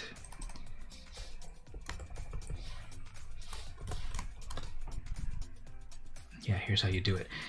Amulet of Quos, bronze tablet, contract from below, dark pact. Hey, there's Liliana, 20 years before she was made, banned in Commander, before she was made for real. Demonic Attorney, Gemstone Cavern. Wait a minute, Gemstone Cavern is not an anti-card, but I guess my search term caught it. Jeweled Bird. Oh, I remember that card. A rare in Chronicles. Rebirth, Tempest Ifrit, and Timorin Fiends. Yeah, that was the last anti-card in Homelands. If we look at it in release date, the very last anti-card was Timorin Fiends. And then, of course, we had from the original sets. How do we look at it like this? Is not is unique. How do we look at it for only one? Unique is unique. How do we? There's a way to only show original printings. Anyway, yeah. So Jeweled Bird, I remember having those back in the day. I never had any of these others because they were rare. I might have had a Tempest Ifrit. Maybe. I'm pretty sure I had Amulet of Quos. Sacrifice Amulet of Quos. Target opponent may ante the top card of their library. If they do not, flip a coin. If you win the flip, that player loses the game. If you lose the flip, you lose the game. Activate this ability during your upkeep. Hilarious. These old anti-cards. Yu-Gi-Oh! Also had a fun anti-format where the first came out for the first. I'm sure a lot of anti was in the thing, but people hated losing their cards. Let's bring back dice rolls. They don't want to do dice rolling because they don't want to make such randomness part of the game. They put randomness in some things, but not like really game-ending stuff because they don't want us to feel bad that they lost because of a die roll. But that one of the last ones of like die rolls. How do you spell crystalline? One of the last random things was this one giant. What is the name of this freaking giant? Okay, it's in the set Ikoria, and it's an artifact. Crystalline Giant? What's it called? Crystalline Giant. That's what I'm trying to search for. This is one of the recent like die roll things, kind of, because you get something randomly out of it, but people don't like to live their to win and lose the game out of a die roll. Sky Skiff, I like the art on that. Crew for One works great in limited. Vehicles you control have flying. Crystal Golem, it's been a while since you've seen that one. Let's look at Crystal Golem.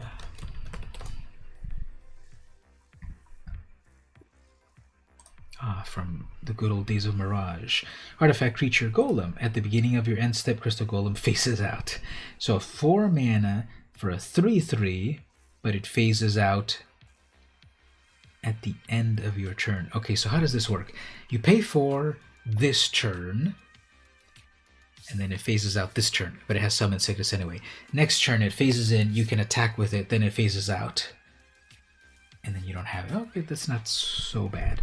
Once a wealthy king commissioned an artificial creature to be crafted from the royal treasury, thinking it a clever ploy to have the jewels guard themselves. This is like really cool, interesting art because of the transparency of it and the cool background. Mike Dringenberg. What else did Mike create? 42 cards. Oh yeah, the Brass Talon Chimera. I remember that one. Let's see, what did they do? Oh, they did an alternate art for Remove Soul. 2 mana, counter target creature spell. This is when they were doing these player rewards that had no text on it, and you just had to know what the card did. I'm going to cover it up right here. Well, I'm not covering it up. But who would even know what this card did? Unless, of course, you were enfranchised. Interesting to see vehicles making a comeback. Yeah, we'll look at some vehicles in Kaldheim in a moment. There's power in the randomness. Yes. Cast. Oh, they did a bunch of these talismans. Cool. I have that one, the Talisman of Dominance. These talismans are beautiful. Jinxed Choker. This one's pretty cool. Virtue's Ruin. That's from Portal. I have that one. Life Tap and Remove Soul. I have some of these chimeras. I have that Mind Bend. I have that Ward of Light. Anyway, let's get back to a little gameplay. What's the rare here? Ooh, Fumigate. 5 mana Wrath, and you gain life from everything that got killed. I actually played this on a commander game in the last few weeks, and it saved me. I was about to die. My opponent had a bunch of creatures, and then I did Fumigate, and it brought me back to life. I don't remember how the game ended, but that was definitely a turning point. Ooh, we got a rare. Got another wild card here. And Angel of Invention. It's a 2/1. Flying Vigilance. Lifelink, Fabricate. 2. What does Fabricate do again? When this creature enters the battlefield, put 2 +1s or create 2 1/1s. Okay. And your other creatures get +1. Cool. That one was a mythic. Essence Extraction. Deal 3 damage to target creature. You gain 3 life. Foundry Hornet. Rhino. Ooh, nice. Got an uncommon. Did you ever notice that there's like energy spinning behind it? If you look very carefully, there's stuff spinning back there.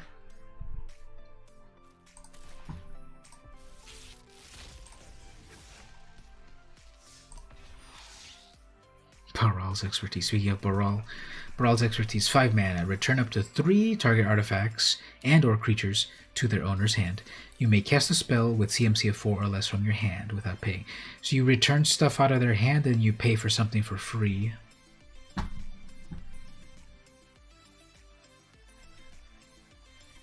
So that's that. Okay, those are my rewards for the historic of challenge. I think it went pretty well, a little bit better than I thought, so that's cool. Checking my time here, I have been streaming for 4.5 hours, longer than I thought, so let's speed up our timeline, our schedule a little bit. Let's look at a few more comics, and then we'll talk Kaldheim. So let's look at a few more comics. I got these recently. Got these beautiful Aliens comics. These are from Dark Horse. Dark Horse is a comic publisher that's still around. I believe they've just celebrated, how many years is it from 1986? 30 years, right? They've celebrated 30 years.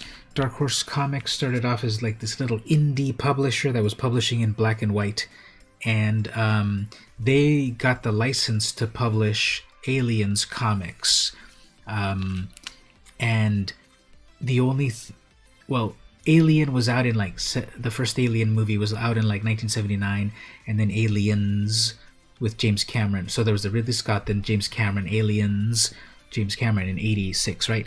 So then a year later or so, Dark Horse got the license to publish comic books about aliens. So they published the very first Aliens comic. It was in black and white. The art is utterly amazing.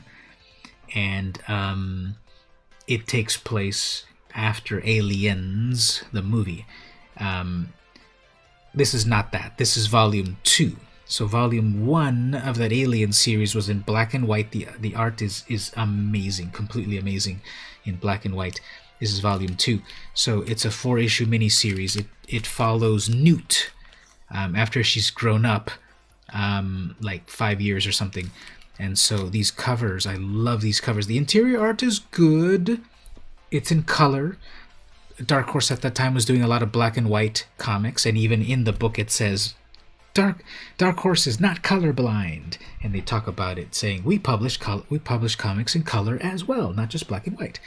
But in the 1980s, there were a lot of black and white comics. It was just cheaper for a small indie publisher to publish comics in black and white compared to 4-color.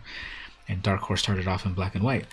So these covers, I just love these covers. I picked these up because I just love these covers. I skimmed through the storyline, and it seems pretty interesting.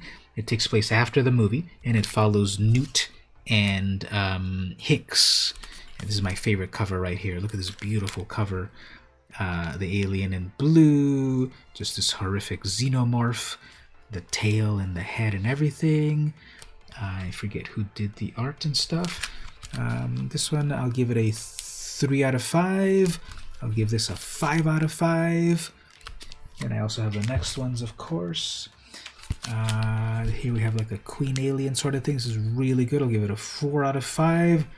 The door is opening up. There's the queen alien there with the little hands and the big head and everything. Just horrific.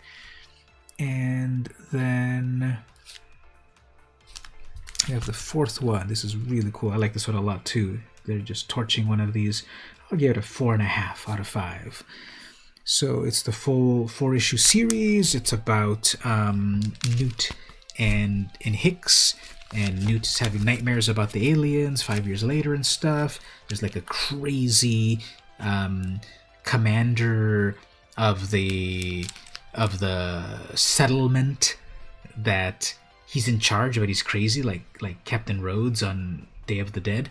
And he almost like is in love with the aliens, but he has to defend the colony, but he kind of loves them. It's kind of weird. He's got a weird fetish for them, and it's really mixing like a cowboy, old, like a frontier town style settlement with the people, and there's like a lot of corrupt administration and so forth. And then the final volume, or issue number 4 right here, has an amazing final. I'll spoil it. For how many of you want to hear a spoiler for a comic from 1986 that you're never going to read? But on the final page of this, the aliens, what happened? That the aliens are coming to Earth because the colony was on another planet. But on the final page, the aliens are on a ship and it's going to Earth. But wait a minute. I'll just open it up here. It looks amazing. I'll show you this final page here.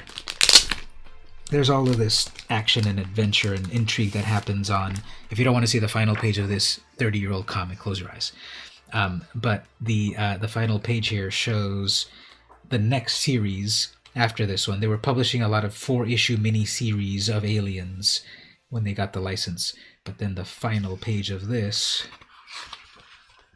the door opens up, and who is there? Ripley, ready to kick ass with a huge gun. And then there's Newt right there. Can we see that? So the door opens up. It reminds me of another time years ago. Another little girl lost in a world swarming with alien bad guys. And then she says, Ripley! And then she says, I'm tired of watching. It's time to finish it. And there's Ripley with a huge gun, laser sight, bazookas, everything. Totally tough, coming out of it. And this is continued in Aliens Earth War #1, coming soon. So that's how it is. Obviously, you've got to read it yourself. But this was volume 2 of the Aliens series. I love these covers. I want to sit down and read it in detail. There's the ending of it. But what's cool about the cover is also on the back, it has a full alien art, but all four of them join together to make a huge alien queen poster. So see, that goes with that. And then number 1 and 2 are the other parts. So if you get all 4 of them on the back, they make a huge alien queen poster in the back. And then the fronts have a lot of beautiful painted art as well.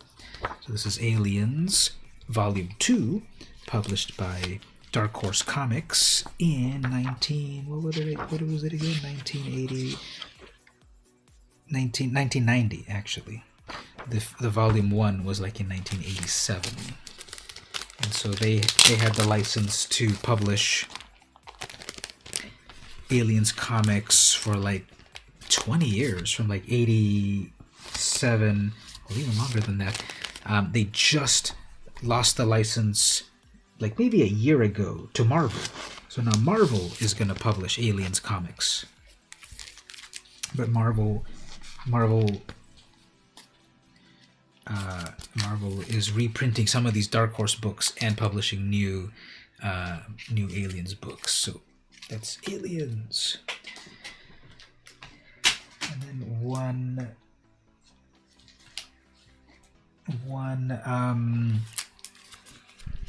anyone ever watched the movie Aliens vs. Predator? Well, Aliens vs. Predator happened in the comics 20 years before the movie. This is Aliens vs. Predator from Dark Horse Comics. This is when they first ever met and battled each other. And actually, wait, I mixed it up a little bit. This is the one where it's like a cowboy town, a cowboy colony. Yeah, this is it. This is the one where it's a cowboy colony. It's a colony of people on some planet, and it's kind of like a cowboy settlement. Not the other one. I was mixing it with the other one. This is where the cowboys are happening. So there's a colony in here of people, and then the predators, which I believe by that time they had named them as the Yautja. So we know them as predators, but if you look them up, they're technically known as the Yautja. And they brought a bunch of alien eggs to the colony to release them so that they can hunt them. So they're bringing the alien eggs to hunt them, but the hunting grounds are happening at a human colony. And this was the very first meeting of Aliens versus Predator. I only have issue number 1. I was kind of only... This one, what I bought on eBay was those 4 Aliens books, and then they threw in also the one Aliens versus Predator. So I kind of don't love the art on this one. And the back cover also has extra art, which I kind of don't love. The concept is cool. They're like, okay, there's the Predator, there's the sunset, it's monochromatic and such. I kind of don't love the style of how they're drawn. Kind of like too much like Robotech or something. Oh, I just saw there. It's got a Predator skull on its chest or something, and then some tassels and some other ones hanging out over here. That was by Phil Norwood, 1990. Yeah, this is the backside of the comic, and it's a Predator with, I don't know, Robotech mech armor or something. Conceptually, it's cool, and it's obviously way better than what I could draw. But over here on the front cover, it's a Predator, and there's the Predator ship, and Predators coming out of the back, and the art is better than what I can draw, but I'm not loving the art on that. So I got that one.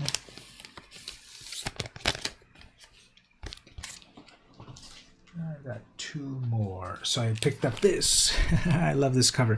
The Unbeatable Squirrel Girl, number 39, variant edition, with like a really cute Barbie doll sort of thing. So Squirrel Girl is a really fun comic.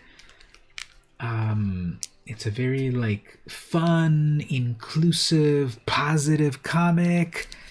Squirrel Girl has defeated Galactus, Thanos, Doctor Doom, Kraven the Hunter, all of these big names.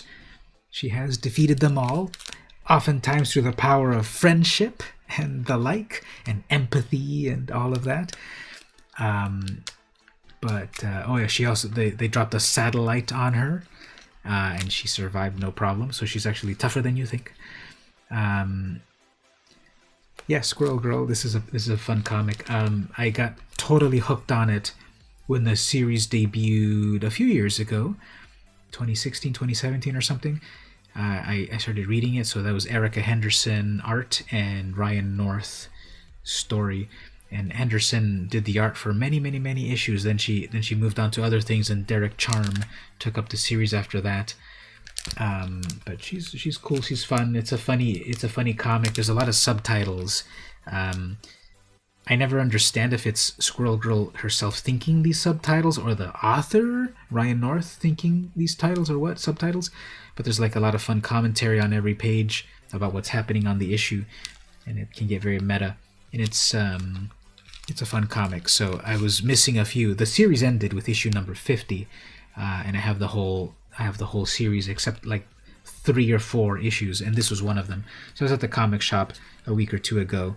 I did not have issue 39, and then they had this one, which is a variant cover, and it's like a fun Barbie doll Squirrel Girl cover. So I said, yep, I need that because I don't have it in my full collection and never read this issue, and now I have the variant cover. It's got like the classic Marvel Comics top over here that they would have like in the 70s, and that fun little logo. So if you think about it, the Amazing Spider-Man, the Incredible Hulk, the Fantastic Four, what else? Well, variation. Daredevil, the Man Without Fear, the Invincible Iron Man, the Mighty Thor. Everyone's got an adjective in the Marvel Universe. The Unbeatable Squirrel Girl, the Unbelievable Gwenpool. What else do we have? Radioactive Spider-Gwen. Deadpool has one recently. What do they call his? The Irredeemable? I think it was Irredeemable Deadpool. So Marvel loves doing these adjectives on their characters, plus alliteration on their characters' names. Peter Parker, Wade Wilson. Her real name is Colleen Green. Okay, that's more of a rhyme than alliteration, but that's just some funny thing there about Marvel characters. So Squirrel Girl number 39. I picked up this vintage comic. Ooh, I love this. This is from the 90s. This is a Web of Spider-Man number 100 with this beautiful foil holographics cover. Whoa, the 90s. So this is the introduction of the Spider Armor. He only has it for 1 issue and then it melts. But this is the 100th issue of Web of Spider-Man.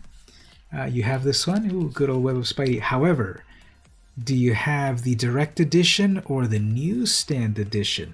I have the direct edition. Let me just get it out of my main collection over here.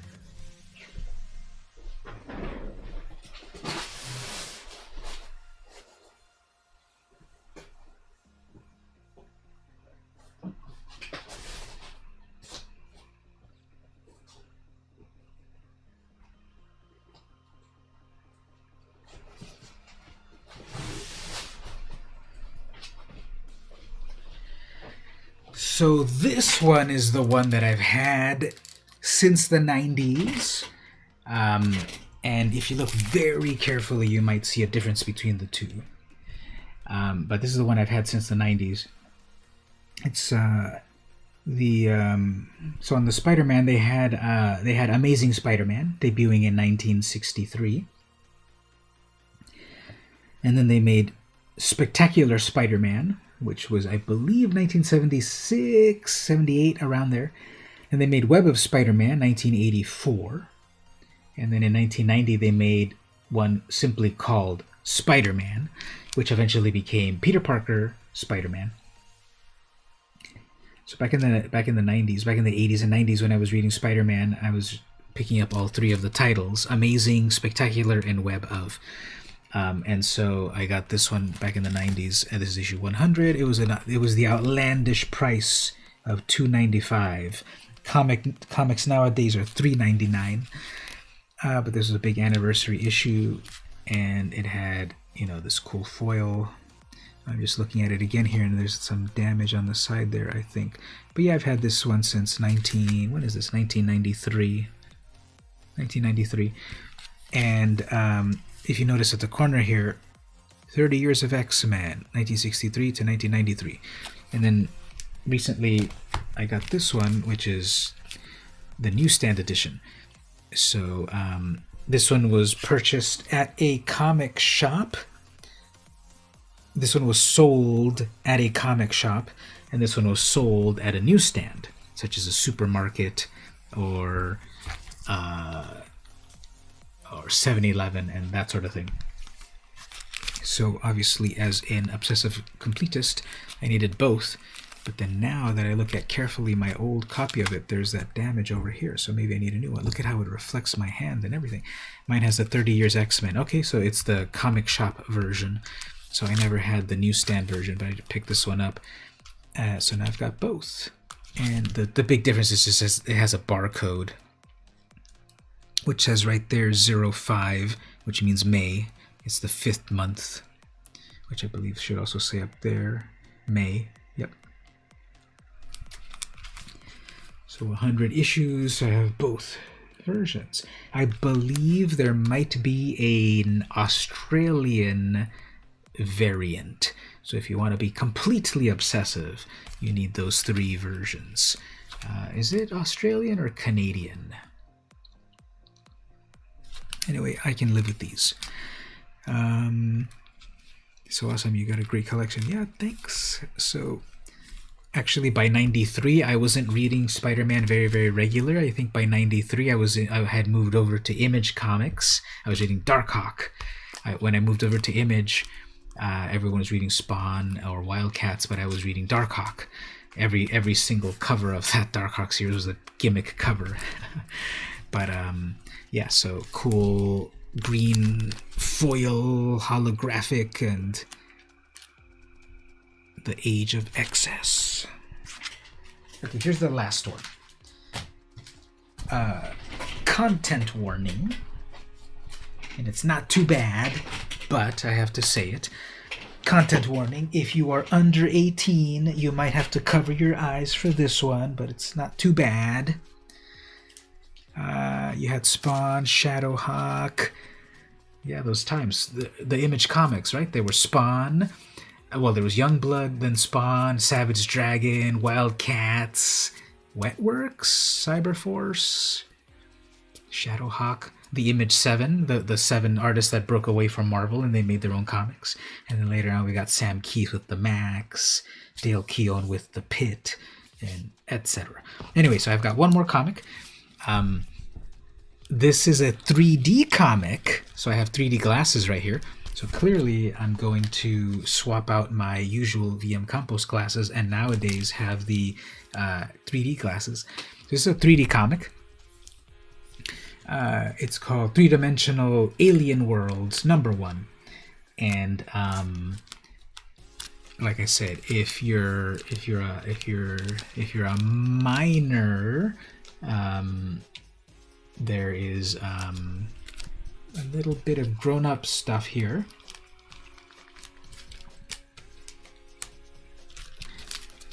So it's 3 Dimensions Alien Worlds. This is published by Pacific Comics, PC, Pacific Comics, which was actually here in San Diego. It was over there in Pacific Beach. If you know the local people here that are in the chat here, Gabe and Stevie, over there in Pacific Beach. So Pacific Comics was a comic book publisher from like 1983 to like 1987, 88, around there. They were around here for kind of a short amount of time, but they were one of these first independent comic publishers, and usually publishing in black and white. And in the 80s, they were also trying to dabble in 3-dimensional. So yeah, it's the 3-dimensional with you need these glasses. So this is also the first. Apparently, this is also the first art ever by Arthur Adams in here, and it's an anthology series about sci-fi, like sexy sci-fi stories and stuff. And Dave Stevens of The Rocketeer did art in here, as well as Arthur Adams. And yeah, the 3D. I tried the 3D out, and it's kind of good. There's no way for me to show you on the camera here because you need 2 eyes and you need to put on the glasses. But things do pop out, and it's interesting. And here we have like a giant alien lady on some planet, and then some tiny people down there, and she's watching over them benevolently. and it's not in amazing condition. There's a lot of color breaks over here, and it does say recommended for mature readers. But that's the last comic right here, and three-dimensional alien worlds. Number one, $2. Now $2, and when this came out, when did this come out? Like 1985? Let me check the date on this. Yeah, this was way more beat up than I thought it was when I bought it. 1984. Here's the back cover right here. So they were also publishing these other like horror and sci-fi tales. So on sale soon, Twisted Tales. Dennis Etchison, Wet Season, and Mike Hoffman. This is $1.50. New Dimensions in Terror. Bruce Jones. Oh yeah, Bruce Jones. He was involved in this a lot. So a lot of sci-fi titles, a lot of horror titles coming out of Pacific Comics. They published, I believe they published the very first graphic novel ever. That was Pacific, right? They also published Jack Kirby, Steve Ditko. So it looks kind of okay here. But there is Dave Stevens drawing some sci-fi thing, and that's his version of Marilyn Monroe. So this one's kind of funny because two astronauts, these two right here, these two astronauts go to some planet. She looks like Marilyn Monroe. So the guy and the girl, they go to some planet. And, well, comics are a variety of everything. Comics are not just kid stuff. It's just a little bit of everything. So they go to this planet, and then eventually the guy turns into a girl because the water, and it's just fun stuff. So yeah, this is the three-dimensional aspect of things. Like this tank looks really cool. If you put on the glasses, like the gun, the cannon turret does look like it's popping out, and the words "Woom," they all pop out and everything right there. So it, after I put on the 3D glasses to look at it, I saw like this looks kind of cool. But then when I would take it off, everything in the real world looks so weird. It was really messing with my brain to put on these things. As long as I was looking at the comic, things were fine. But then when I looked at the real world, even when I took them off, the real world looked weird. So I probably gave myself some brain damage for using these glasses. But if you remember that one character from Back to the Future Part 1, there was one guy in there that always had them on throughout the whole movie, if you recall. And apparently that was a fad also that was apparently happening in the 50s, because that's when the first 3D movies debuted, and you had to use these kind of glasses for them. So I had the comic, and I've got a few 3D comics, but I didn't really have any of the 3D glasses, so I went on eBay and I bought some of them, but they sold it in a pack of 12, so I got like a huge 12 pack of these things. And so I guess that means I can put one with the comic. And so there you go. That's Alien Worlds #1. Gotta cover that up there, I guess. And those are some of the comics that I wanted to talk about this week. As we all know, I play a lot of Magic and have Magic content on my YouTube, but I also do comic book stuff and just wanted to share a few things. Talking about the Max over here. Yeah, those were so cool. Sam Keith did some amazing work on that.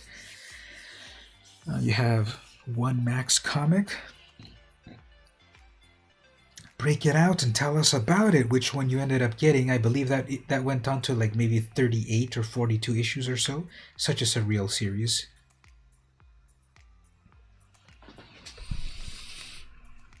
He had some Disney 3D comics, but they were the newsstand paperback issues that used to come out in the 90s. I don't remember what they were called. Disney has always published and republished their works throughout the years, so that'd be interesting to find out what those were. That's awesome. You wish you had 500 3D glasses, just because there are those times when you need them. Exactly. I had a pair of 3D glasses that I got for free at Comic-Con, and I always had them in case I needed to look at any 3D stuff. And when this last move that I made to this place, I don't know where it ended up. So then I got this 3D comic, and I thought, I don't know where I'm going to find my 3D comics, so I'll check eBay. Oh, okay, 12 3D glasses for $6. So, okay, I have now 12. More than 12 more than I need. Sounds like a comedic type of it was a funny comic. Yeah, it's kind of sci-fi plus comedy. They always try to mix up a little bit on these anthologies. That's one of the things that I liked about these like independent publishers, that they had a lot of these anthologies. This had like 4 stories in one, some sci-fi with some comedy here and there. There's one about these 2 alien creatures that come to Earth, and they can morph into things. So one, they look like aliens, like funny, cute aliens, and then one morphs into a hippo, and one morphs into something else, and then there's like a monkey, and one says, "Oh, these creatures will eventually evolve into this," and then it morphs into a sexy girl, and they say, "Cut that out, go back to normal." And they say, "Okay, well, we'll leave them alone, and we'll come back millions of years later to check on their evolution." But then the twist is, as they're leaving, that one monkey that they got in contact with started sneezing. So whoops, they infected the monkey with their alien germs and ruined the evolution of the planet. Yeah, Biff's goons. One of those goons wore those 3D glasses all the time. Alright, so even though I have there in the agenda that we were gonna do some more gameplay in Kaldheim and all of that, I have been streaming for 4 hours and 53 minutes. I'm gonna stop the gameplay, but we'll still stream a little bit more. It's 4 hours and 54 minutes, so we'll keep the stream going 6 more minutes to top it off exactly at 5 minutes. But what I want to do then is let's look at some Kaldheim stuff. Let's look at the brand new set coming soon, Kaldheim. It is a Viking-inspired, a Scandinavian-inspired set. Let's look at a few things here. Vehicles have returned. You're gonna head to bed. Okay, cool. See you next time. I'm also gonna be here like 6 more minutes or so. But thanks for coming in. We'll look at a few more of these and then we'll wrap it up. 6 minutes or so. So here's some vehicles. This is my favorite one so far here. Isika's Chariot. I think I mentioned it last week. So look at these cats. These cats are like hilarious and very fluffy, and they're going to beat you up. So 4 mana for an artifact, for a legendary artifact vehicle, and you get a 4/4. And when it enters, it makes 2 cats. So it's gonna make a beautiful little cat token like that. Whenever Isika's Chariot attacks, create a token that's a copy of target token you control. So it's just gonna make more cats. You have to pay. You crew it for 4.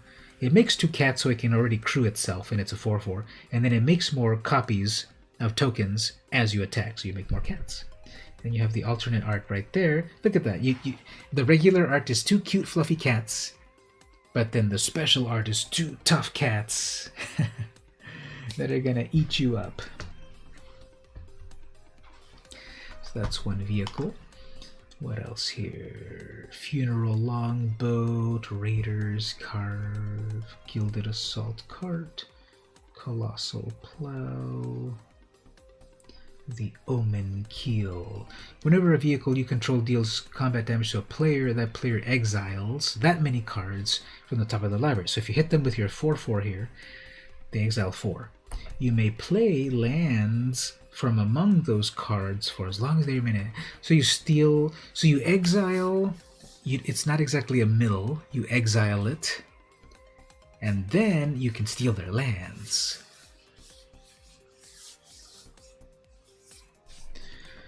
Funeral Longboat, it's a 3/3 with Vigilance, and you only need to crew it for 1.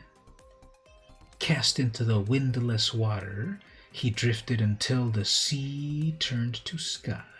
Saga of the Lost King. For a moment, I saw that as saying Saga of the Lion King. If you look at that funeral longbow right there, for a moment it looked like the Saga of the Lion King.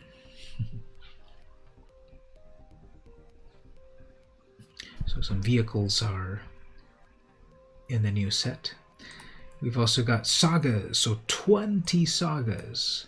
I think that's the most of any set ever, because in Dominaria, how many sagas did we have when they were first introduced? We had 14. We had 14 sagas in the original set that introduced them, Dominaria. We had sagas in Theros, and in there we got 10 sagas. And then now in the new Kaldheim, we've got 20 sagas. So I'm not going to go through them all, but just amazing art on these. I believe this one right here, Binding of the Old Gods, is actually made from real carved wood. I believe I read that this is actually a photo of a carving. So this might be the very first photo art in Magic ever. And it's of this cool wood carve. This bas-relief art.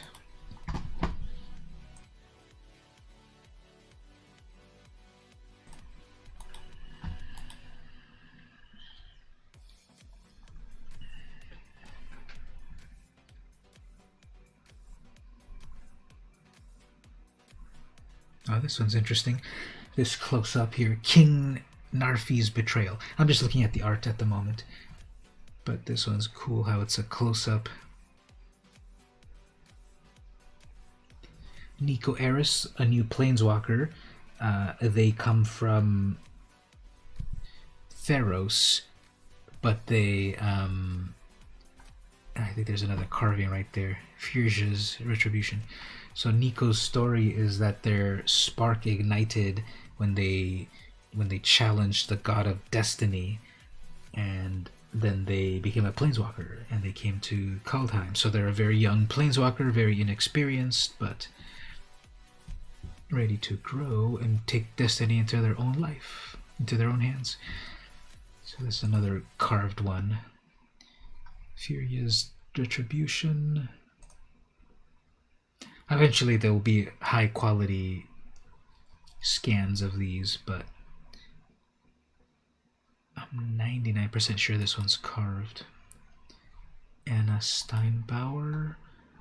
And over here...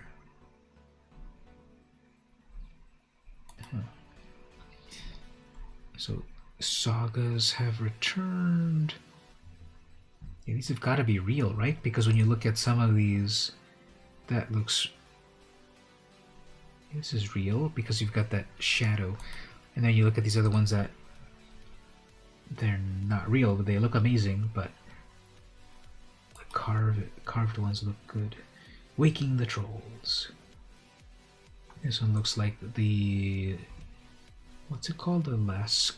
What's that one tapestry? The Bayou tapestry? I was going to say the Lascaux tapestry, but the Lascaux were the cave paintings of Lascaux. So here's... This is hilarious. So some guy shows up, yeah, make me a sword. And the guy's like, yeah, great sword. Stabs in the back. The guy is Tybalt.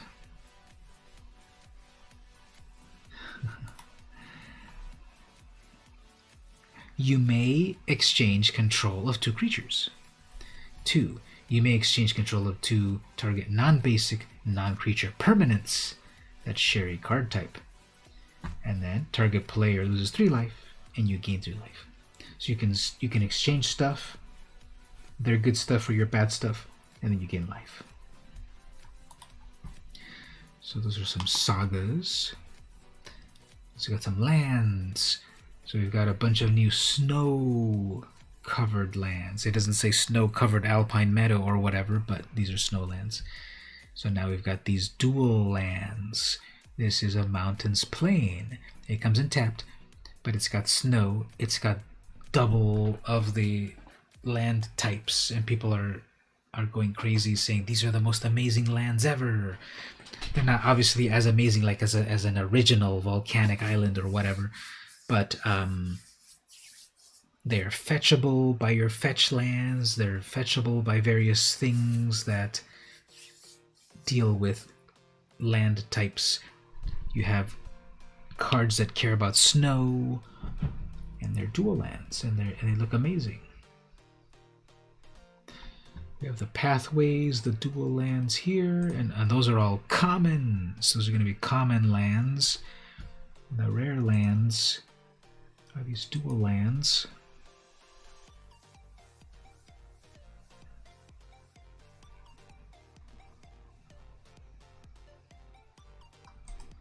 So this one's pretty epic. Faceless Haven. It's a snow land. It taps for 1 colorless. If you pay 3 snow, this becomes a 4/3 creature with vigilance and changeling, basically. And it's a land. I think I might get you some of those snow lands. I think they are going to be a great addition to the deck, to people's decks, aesthetically, but also power-wise. Now, those are the dual land snow lands. They're common. But then we've also got just the plain snow-covered island, snow-covered plains, etc. So this is basic snow land.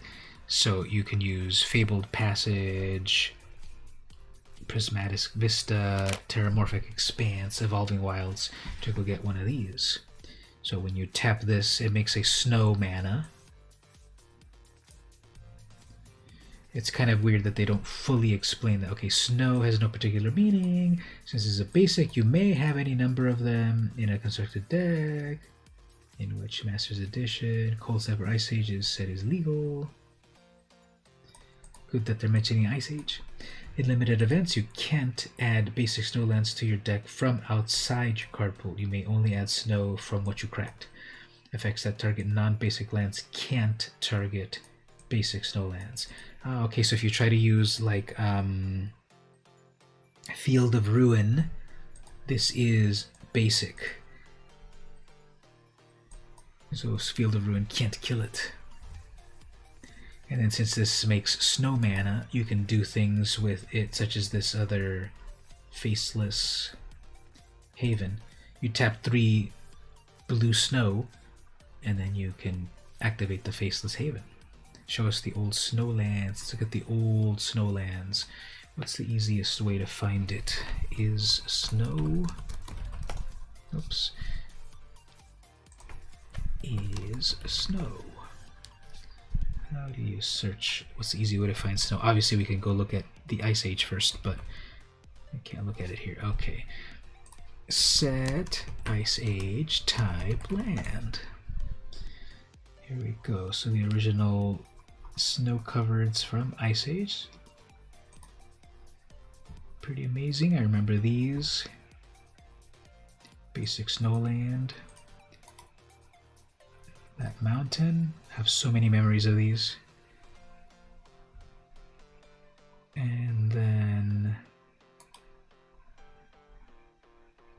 the panorama that you could make out of the plains. Remember that? On the plains, you can make a cool panorama. I played with the snow swamps a lot, of course, but I think the other ones have a little bit more of a snow feel to them.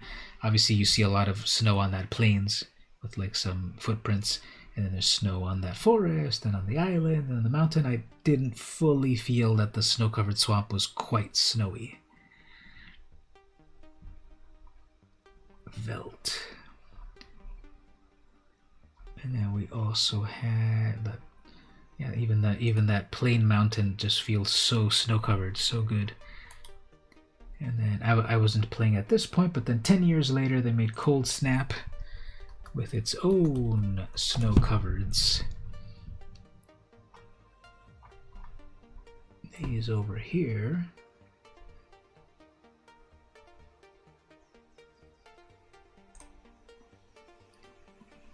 Do you have any of these, Mark, or anyone there in the chat? Any of you have any of these Cold Snap snow-covered lands? That's very snowy. I think this one's really epic. The snow-covered island. People love this one. This is... So apparently, the original snow-covered lands from Ice Age are about $3 now each. And the Cold Snap ones are $1.49, I guess. Yeah, Modern Horizons also had snow-covereds. And then we're getting them again in Kaldheim. Oh, there's 2 editions actually, huh? These must be like from the...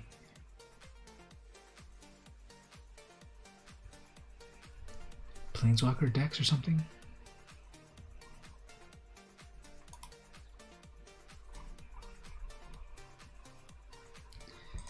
Okay, actually, can we do this? Type snow and type land. There we go. But then also we want basic and type basic. There we go. Oh, just okay, and then how do you make it show all prints?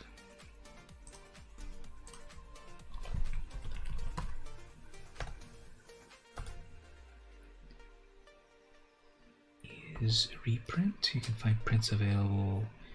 To find prints is print, is reprint.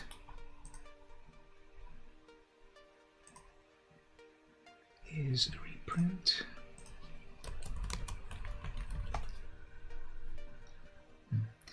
Well, anyway, yep, so snow is back. And that's the new set, Kaldheim, coming soon.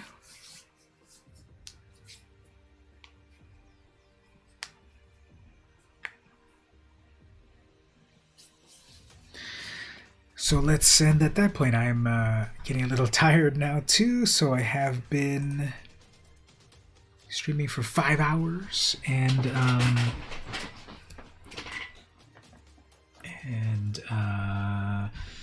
did a lot of gameplay, looked at some comics,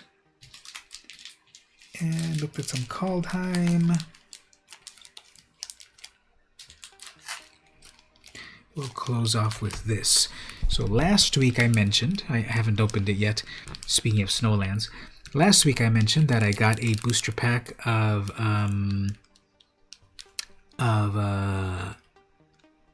Ice Age cards in Spanish. Remember that? I mentioned last week. So I bought this on eBay, and so Magic El Encuentro Era Glacial. So I haven't opened this yet, but this is Spanish language Ice Age cards. I almost don't want to open them just to kind of have it in pristine condition, but I'll open it and then I'll make a fun video about it. Check it out on the YouTube soon. So see what cool stuff we get in here. I also kind of then got the idea. I had my eye on these for a moment, so I finally pulled the trigger and I bought these 2 more foreign language booster packs here. These are kind of like fascinating and mythical. So I have these 2 boosters here of a foreign language.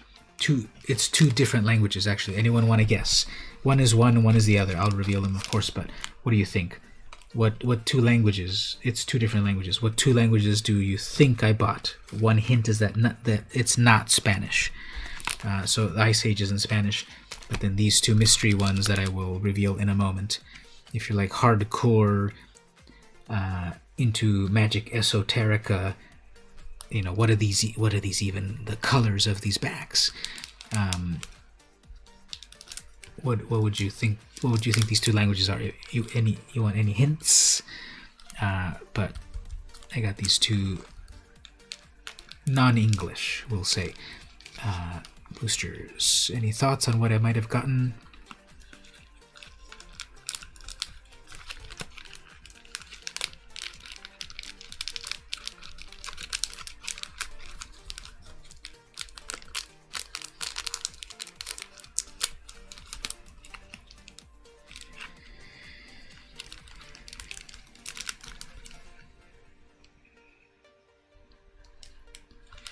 So I was looking at these on eBay for quite a while, maybe like 2 years or something, and I finally bought them. They were kind of like in my shopping cart in there, maybe 2 years, and I finally wanted to get them.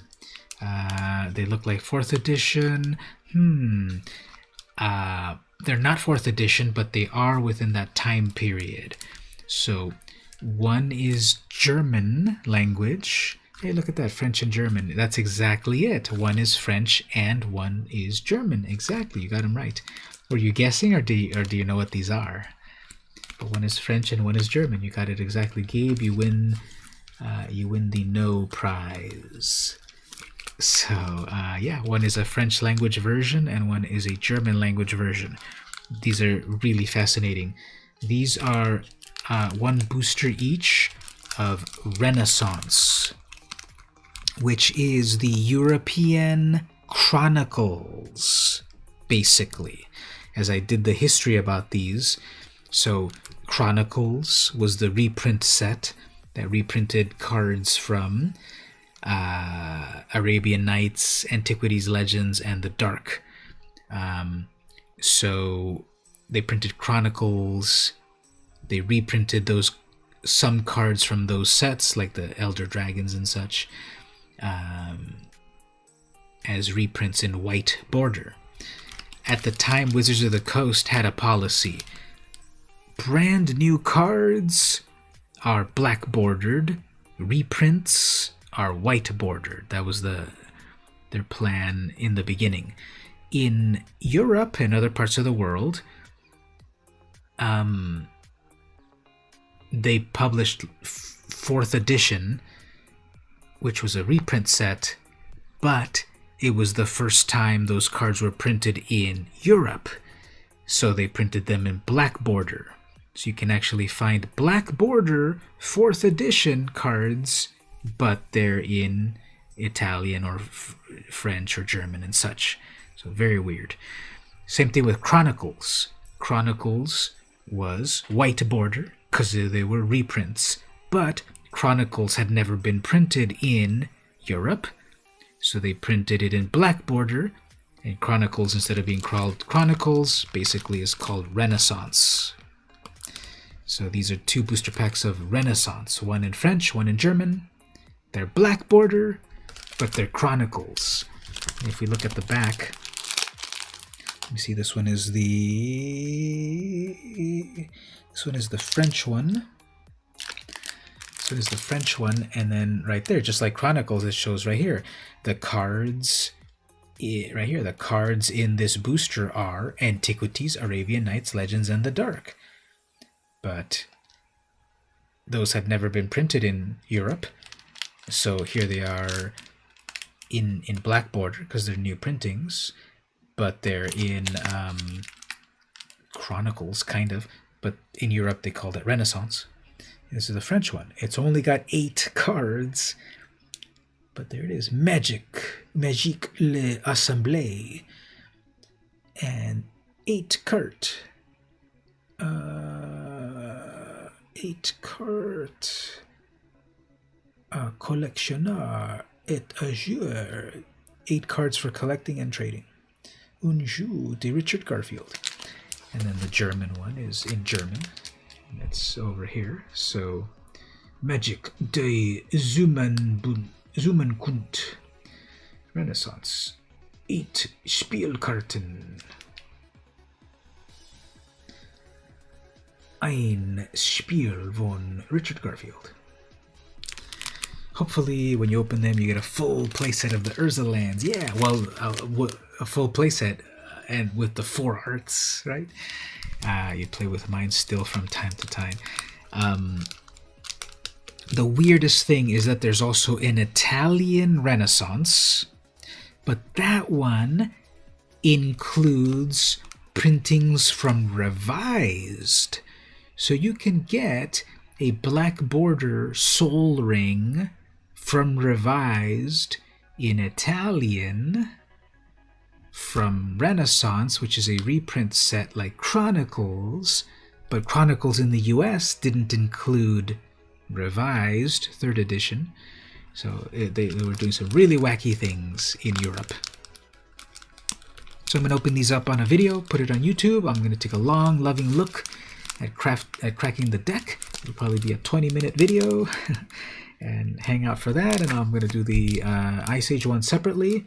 But yeah, I kind of wanted to get a couple of foreign language boosters and open these up and put them on YouTube and that sort of thing. So we'll wrap up with that point. Look out for these right here, the French language, the German language, and the Spanish language booster packs that I'm going to open up at some point. Find it on the YouTube.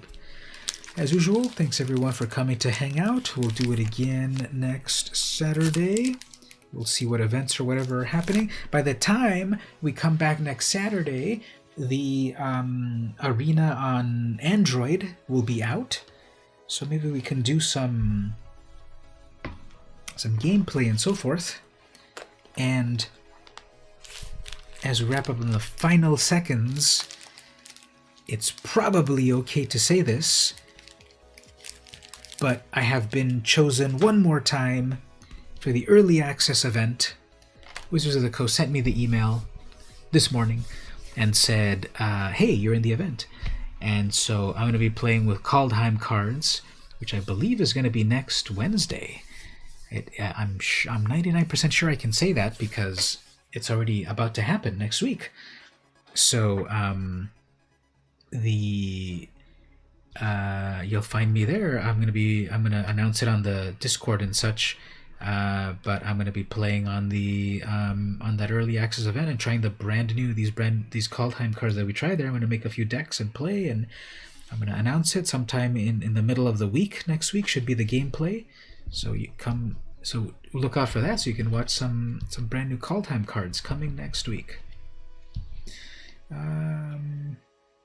You liked my 2020 year in review on YouTube. Thanks on that. I was showing some behind the scenes stuff about how all of that happened. I still have some ideas for more 2020 stuff. I just need to get in gear and actually do it. I do have to say I have like so many great ideas sometimes, but I guess, real talk a little bit. I have these great ideas, but then I don't quite follow through. I've been noticing that about myself a little bit. I want to get out of that mode and do the ideas, not just have the ideas.